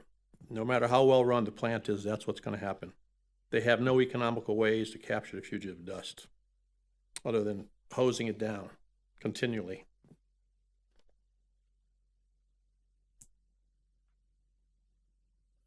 A lot of environmental concerns. And, 2002, they said taking HMA plants off the worried or the list of EPA things. The fact of the matter is HMA plants a volatile organic compound. When you heat it up, that's what it is. That's what bitumen is. And it puts off nitrogen oxide, sulfur oxide, hydrogen sulfide. That's what smells like eggs, okay? They're all standard. They're allowable. Okay, they're allowable. How it's documented, these can be an issue for people that are at risk. So you have something that's allowable, but it's still going to be an issue for people that are at risk in the area. 90 days a year, the wind blows towards the big developments of the residential areas. Certainly not the goal. The goal of a high-quality place to live, work, and raise a family is not to continually approve additional, new, incompatible things people just have to learn to put up with. There's some other toxic substances. You can see the reports. You got vulnerable populations, children, elderly, pre-existing conditions.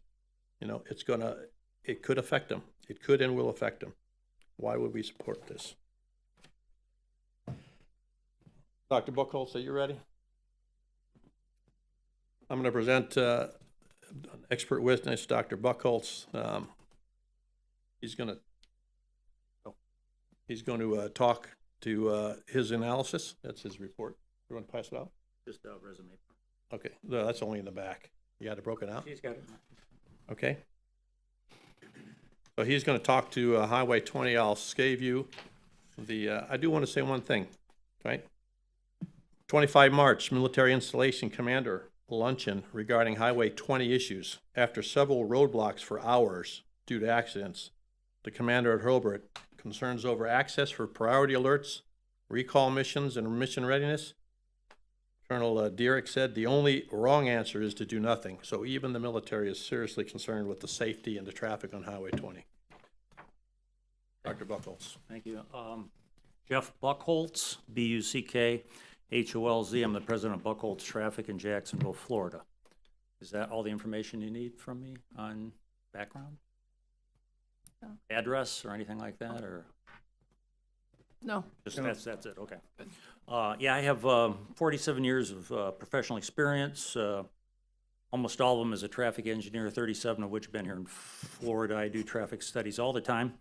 That's the number one thing. The only thing I do, I'm not a jack of all trades, I just do this trade. And I'd like to comment on the traffic study that was done, the traffic report for SEC Freeport HMA plant that was signed and sealed on December 2nd, 2024. I think there's a number of errors and omissions in the report that make it a report you cannot rely upon. The first issue is the one that you were alluding to. Believe it or not, you were talking about why just the PM peak hour? Why are we just looking at the PM peak hour? What if the asphalt plant isn't even open in the PM? Well, typically when we do look at access questions like this, and whether there's turn lanes needed on State Route 20 or not is a very important access question. And whether that intersection will operate at an acceptable level of service when it's opened is another important access question. To do that, we need to typically look at the weekday AM peak hour and PM peak hour. They did not look at all at the weekday AM peak hour. Why? Because volumes are higher in the AM peak hour at these kind of plants. They tend to do a lot more business in the AM peak hour than the PM peak hour. So that was an omission, that the AM peak hour was not looked at. The second thing that was an omission or an error is they didn't go out and take traffic counts. Right before they did the report, they took traffic counts that were done by FDOT at a location a mile away that were done almost a year and a half before. And then they did a little adjustment on it. And they didn't adjust it enough because they didn't get it up to where the real count ended up. In other words, they didn't do counts when they should have went out there and taken counts right at the location just before they're doing the report. But they got lazy or something and took old counts. They also just looked at the opening year. There seems to be a 10-year lease on this land, so you would maybe pick a year that's in the middle, like 5 years, and look at what this is going to be in 5 years. You want to be able to plan for not just when it opens up, but what's going to be the situation in 5 years. Is a turn lane going to be needed then? So you would take the traffic that we have now and you would grow it for 5 years, and that wasn't done. You would also look at other background developments that have been approved by your group that are going to come into effect, like King's Crossing, I think is the name of one of them that's coming online with hundreds of trips on State Route 20, and the Patterson site's another one. Large developments that are going to add more traffic. Doing a competent traffic study, you would add that also into the background traffic before you evaluated your warrants. That was not done. Then comes the worst part of the report, and that's the establishment of trip generation. How many trips is this development going to generate? And we were told, yes, we used the IT trip generation manual. Yes, but picked out the wrong land use code, picked out manufacturing. This is not manufacturing. We can tell because manufacturing based on building size, large building sizes, 140,000 square feet. This is a little asphalt plant. This is different. It's different than manufacturing. So the rates were the wrong rates that were picked out. What should have been done? Well, there is not an asphalt plant in the ITE manual. And I've contributed to the ITE manual over the years, so I know how it works. So what happens when there's not a rate in the ITE manual? It's a land use that's not in there. You go out and you find some similar ones and you count them. You don't trust what your client tells you for how many trucks are going to come in and out of a typical one of these. I can tell you that I've done this on concrete plants, not asphalt plants, but in concrete plants, which you expect would be similar, the AM is much busier than the PM. And the variety of trip generation rates from one plant to another is extreme. Some are very busy. Some are not so busy. On some days, some don't even open because there's no jobs going on. So you need to go out and do a random review of at least 3 other sites to establish a typical trip generation rate. And that's what a competent engineer would do, and that was not done. Also, once you decide how many trips this generates, you have to decide which are going to the east and which are going to the west. And there has to be some basis for what we call trip distribution. They distribute trips in the report, but no basis is given. It's just arbitrarily done. So why is all this important? Because do you need a left turn lane? Is a left turn lane warranted out there? The graphs that they use an old procedure, first of all, for left turn that does not take into account speed on the roadway. And it doesn't, well, it's old and it doesn't take into account speed. So it gets a 35 mile per hour road gets evaluated just like a 60 mile per hour road. And the new procedures take that into account in determining how many vehicles are required before you push into the left turn lane warrants. Anyways, even in their old procedure, all it takes is 5 left turns on the coming in an hour to warrant a left turn lane.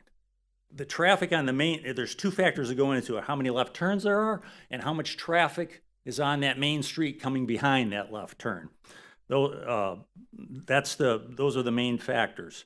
And basically, there's plenty of traffic to meet the warrants on State Route 20 already. That's not the issue. The reason it doesn't meet it in their analysis is because they only have 2 left turns there. If it would just be 5, if they would have done the trip generation analysis properly, very good chance. Now, I haven't done it yet because I haven't gone out and counted 3 asphalt plants. But if if it's like my concrete plants, it would easily meet the left turn requirement. So the bottom line is you can't rely on this for the left turn lane analysis or the right turn lane analysis, because that suffers from the same deficiencies that I talked about as far as trip generation goes and background traffic and all that. So the turn lane analysis, which are one of the most important things here that you should be concerned about, weren't done properly, and this needs to be redone and needs to be done properly. Then again, the other thing you want to do is you want to calculate the level of service of this intersection. Is it going to be easy for trucks to pull out, or is it going to be difficult? Is it going to be level of service A or level of service F? You didn't hear any talk in here about level of service because no level of service at that intersection was done. No calculation was done. And that's very important. Maybe you should not just have one approach lane coming out of the asphalt plant. Maybe you should have two, a separate left and a separate right, so the queues don't build up and then, you know, you start getting pushed by the guy behind you in a truck and then you make a dangerous left out. So 2 lanes that would help that. Would allow the right turners to go around. You know, it's easier for the vehicles to get out. But we have no analysis of that. So the bottom line is, in my expert opinion, having done this for many, many years, this is an incomplete report with a lot of omissions, with old procedures. And I think if this was done right, although I can't tell for sure until it's redone, I have a very sneaking suspicion it's going to warrant at least a left turn lane and maybe a right turn lane as well. And remember, a left turn lane is an important safety factor, and you're at liability risk. If you approve this and somebody gets hurt out there, and you had me telling you right in the meeting, listen, this was done wrong, this needs to be analyzed properly for a left turn lane, and if that wasn't done, then if that isn't done, then you put yourself at some risk. Dr. Buchholz, please. He's not here to render legal opinion,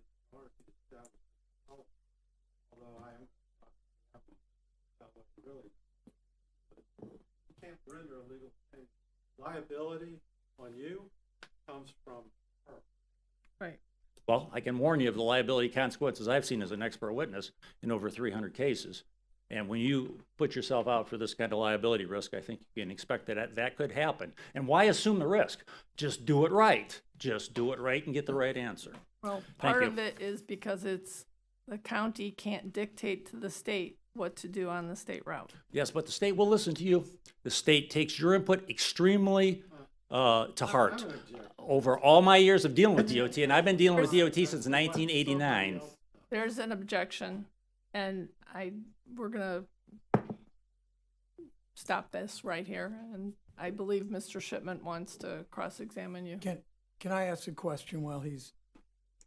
You're a civil engineer. I know you do traffic. Do you also do? I mean, if this isn't your field of knowledge, then I'd rather you didn't ask. But that number of trucks making turns on the road, how effective? What's the effect on the pavement? Well, that's another thing. This procedure that they use does not take into account percent trucks. The newer procedures do. Okay. So you can't tell what the effect with using this old procedure. Okay, I was thinking of road. It has other problems too. Those are just some of the more blatant ones. Yeah, I mean, am I qualified to do this? This is all I've been doing for the last 47 years. I hope I'm qualified to do it. So let me ask you about your background. You advertise for your services on the internet, don't you? Which ones? I don't know. I'm looking at a thing for you right now. I mean, you're talking about expert witness services? Yes. Do you advertise for your services? Yes, I do. And I have a couple different places. What you advertise as your area of expertise is accident investigation, meaning where there's a car crash. You testify in personal injury cases, right? This is advertisement to lawyers who use me for accident cases. All right, this is not an advertisement of my general capabilities. Yes this is or to no, a specific is audience. a lot of the cases that you claim that you've testified to, it says 250. A minute ago you said 350. It's where you're hired. That's an older one. It's where you're hired by plaintiffs' lawyers to testify in lawsuits over car accidents. A lot of them are car accidents. Right. Not all of them. Some are land use, just like this. And you advertise for reconstruction of accidents, so you can testify for lawyers who are pursuing lawsuits for personal injury cases, right? I don't do accident reconstruction. I don't know. Well, that's on your website, accident reconstruction. That's not my website you're pointing at. You're pointing at an ad that comes out of probably expert pages. They fill in those things, not me. I fill in the general discussion. They can stick it wherever they want to. I'm not an accident reconstructionist. How many of your 250 to 300? I'm sorry, you're not a lawyer, so you don't get to act like one.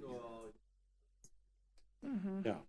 All right. How many of your 250 to 300 cases are really where you're hired by lawyers who are filing lawsuits involving some kind of car accident or truck accident or bicycle accident or motorcycle accident?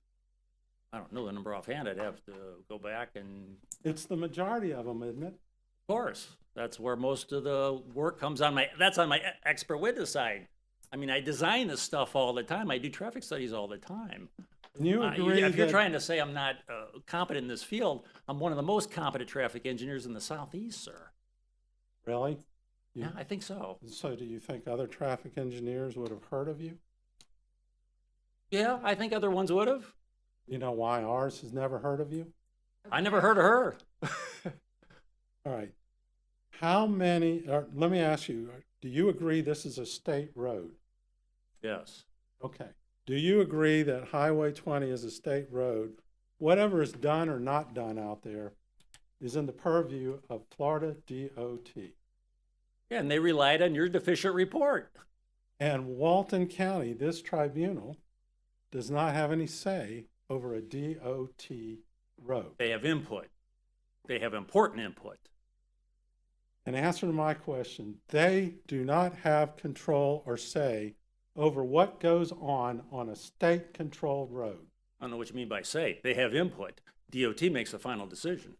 But DOT, in my experience, listens very closely to local organizations. And they also rely on engineering reports to be accurate. And when you submit to them an inaccurate report, that ends up having them make the wrong decision, which is what happened here. Says you. Now, have you ever worked for Okaloosa And County? I said I'm why sorry, I said I'm that. sorry, I'm asking the question. I'm trying to finish answering your question. I said exactly why that it wasn't any good. My question was, is it a state road under the control of FDOT? And you said yes. And I asked you, does Walton County have any authority over a state-controlled road?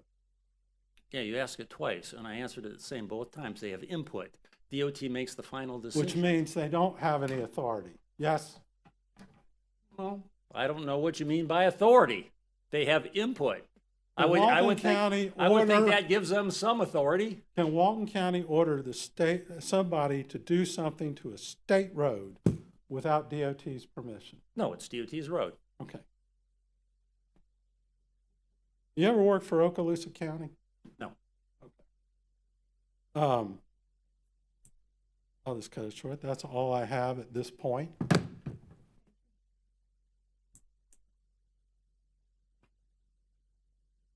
All right, we have, does anybody have any questions for him? I do. Sure. Are you aware that Walton County requires traffic analysis to be based on PM peak hour trips? Traffic concurrency analysis. That's not the same as traffic access. Okay, but I was saying for the purpose of Walton County's code review and their concurrency analysis, it's based on the PM peak hour. Concurrency is a different animal. Concurrency, you're all the only I'm question asking about the concurrency report. Well, I'm trying to explain to you. Concurrency has to do with, are the road segments during the peak hour, will they carry the traffic? The road segments. It's got nothing to do with the access at the intersection in front of your site. It's got to do with the road segments being overtaxed.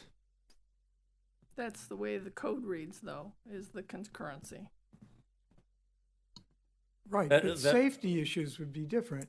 Yeah, And whether or not you absolutely. need turn lanes, that's not a concurrency issue. Absolutely. Concurrency has nothing to do with safety, really.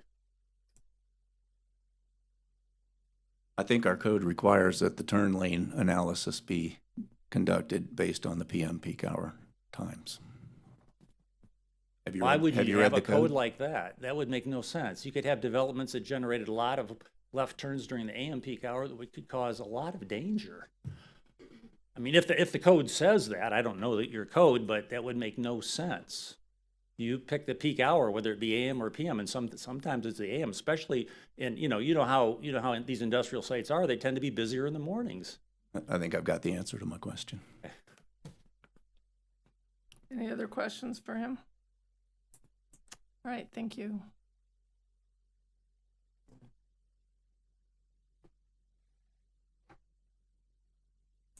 How much longer are we gonna go on with this? Yeah, by the way, we normally are done at 8 o'clock. Well, Mr. Shipman took up all the oxygen in the room for 2.5 hours, so. I understand. We're calling a hard stop at 9, so Time is it? it's 20, and that's including, Before we start back with it, I believe what this gentleman presented previously, he purported to be his opening statement. correct. So anything that he is going to say at this point will have to be testimonial, or I will also start objecting furiously.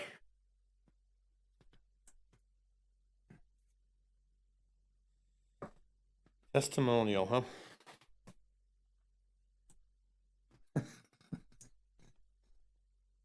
Does testimonial include rebuttals to what Mr. Shipman said? No. Does testimonial include? Yeah, I got that.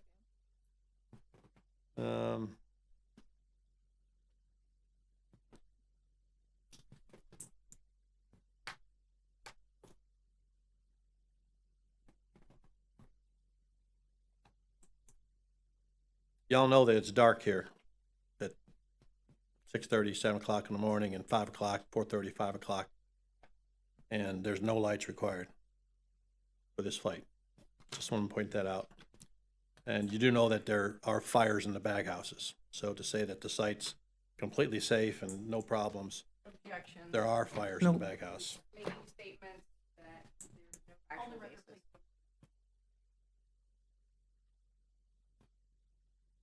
Objection. He's testifying based on information that is not within the record.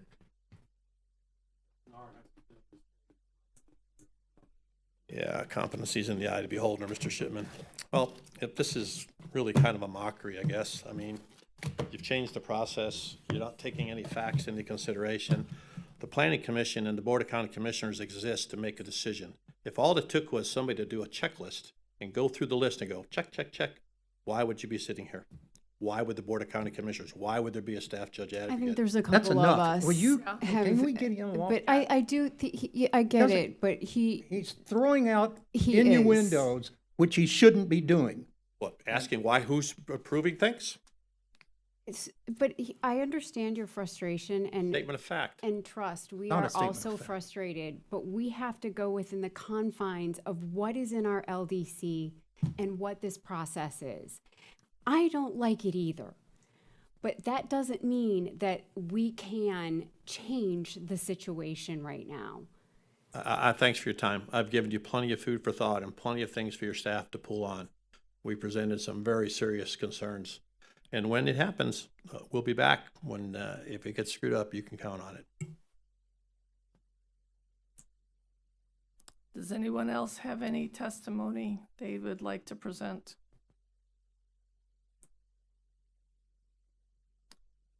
All right, then I guess we close the sworn testimony portion. We can bring back the audience and we can have open comments.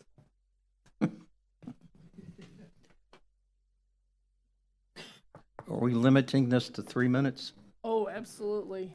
And Should have done that this time. Well, yeah, I can't for those people. Well, except that was comment. I get it.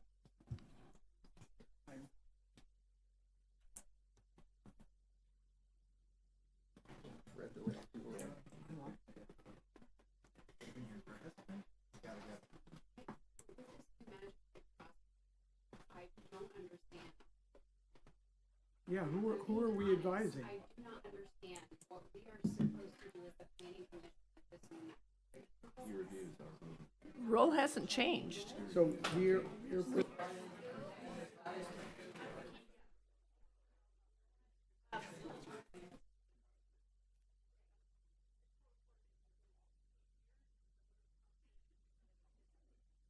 Thank you for letting us back in.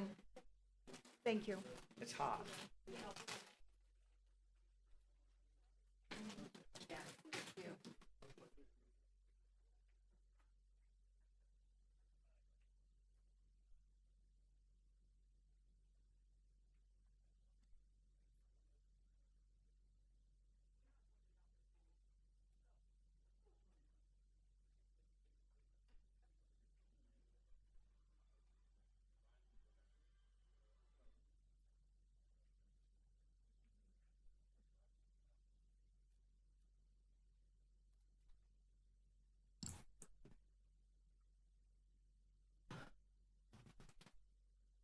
All right, we are going to open this up for public comment.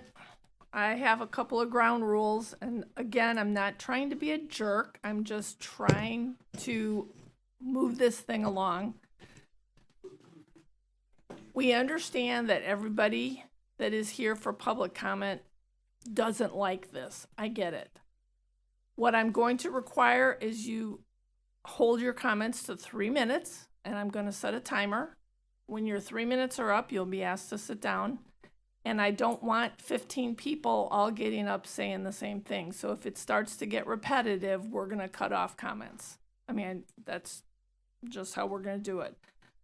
So first person that would like to speak to this matter, gentleman standing, please come to the podium. State your name, spell your last name. Gary Adams, A-D-A-M-S, retired homicide from Dade County. I mention that because I talked to a lieutenant on Walton County Sheriff's Department, and I asked the lieutenant, why isn't the traffic on Highway 20 being enforced? You know what the lieutenant said? It's too dangerous. That's from a lieutenant about the traffic now, not including the 60 trucks that are going to be coming out, plus the trucks that are going to be coming out from the business across the street from that. Do you know how many deaths we've had on 20 in the last 11 months? Or, excuse me, 11 years? 8. 8 traffic deaths from the traffic light right here in Freeport to just past Trey-Nick's restaurant. How many more deaths do you want to see on Highway 20? And you, young lady, owe these people an apology for acting like a total idiot. You may be, yeah, excuse me. Kyla, just don't even address it. They have their opinion. The lady in the front here. Whoop, sorry. Go ahead, sir. Well, whatever. Whoever.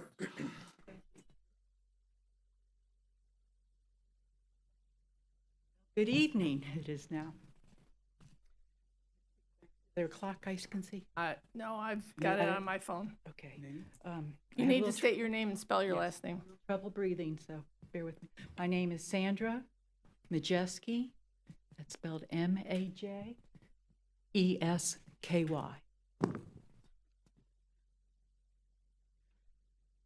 Today, this evening, we find ourselves in a convoluted mess. That is true, Walton County. Walton County fashion. The good news, you likely won't see an asphalt plant. That's by design. The bad news, it always was their plan. I'd like to first make my claim, then follow with the evidence uncovered through research by a few, not limited to Alan Osborne and Shannon Capps, both of whom have asked me in their absence if someone could shine light on this topic. My statements today will be of educated opinions, showing the data and evidence,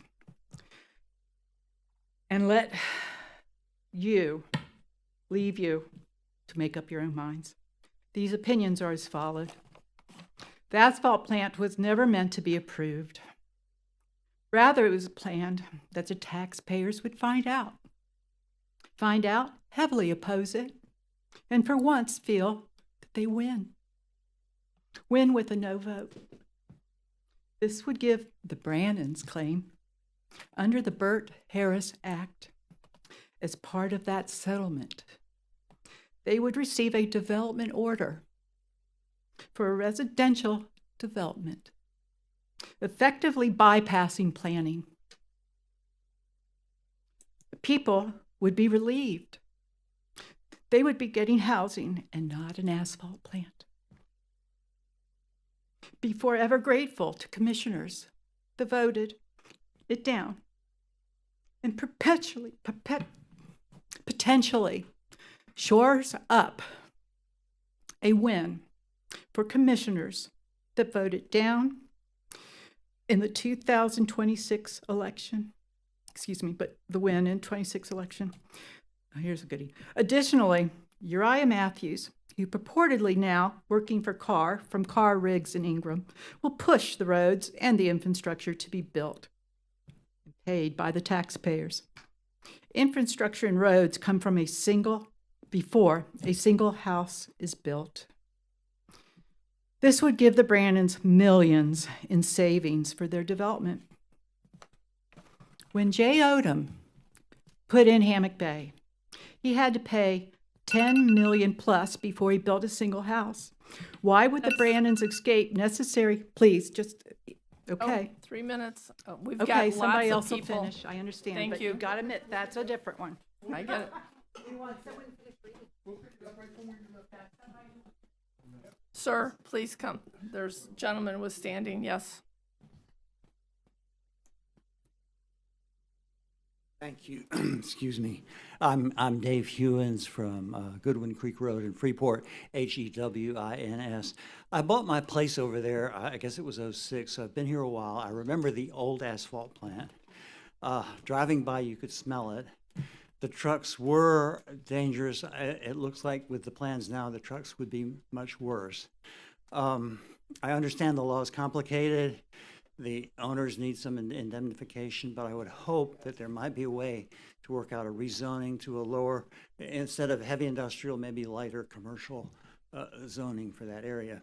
Trying to think what else. Oh, I had some neighbors not too close to me a long time ago who were really, their health was affected by the Coyote landfill. I know that's a different project, but we really don't need more bad health effects in this area. So thank you, I appreciate it. I'll try to keep it short. You.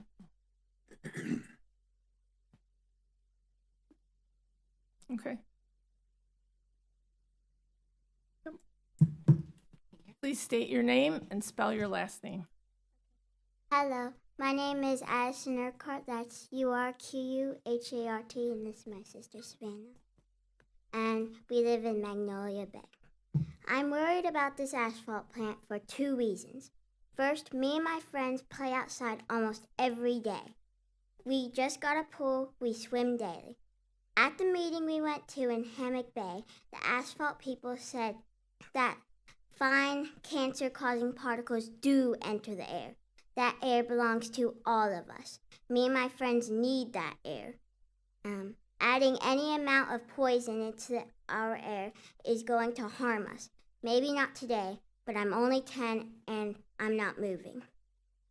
My second concern is that we take that road a few times a week for cheer. That road is very busy, and the amount of trucks the asphalt people said would be added to the road is scary. My only question is, how can you vote to approve something that will put the kids of this community at harm?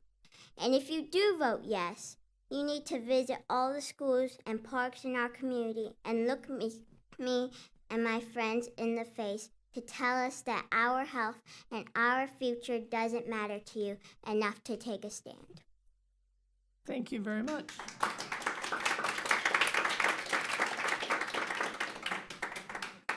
This gentleman in the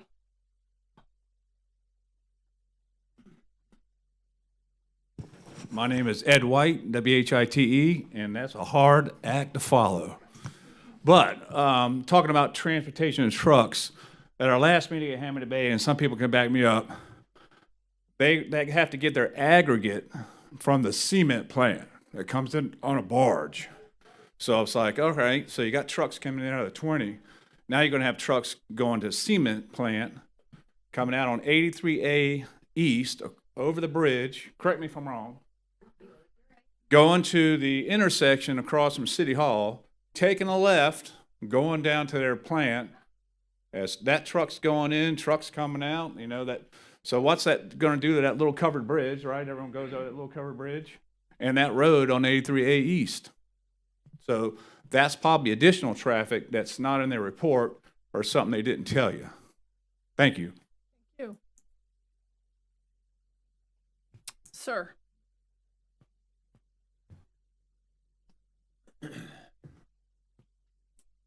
Hi, my name is Douglas Clark, C-L-A-R-K. I truly don't have anything to say about the plan. I'm not educated in it. I've only learned about what I've heard today. What I can talk about is traffic. I do have a higher education in traffic. Spent 26 years in the state police, Pennsylvania. I was a commissioned officer and a barracks commander, and then later another 6 years as a local chief of police. And I can tell you this whole process and what they have proposed is a recipe for disaster. And I've lived here now for 2.5 years. I've driven that road, I've seen it, and where they intend to put the entrance to that plant without putting a acceleration, deceleration lane, marking the backs of their truck with some type of the complete back, just like the fire trucks do it with reflective stuff, there's going to be an accident. Now, I disagree with what you said. I don't believe those trucks are going to come out on 20. I think they're going to take Bay Loop Road the whole way around and come out on 20 that way on 83A west side. I guarantee you that's what they're going to do so they don't have to deal with the traffic themselves. Now, with that, and I was just reminded of it because I heard a truck off in the distance. I don't know if you folks know what a Jake brake is. When air is compressed in the engine and then slows the truck down, you're going to have 80 trucks. When we had this meeting at Hammock Bay, Mr. Howell, who left, I was going to ask him about this. So you're going to have 60 trucks running asphalt back and forth. That's 120 round trips, plus 20 trucks getting the aggregate. That's 40 trips. Very dangerous, very dangerous. So it takes a triaxle bucket truck at least 500 feet to stop. That's almost 2 football fields. Now, when you come over that, when you come past, if you're going west on Twain, you come past the main entrance of Hammock Bay, the road slopes down like that. It takes 2 football fields for that truck to stop if there's something out in front of him. I just know there's going to be a disaster. So without pre-planning the safety portion of where that entrance is going to be, I think it's inevitable that there's going to be a catastrophe. That's all I have to say. Thank you for your time. Gentleman in the red shirt. I'm Rex Wally, W-A-L-L-E-Y. I want to first of all point out to the members of the commission here that all the expert witnesses that have been put before us today were paid for by the developer. They're not independent people. Second thing is that the asphalt company that they own in Geneva is capable of supplying asphalt down this far to Freeport. If we wanted them to do the road out here, they could bring the asphalt from Freeport. They are going to put an asphalt plant in Freeport at our discomfort so they can sell asphalt further south. Not for us here. It's no benefit to us here. There's 3 asphalt plants apparently can supply asphalt for Freeport. These guys want to put an asphalt plant in Freeport so they can sell it further down the track. It's making all the inconvenience to us for their benefit. The third thing is that they said that they've got a baghouse filtration system on their plant that will take care of particulate matter, which is factual that it will. It'll filter out a lot of the dust and rubbish out of there, but you can't filter out vapor. And scientific information, anybody can look it up, is that bitumen, which is the binder in asphalt, produces all sorts of vaporous substances into the atmosphere just by heating it. And they're going to heat it. They're going to heat it up to 340 degrees in their furnace. And that will make it stink. And as you say, you were saying when you go past somewhere where they're laying asphalt, you can smell it because it's still hot. When it's laid on the ground and it's set out there, it's pretty well inert. We don't even think about it. Our parking lot right outside the door is asphalt. The highway's asphalt. We don't worry about any smell from it all. But you heat it up enough, you're going to smell it. And so that's going to be coming out of their fume pipe, and we're going to smell it in all our neighbourhoods around here if they're allowed to go ahead with the procedure. I think that's about all I need to tell you. Okay. Thank you very much. Yes, ma'am.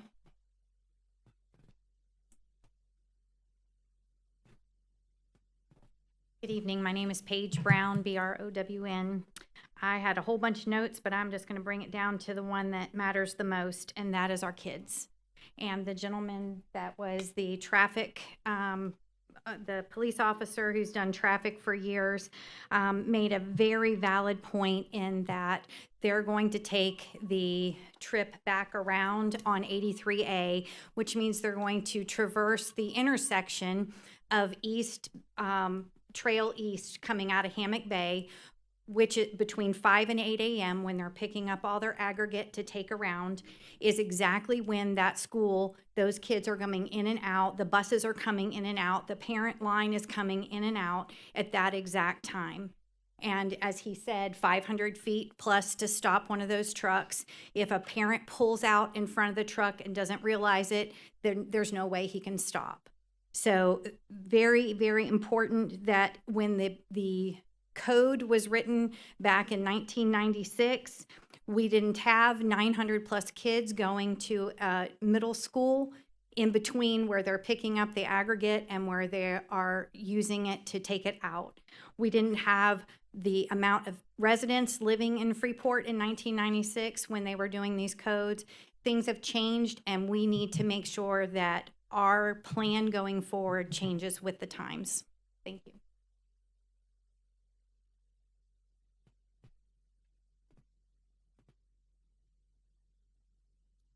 Hello, my name is David Johnston. Moved here 2 years ago with my wife to retire and build a dream home off of 83A in the Bay Harbor subdivision. And I just have a few things I'd like to share with you. So first of all, I'd just like to point out, hopefully it's not redundant, 83A, as Mr. Shipman has pointed out, State Road 20 is not in your jurisdiction. However, 83A is. It's a county road. That's what I understand. So hopefully you do have some voice in deciding what's going to happen with the traffic and safety on 83A, especially with all the new single home and apartment buildings that are being built right off of 83A. The second is in the form of a question, but really not to elicit a response, but more to hopefully spur some consideration when you review the application and look for clever and out-of-the-box solutions. Does the Walton County Planning Board and the Walton County Board of District Commissions have the authority to purchase the land and/or lease the land that is being proposed for this asphalt development? Hopefully something to consider. And the last one is there any opportunity for the county planning and/or district commissioners to get an exception granted by the state to quickly downzone this poorly planned, heavy industrial zone that's closest to the most densely populated residential area in all of North Walton County? Thank you. Sir with a baseball cap.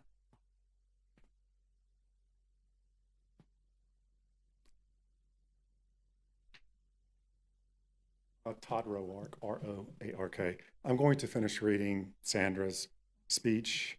I haven't read it, so please give me some grace. I'll probably stumble through it. When Jay Odom put in Hammock Bay, he had to pay $10 million plus before he could build a single house. Why should the Brannons escape this necessary cost and burden the taxpayers? Housing is necessary and smart developments are fine, but there should be some transparency and honesty devoid of tomfoolery and shenanigans with the parties bearing the appropriate burdens. Is this a quid pro quo because Scott Brannon, a brother and potential silent partner, has worked for the Walton County government for years? Is that ethical? Clay has business partners and other businesses tied to the Brannons. Should he advise or represent the county in any fashion as it pertains to the asphalt plant? Isn't that a conflict? At the bare minimum, we the people should demand Clay recusal on this issue. Failure to do so could and should result in multiple bar complaints and/or AG complaints filed in this manner. The asphalt plant is proposed to be built on land owned by the LLC in which Ronnie Brannon is the managing member. This land is to be leased for 8 years. 8 years, to my knowledge, is the cap under the Burt Harris Act for loss of lease. Why would a company invest the money to build such an expensive plant on land that simply is leased? Why have the Brannons continued to purchase land all around the asphalt plant, seemingly slanted towards a development? Why did my prior councilman, Valley's mother, pay 250% more than the neighboring properties for a parcel that she purchased from the Brannons LLC in the same vicinity? Could it be for future housing plans? Why hasn't SEC applied for a DEP permit yet? Why do they need another asphalt plant in Freeport when they already are providing asphalt to Walton County from their Geneva plant? And per our public records logs and GPS data, our trucks have been regularly going to the SEC plant in Geneva. This was never about building a plant. This was about suing the county under the Burt Harris Act to pay a portion of the development and settlement agreement done by a conflicted county attorney for a development order without going through the proper channels. Support for the elected officials that seem to listen to us and deny it, and then thankfulness of getting housing instead of an asphalt plant in the end, and to boot, they won't even have to pay for their own roads. So what can we do? We can demand that Clay and any conflicted commissioner recuse themselves. We can file complaints with the state if they fail to do so. We can file complaints on the project for ethics violations. We can expose this, and we can choose not to be satisfied with housing instead of an asphalt plant. 2 sentences. Read them. Asphalt plant. What we can see and plan and then choose to vote the involved elected officials out instead of being thankful they went against this project. We can follow the settlements, if any, and act like a hawk, watch and expose. That's what we can do, and that lets our voices be heard. Thank you. Thank you. Gentleman over here, yes. Pardon me? You said 9. I know. Darren Dunwald, D-U-N-W-A-L-D. The lady from DPZ in her presentation, she pretty much said that heavy industrial zoning does not fit near residential zoning. She said it. Didn't the county pay $800,000 for their analysis for the proposed 2040 Walton County? I'm just asking. I tried to catch her out when she left, and she was kind of upset. She just said it was a terrible plan. So I was just listening to her. She wouldn't come back. Anyway, when the gentleman said about the environmental assessment, he said what portion of the site, he said a portion was, what portion? Was it the whole site or just a corner of it? I don't know what the assessment was. So I caught that, there was just a portion done on the assessment. The wetland, now with the environmental, the ponds and stuff, I have talked to Nolan about that with the ponds. If they placed them in the back, they weren't going to line them. I notice everything, and I do reviews and stuff, everything is like the minimum requirements. I mean, that's really close where the ponds are located. When they outfall on a 25-year event, they pop off. Godwin Creek is right there. Godwin Creek runs into Aliqua Creek, which goes right into the bay. It's already impaired. I just don't think we should impact it anymore. So, but you know, then they stopped producing asphalt, but that in 2010. I mean, they kept the permit open till what, 2019? But the economy crash in 2007, 2010 probably put a hurting on them, so they shut it down and didn't produce, and probably got it from, I think we have another one next to the high school up here on Old 331.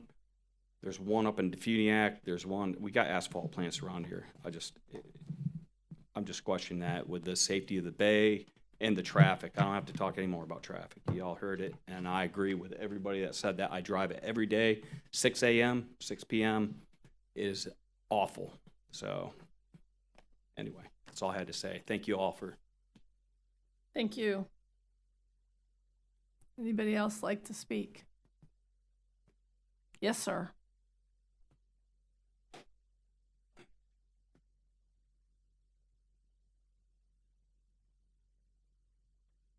Talked with you before, Jim Teeple, T-E-E-P-L-E.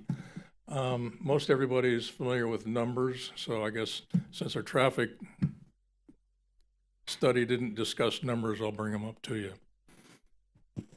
approximately 614 meters west of the entrance to that asphalt plant is a relatively blind curve. At 55 miles an hour, any vehicle will cover that distance of 614 meters in approximately 20 to 25 seconds. Now, most of you have not had the benefit of wearing night vision goggles for several thousand hours of flying time.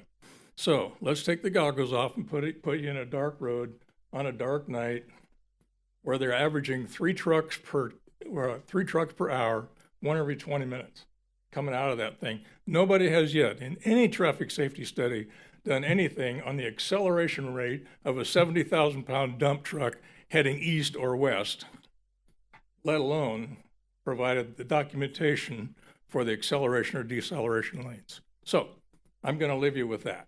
You can picture that in your sleep at night, figuring out how somebody driving late at night in bad conditions with foggy headlights is going to stop with a truck trying to accelerate in front of them, and they're not seeing it because they're on their phone, or they're talking on their phone, or they're doing something else stupid in their car. Thank you. Thank you. Anybody else wish to speak on this topic?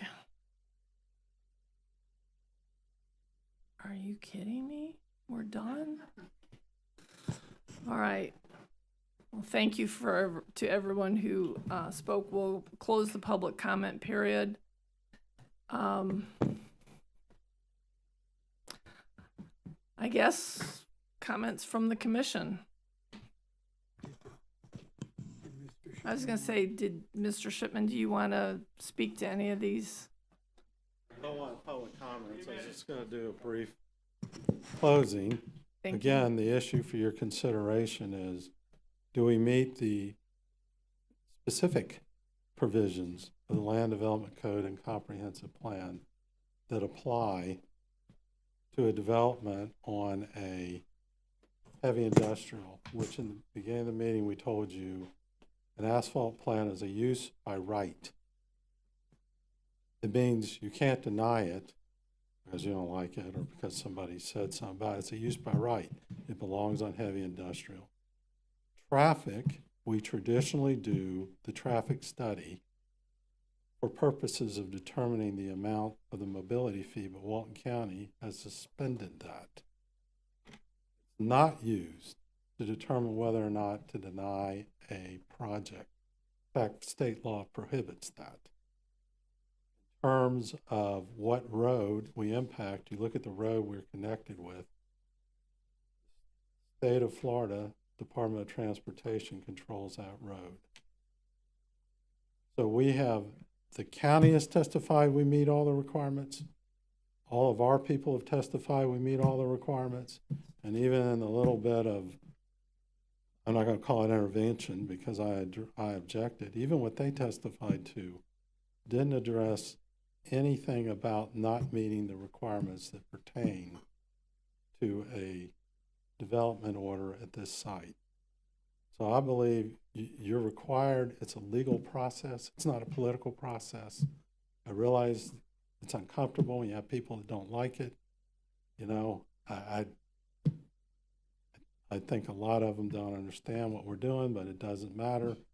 The law, it is a legal process, and we have proven by competent, substantial evidence we are entitled to this development order, and there is actually zero evidence on anything that you get to use an opinion on that would enable you to deny it. Thank you. Thank you. Comments from the commission? Yeah, no matter what we say here, whether it's passed or denied, it still is going to go to the magistrate, right? Correct. So what we do here is really meaningless. Yes and no. Yeah. Has been for 5 hours. Recommendation. It's a recommendation. We have a recommendation that the magistrate will review and consider. The same way that the board would have Along in with the all past. this. Correct. Which we haven't had time to read. Any comments? I've just got one question because I'm confused. While we've been going through this, I tried to go back to the property appraiser's website as well as the GIS, the county's planning web. I've been trying to understand who owns this property and which property it is, because apparently these maps don't like this property number.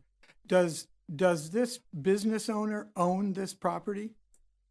They have a long-term lease and a letter of agency, meaning they are operating as the agent because they have a long-term lease that enables them to apply for the development order.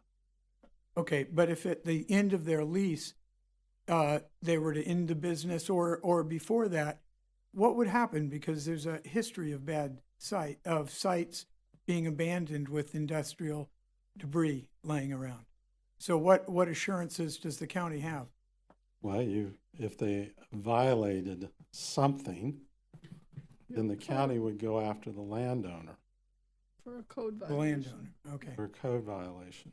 okay. But as far as changing hands, the prior asphalt plant changed owners multiple times.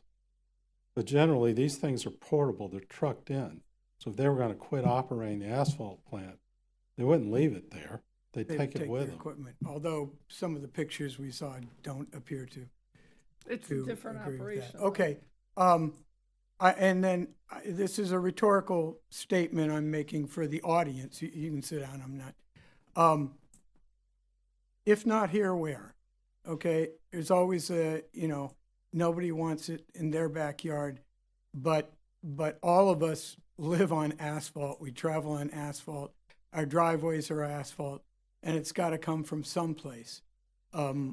We want it to be an environmentally safe place for the groundwater and the bay and the ocean, but we're still going to put it someplace, just like landfills have to go someplace. And that's one thing that we all have to consider. I just wanted to make sure everybody understood that. Thank you. I think that coupled with the zoning, as DPZ said, there's only so many heavy industrial sites in Walton County. Unless we're gonna truck our asphalt, from Panama City or some other place. And we have a need for it. We've got growth going on in the area. Coupled with compounded with the fact that it's already been an asphalt plant. It's surrounded by other industrial uses. I'd like to make a motion to approve. It's because it's closer. You don't have to truck it as far. Who knows? I make a motion to approve. Second. Any more discussion? Well, we need to focus on the two items that Mr. Shipman brought up. Right, does it meet the LDC and does it meet the comprehensive Other than plan? that, Whether we like it or not is not a factor. right. And to be honest, I'm not a big fan of asphalt plants myself. I am an environmentalist, I am a chemist, I've done a lot of analysis on volatile organics coming off of asphalt, and I've not found any in the water or in the air. So I don't believe that they're big polluters.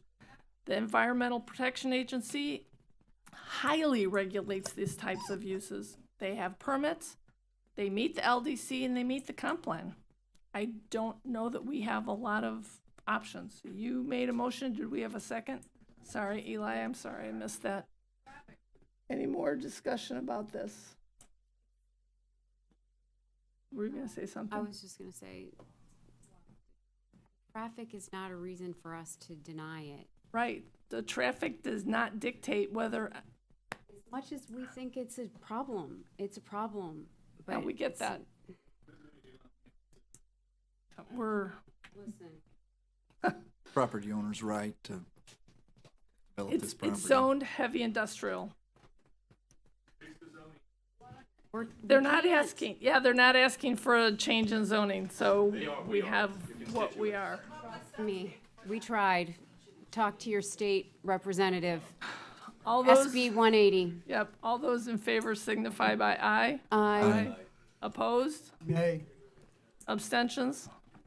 Motion carries 5-1 to move on to the administrative law judge. And we're done. Oh, I was just.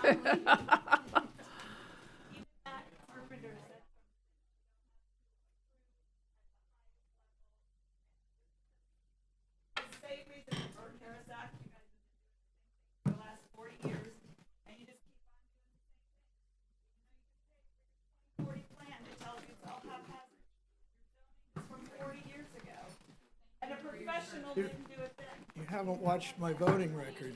We can't change the zoning though. No, but who can? Who can proactively change the zoning? The Sorry to Planning mess you up. Commission doesn't, or the planning department doesn't.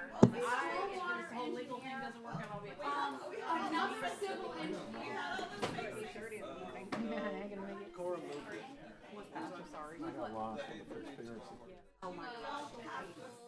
They're gonna do all the residential development on a. If Clay Atkinson handed me a piece of paper and told me to read a public statement and adopt it as my own, I would laugh at him.